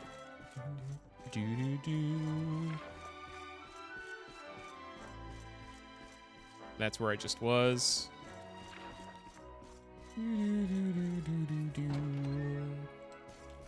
I see looking around though. There's a maid right here. Can I break these boxes? I can't, no.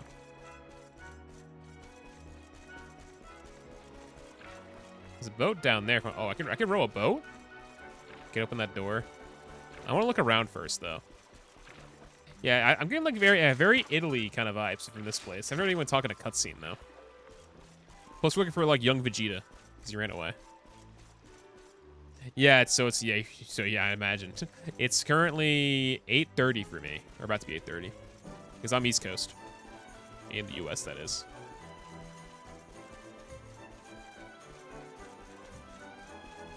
Let's see. Anything over here? Can't go that way. Can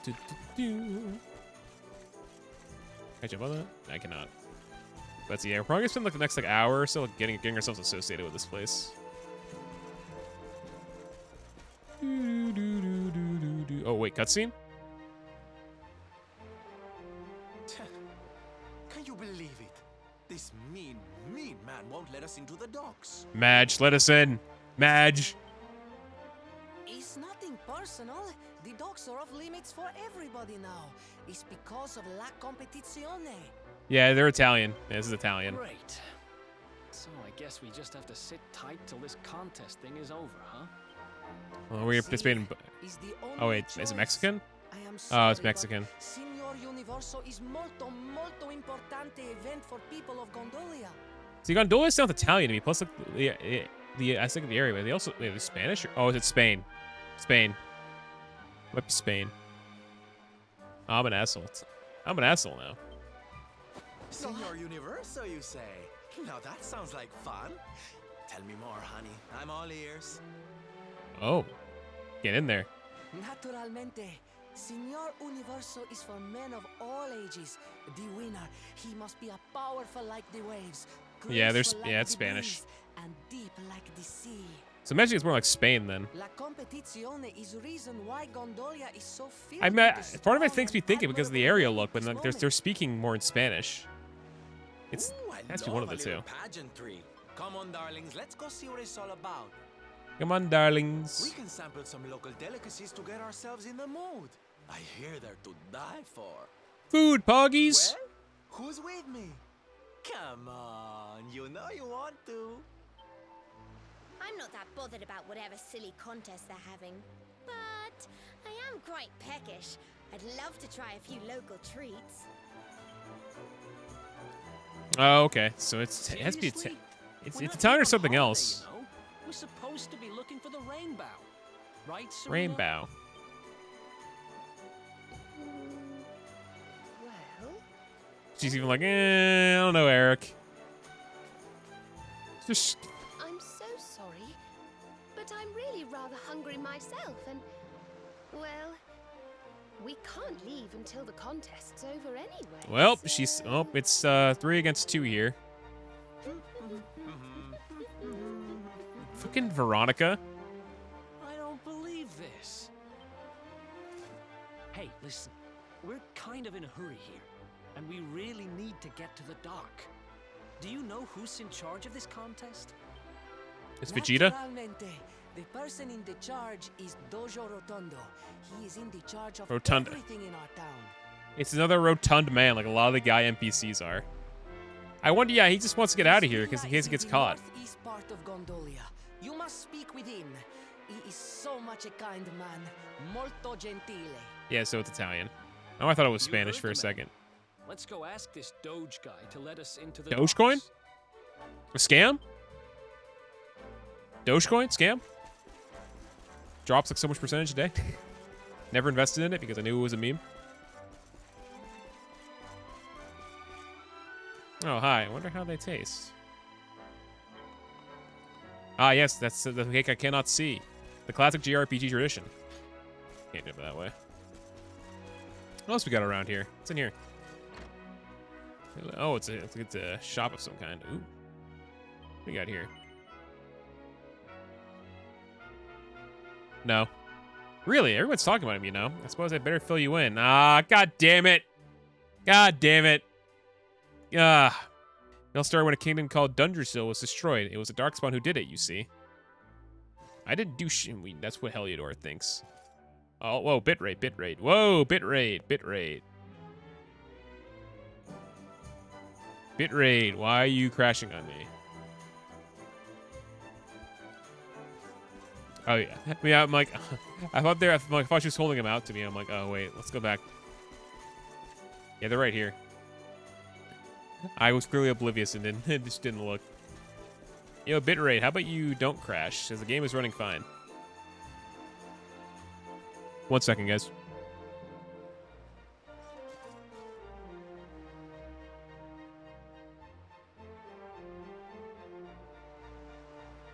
Yeah, frames are dropping. Oh no, don't do this. But it's been a good stream. No, recover.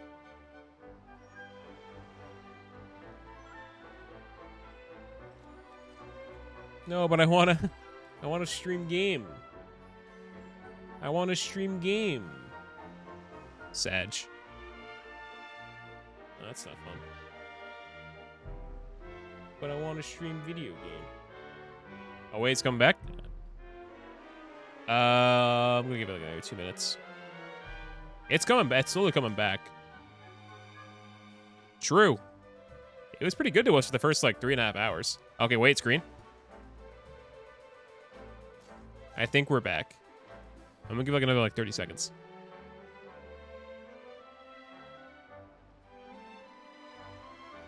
I think we're okay now. Yeah, I think we're okay. Check some socials in the meantime.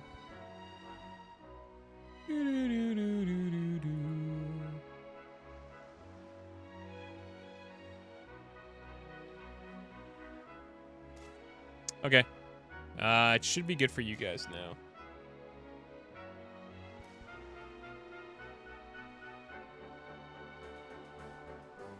Yeah, I think we're good. I think it's good now. Okay. Sorry about that. Fortunately, it didn't last very long. That got worse. Oh, that's what you wait. All right, cool. Do some more exploring, though. Sorry about that again. Yeah, so it has to be like north. We're going to the northeast part of town. Yeah, Doge's house. Rotund Doge. It's literally a coin then, because coins do be round. Let's see. There's this part up here. There's Sylvando. Here's the open sea. Look at this person with the hat. Oh, it's a musician. Salute. I am Luciano. I am the singer, but my throat is not good today. But I hear about this bird song nectar. They say it's best for soothing the sore throat. Interesting. Blasimo. So yeah, got some stuff here. Yeah, I'd imagine. Low-key, it's also what I'm looking for right now by exploring all around. Wouldn't be a city without a puff puff. What is going on here? No. Do not come near. He will destroy me. He will destroy us all. Be gone with you. Oh no, he's on. I think he knows what's going on. I think he thinks I'm Darkspawn. Can't break those pots. I think he's aware. Can't jump down. I'm also gonna keep an eye on bitrate just in case something happens. Alora, you see the rope between the... Oh, yeah, I already did that.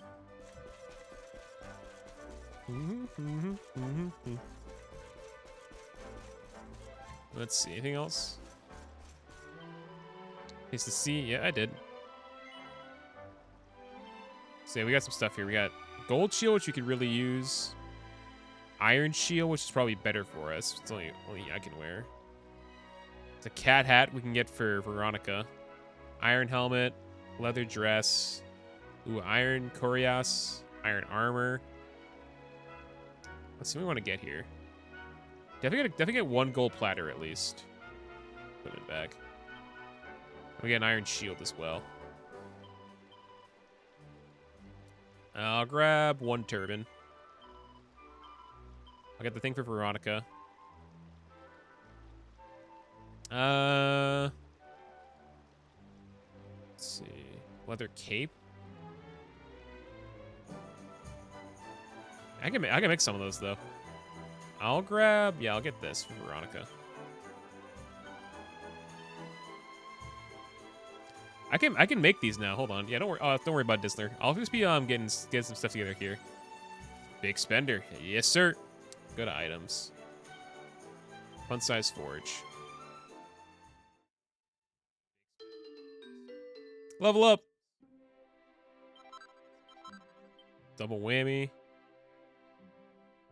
Okay. Yeah, I'm happy to buy those. I'm happy to buy those now. Alright, let's build some stuff.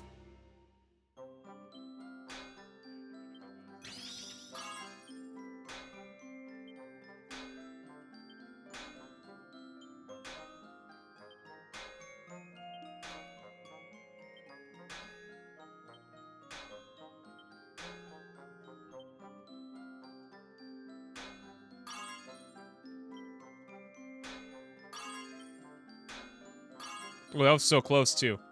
All right.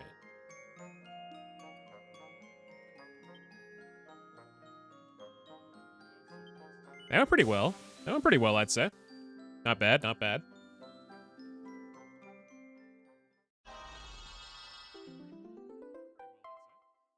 Well, +2. That's solid.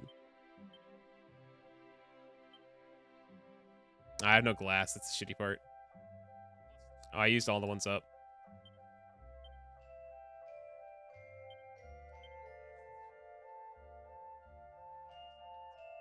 Yeah, I need more stuff. Let's see. Oh, well. Well, we tried. Whoa, what's going on?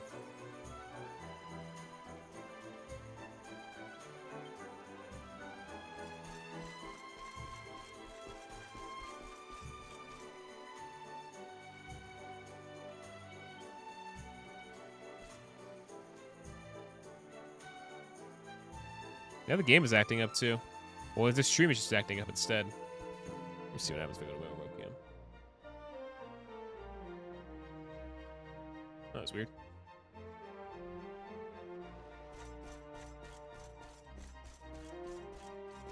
Let's say I don't know why the forge would cause any issues, but that's not that demanding. That was weird. Sorry about that, chat. Oh, now it's acting up again. Yeah, now the FPS is kind of fucky, even though we were just running the town for a little bit.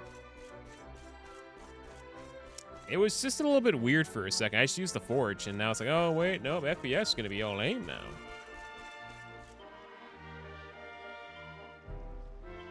Let's see. Hold on. Yeah, it was weird. I don't know what's going on. That was very minor. Plus, it's already over, it looks like. I don't know why I did that, though. Buy a cape? I think I'll buy a cape, and that'll be it. Okay.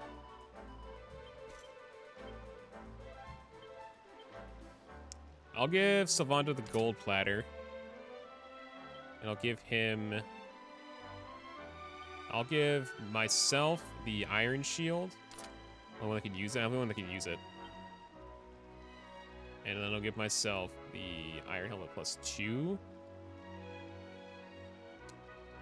For now.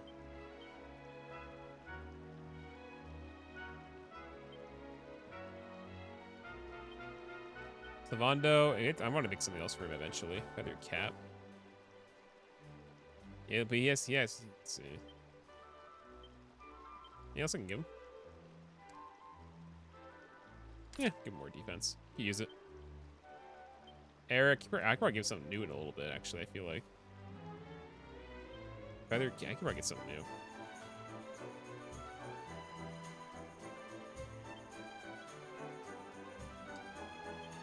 Feather cape, it gives more defense, might as well. Serena.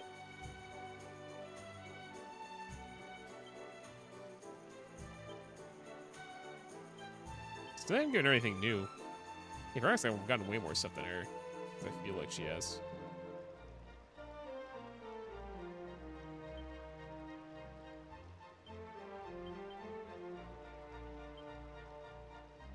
Yeah, give him the chainmail. Yeah, but 10 charm. Oh, I'm using that one though. We could rework an item. Imagine stream looks fine to me, so it should be good for you too, right? I don't know why it's acting up a little bit. I'm gonna watch while I do this then. Why this be too bad?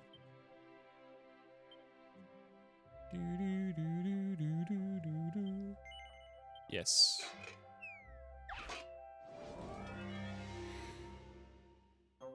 What that was about. Yeah, I was wondering what that was about. Sorry about that.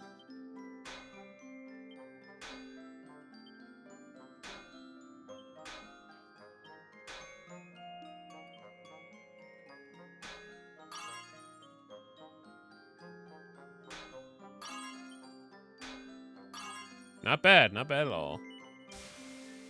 Right, that's at least a +1. Gotta be at least a +1 on that one.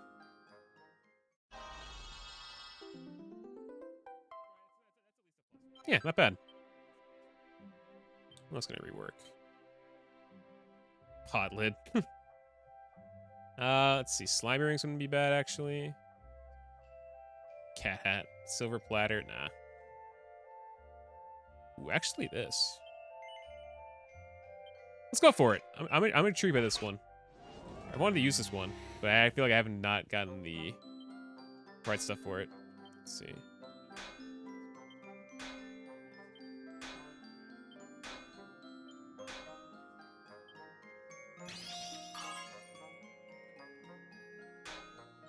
Ah, damn it, I was close. That did not go great. 2 of those went bad. 2 were perfect, but 2 went bad.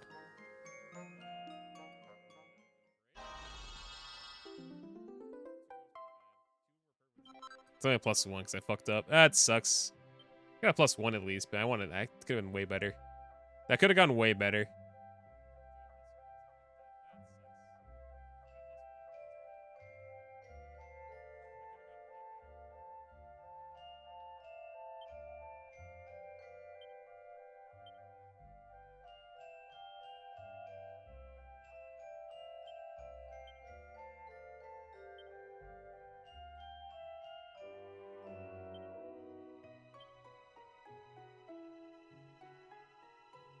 Okay. All right, we're good. So stuff we can't make yet, so.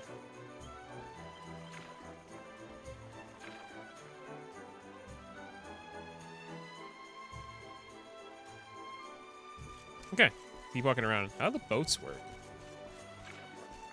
So game, you were running fine all the way until now. What's going on? Okay, let's go down here.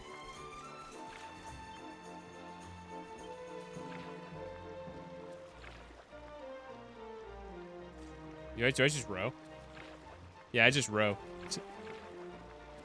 Just a good way to get around town at least. Or I guess more use of rowing at least in case I need it for later. Yeah, some in the middle of the town. Yeah, looks like it's just a way to get around town, basically. That's all it looks like it is.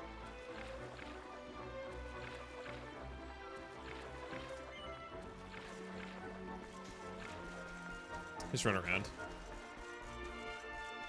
Go over here. Go over here. Go over yonder.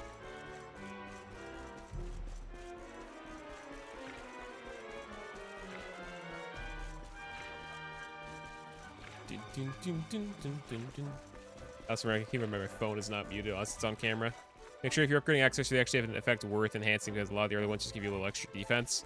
True. Yeah, I didn't do any accessories that time. I've upgraded like a couple before. Not a lot, though. All right, the tavern. Ooh, look at this guy. What went do is the first time for you here in Gondolia, see? Laura, and then I give you a history of the city. Now, Gondolia is the biggest trading post in the whole world, but in the passage, it's just a little fishing village. Doge Rotundo is the reason things have changed so much. He makes the trading agreements with all different kingdoms, and Gondolia, she go boom. If there is no Doge Rotundo, I cannot make the living with my bar. I owe him everything. Makes sense, makes sense. Yeah, whatever. Take the money.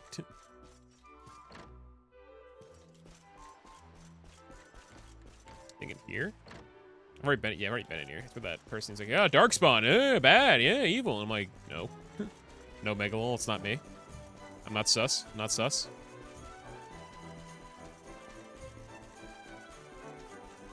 Where else are we going? Yeah, we gotta go to Dogecoin's house. Oh, that's her? I was wondering, like, let's go back and see her then. Let's go back and get laid. I can't platform all the way up here. Unfortunate, unfortunate.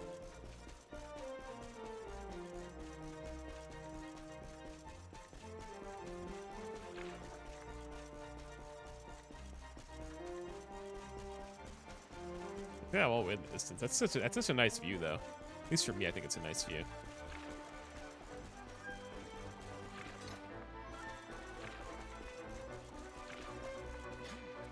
Hold on, chat. We gotta get laid. She's the other side. She's down here. Yeah, it's her down there.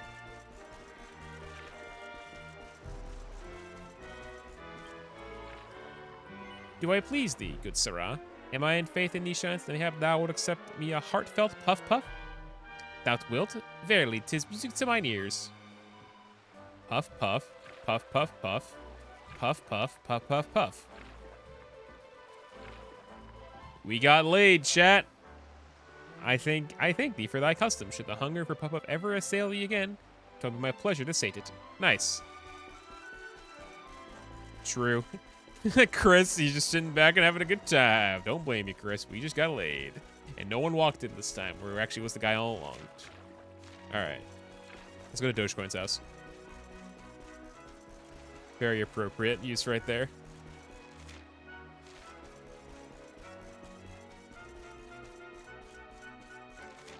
Yeah, I think he's below us. Yeah, I can't jump down there.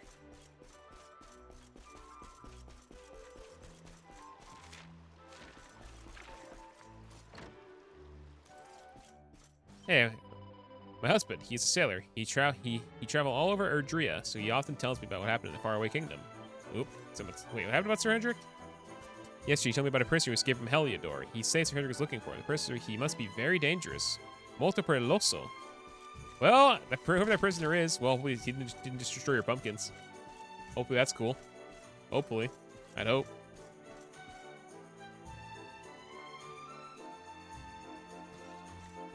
Let's see. 1 second.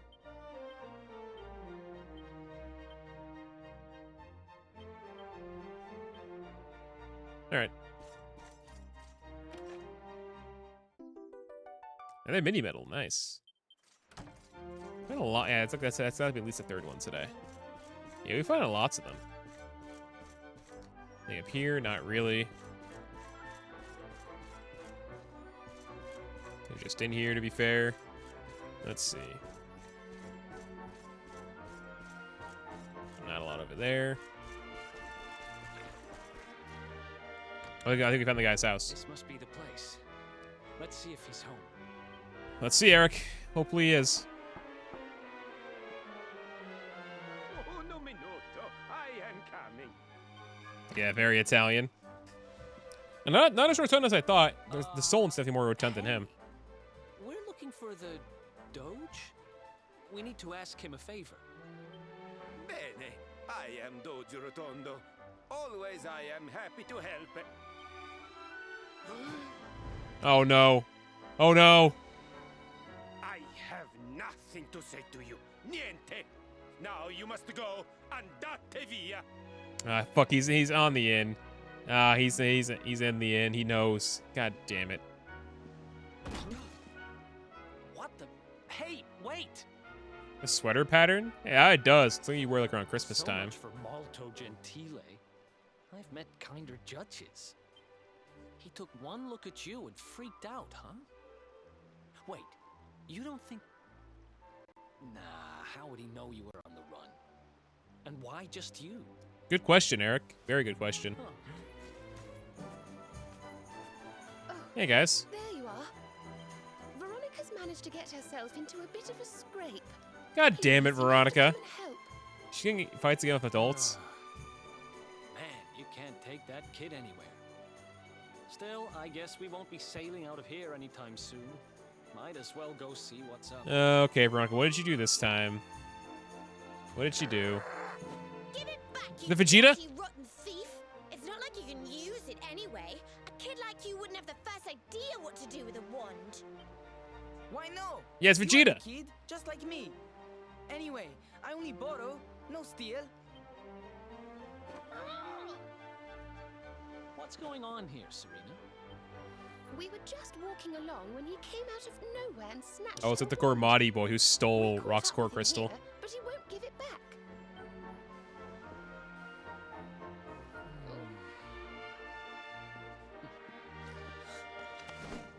Easy. Hey! Here, don't let it get swiped so easily next time. But why did you even want my wand in the first place? I mean, it's more of a Not worth staff, much money, Veronica. though.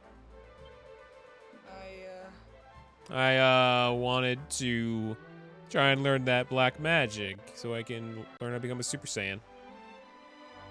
Sag. HTC doesn't exist here. What is it, kid? Spit it out.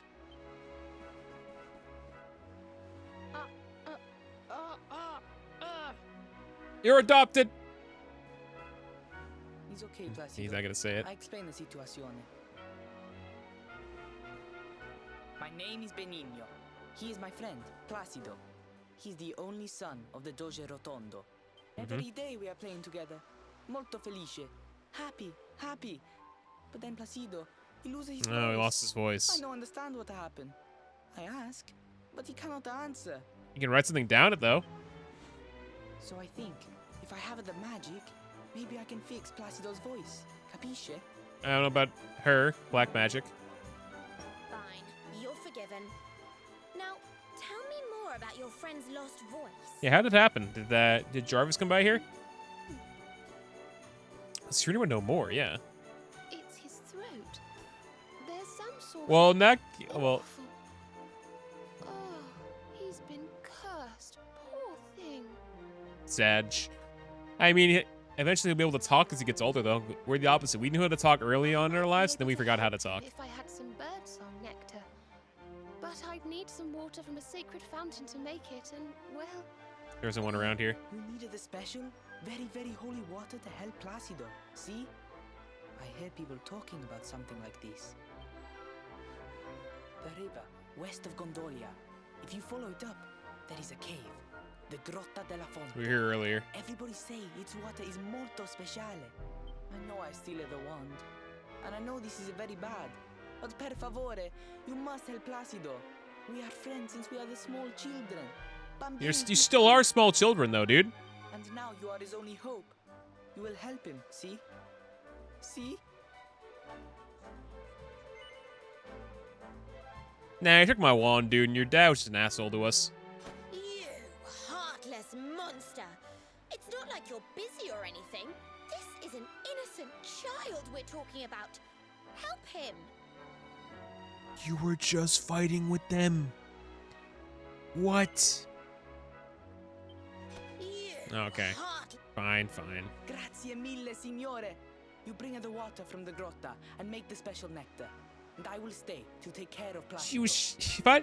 If we didn't get told that whole lore dump, she would be like, yeah, fuck this kid. But now you're like, heartless monster. And I'm like, what? Bitch. Alright, we got a story quest at least. God damn it, Veronica. I'm gonna put... She's something else. That's not a bad thing, by the way. Certainly an expressive one here. I'm gonna go to the church nearby and save, then we're gonna go out there. We must go and confess now. And pray. Pray just in chat.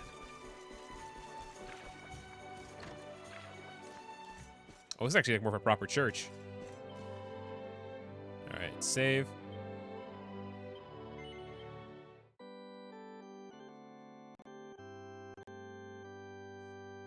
Praise be to Yevon.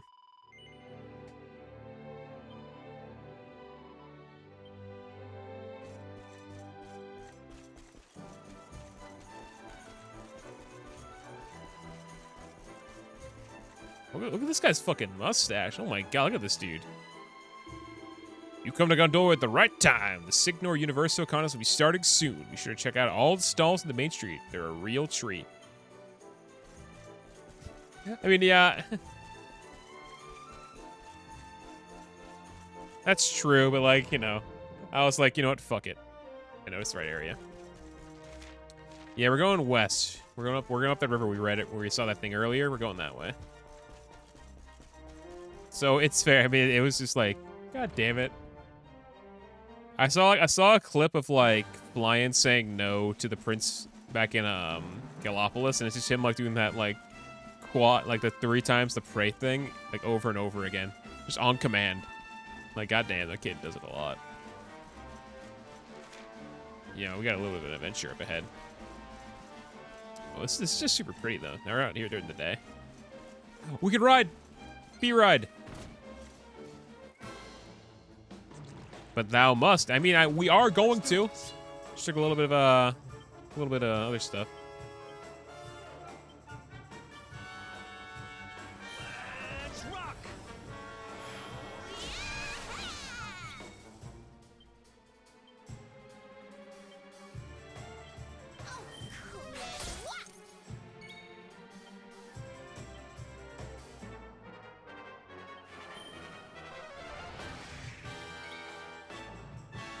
Whoosh it, whoosh it. Winds propel thee hence.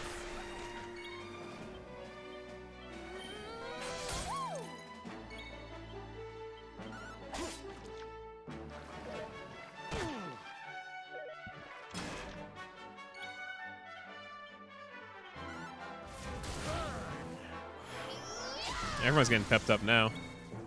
I'd say wait.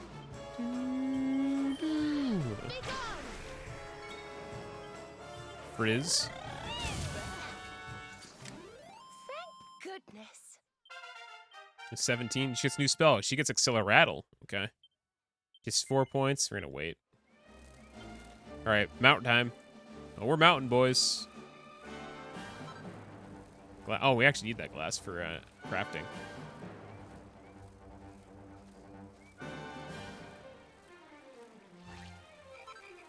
Spring. Yep, go over here. Cotton top. That's good for crafting, I feel like. We got Brogs. Look at that. Brog champ. Yeah, it's some Brog champs. Let's see anything else around here. Do do do do do do do do.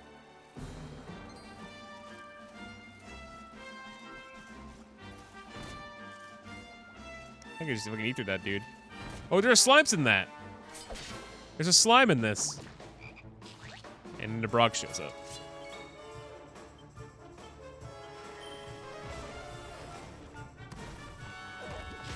Oh, I'm poisoned.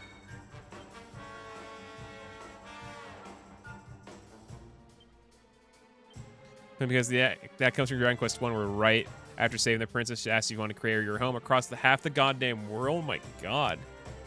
God damn. Half of the world? That's quite the quest, I feel like. I'd say wait on that.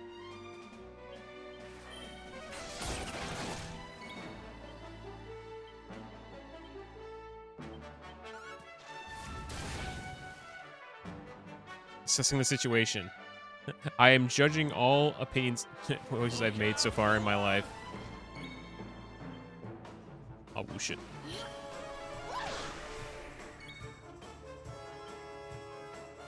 Now must. I mean, I wouldn't know. I haven't played Dragon Quest 1 at all. Or Dragon Warriors used to be called then. Still, yeah. Ooh, where's our mount? Yeah, mount champ. Let's see over here.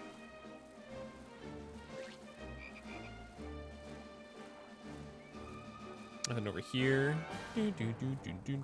Ah, I got into a fight. Let's keep at it.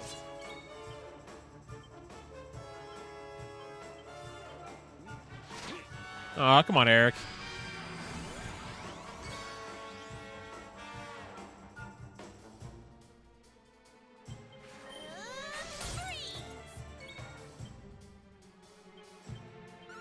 I'm on fire. He's on fire.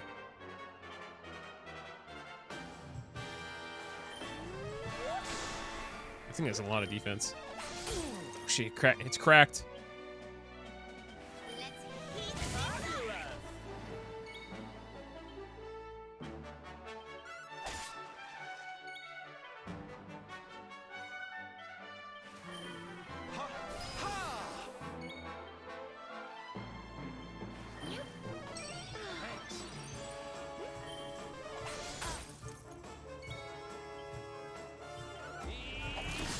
Ah, it didn't work. Savanda, really? You missed?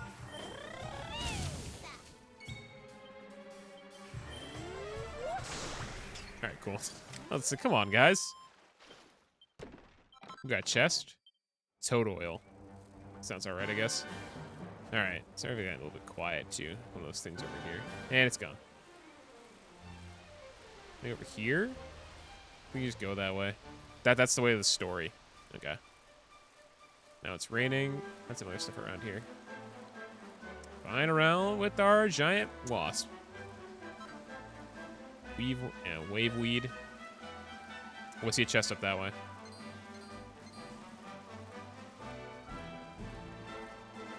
Let's go that way, though. Look, oh, there's a little bit of a lighthouse that way too. It just shows that we're near the sea. Okay. Sounds good. Thanks for hanging out this. Glad you stuck around for a lot of the stream today. Hope you have a good night. I'll see you next time then.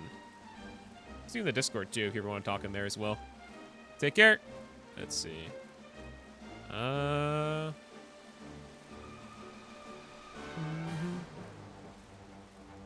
You want to go up? Oh, that's because you can't go up there on a mount. That's why.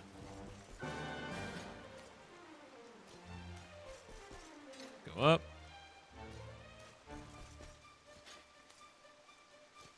I think what I'll do is when I get inside, I think I'll save the dungeon, then we'll call it. That's what I'm thinking of doing. Today's been a stream. It's actually been, I think it's been a pretty good one today. I think we had a good time today. What do you guys think? Ooh, a slender. Ooh, we got some really good stuff. That's why you look around, guys. Do.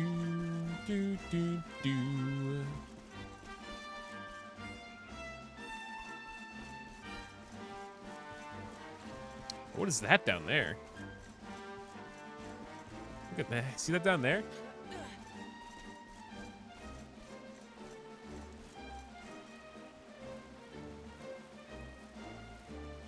I'm fighting it.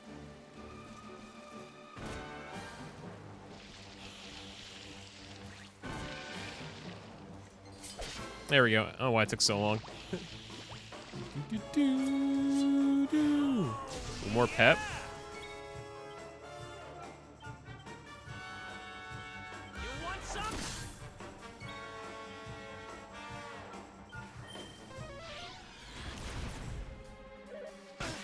Ooh, okay.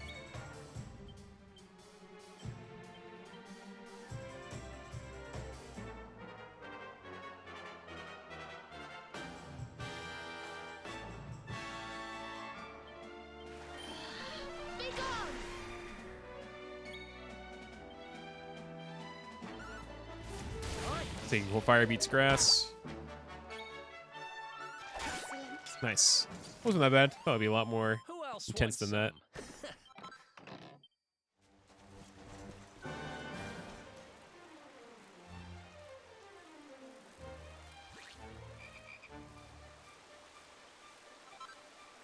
Royal soil, it'd be good for planting.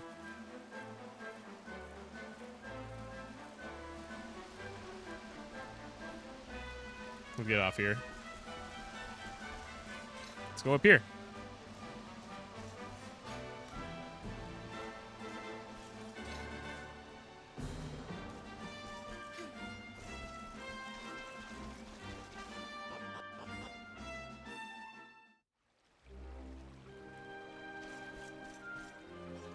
Grotta della Fonte.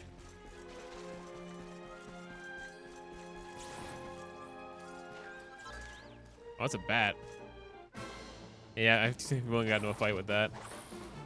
Like feminine bats?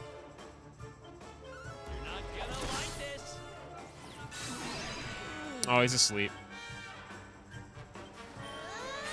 Oh, a sucky bat? That's not nice.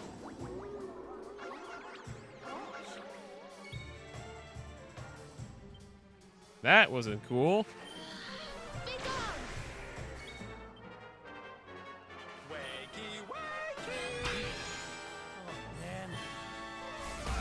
Ooh, that's the air king kind of fucked up.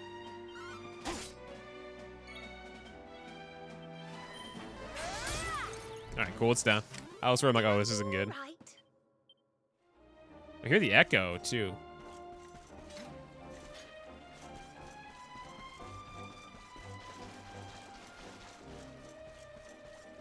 What's over here? That looks nice. Is that the Yggdrasil out there? Probably not. It's some kind of star. Got a heal slime. This is where there was a camp in here somewhere we could use. I'll tell my way up there, though. I'm gonna go over there at least. And a Barog came out and fought us. Okay. Here, we're playing normally till we get to that then.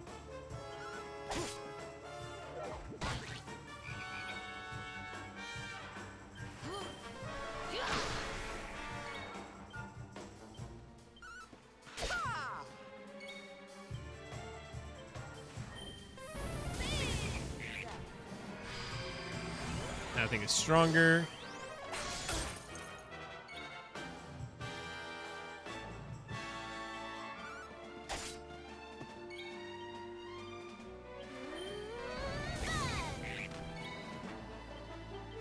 Whoosh it.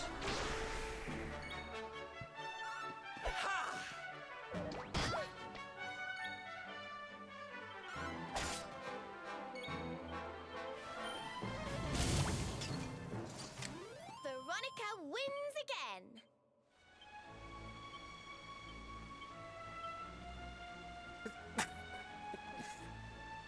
Sorry about that.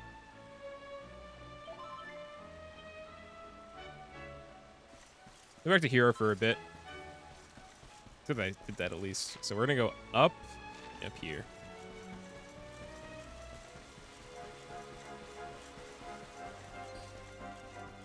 What are those?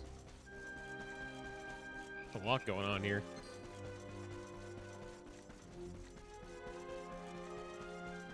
Oh, that is a view at least too.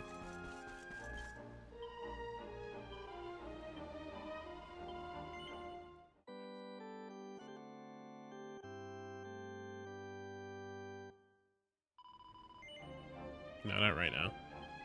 Okay, so I think that's, considering how much has got on today, I think I'm gonna cap off the session there.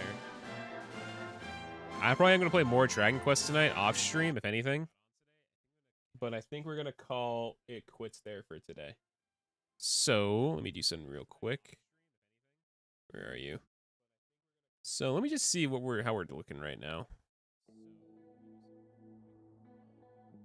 Only 3 people. Oh, everyone that's live is like big. I think we're just gonna call it then. I think just calling it is totally fair, considering what we've done today. So yeah, we're gonna call it there. This is a very, a lot of stuff happened today. A lot of stuff went down on stream today, I will say. So we are gonna be back here Friday, as of right now, with what? Definitely at least more Dragon Quest. That's what I'd say. At least more Dragon Quest on Friday. And then yeah, I'll see you guys then. So good stream today. A lot of stuff happened, a lot of good stuff, a lot of interesting stuff. That's made some new friends today too.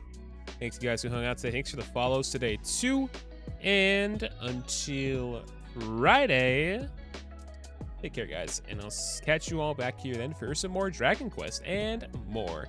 Thank you guys again for hanging out today. I had a lot of fun showing off my collection with you guys and having some nice little Dragon Quests. More of that to come in the coming days. So stay tuned for a new YouTube video in the next coming days. And until Friday, take care guys. Have a good night.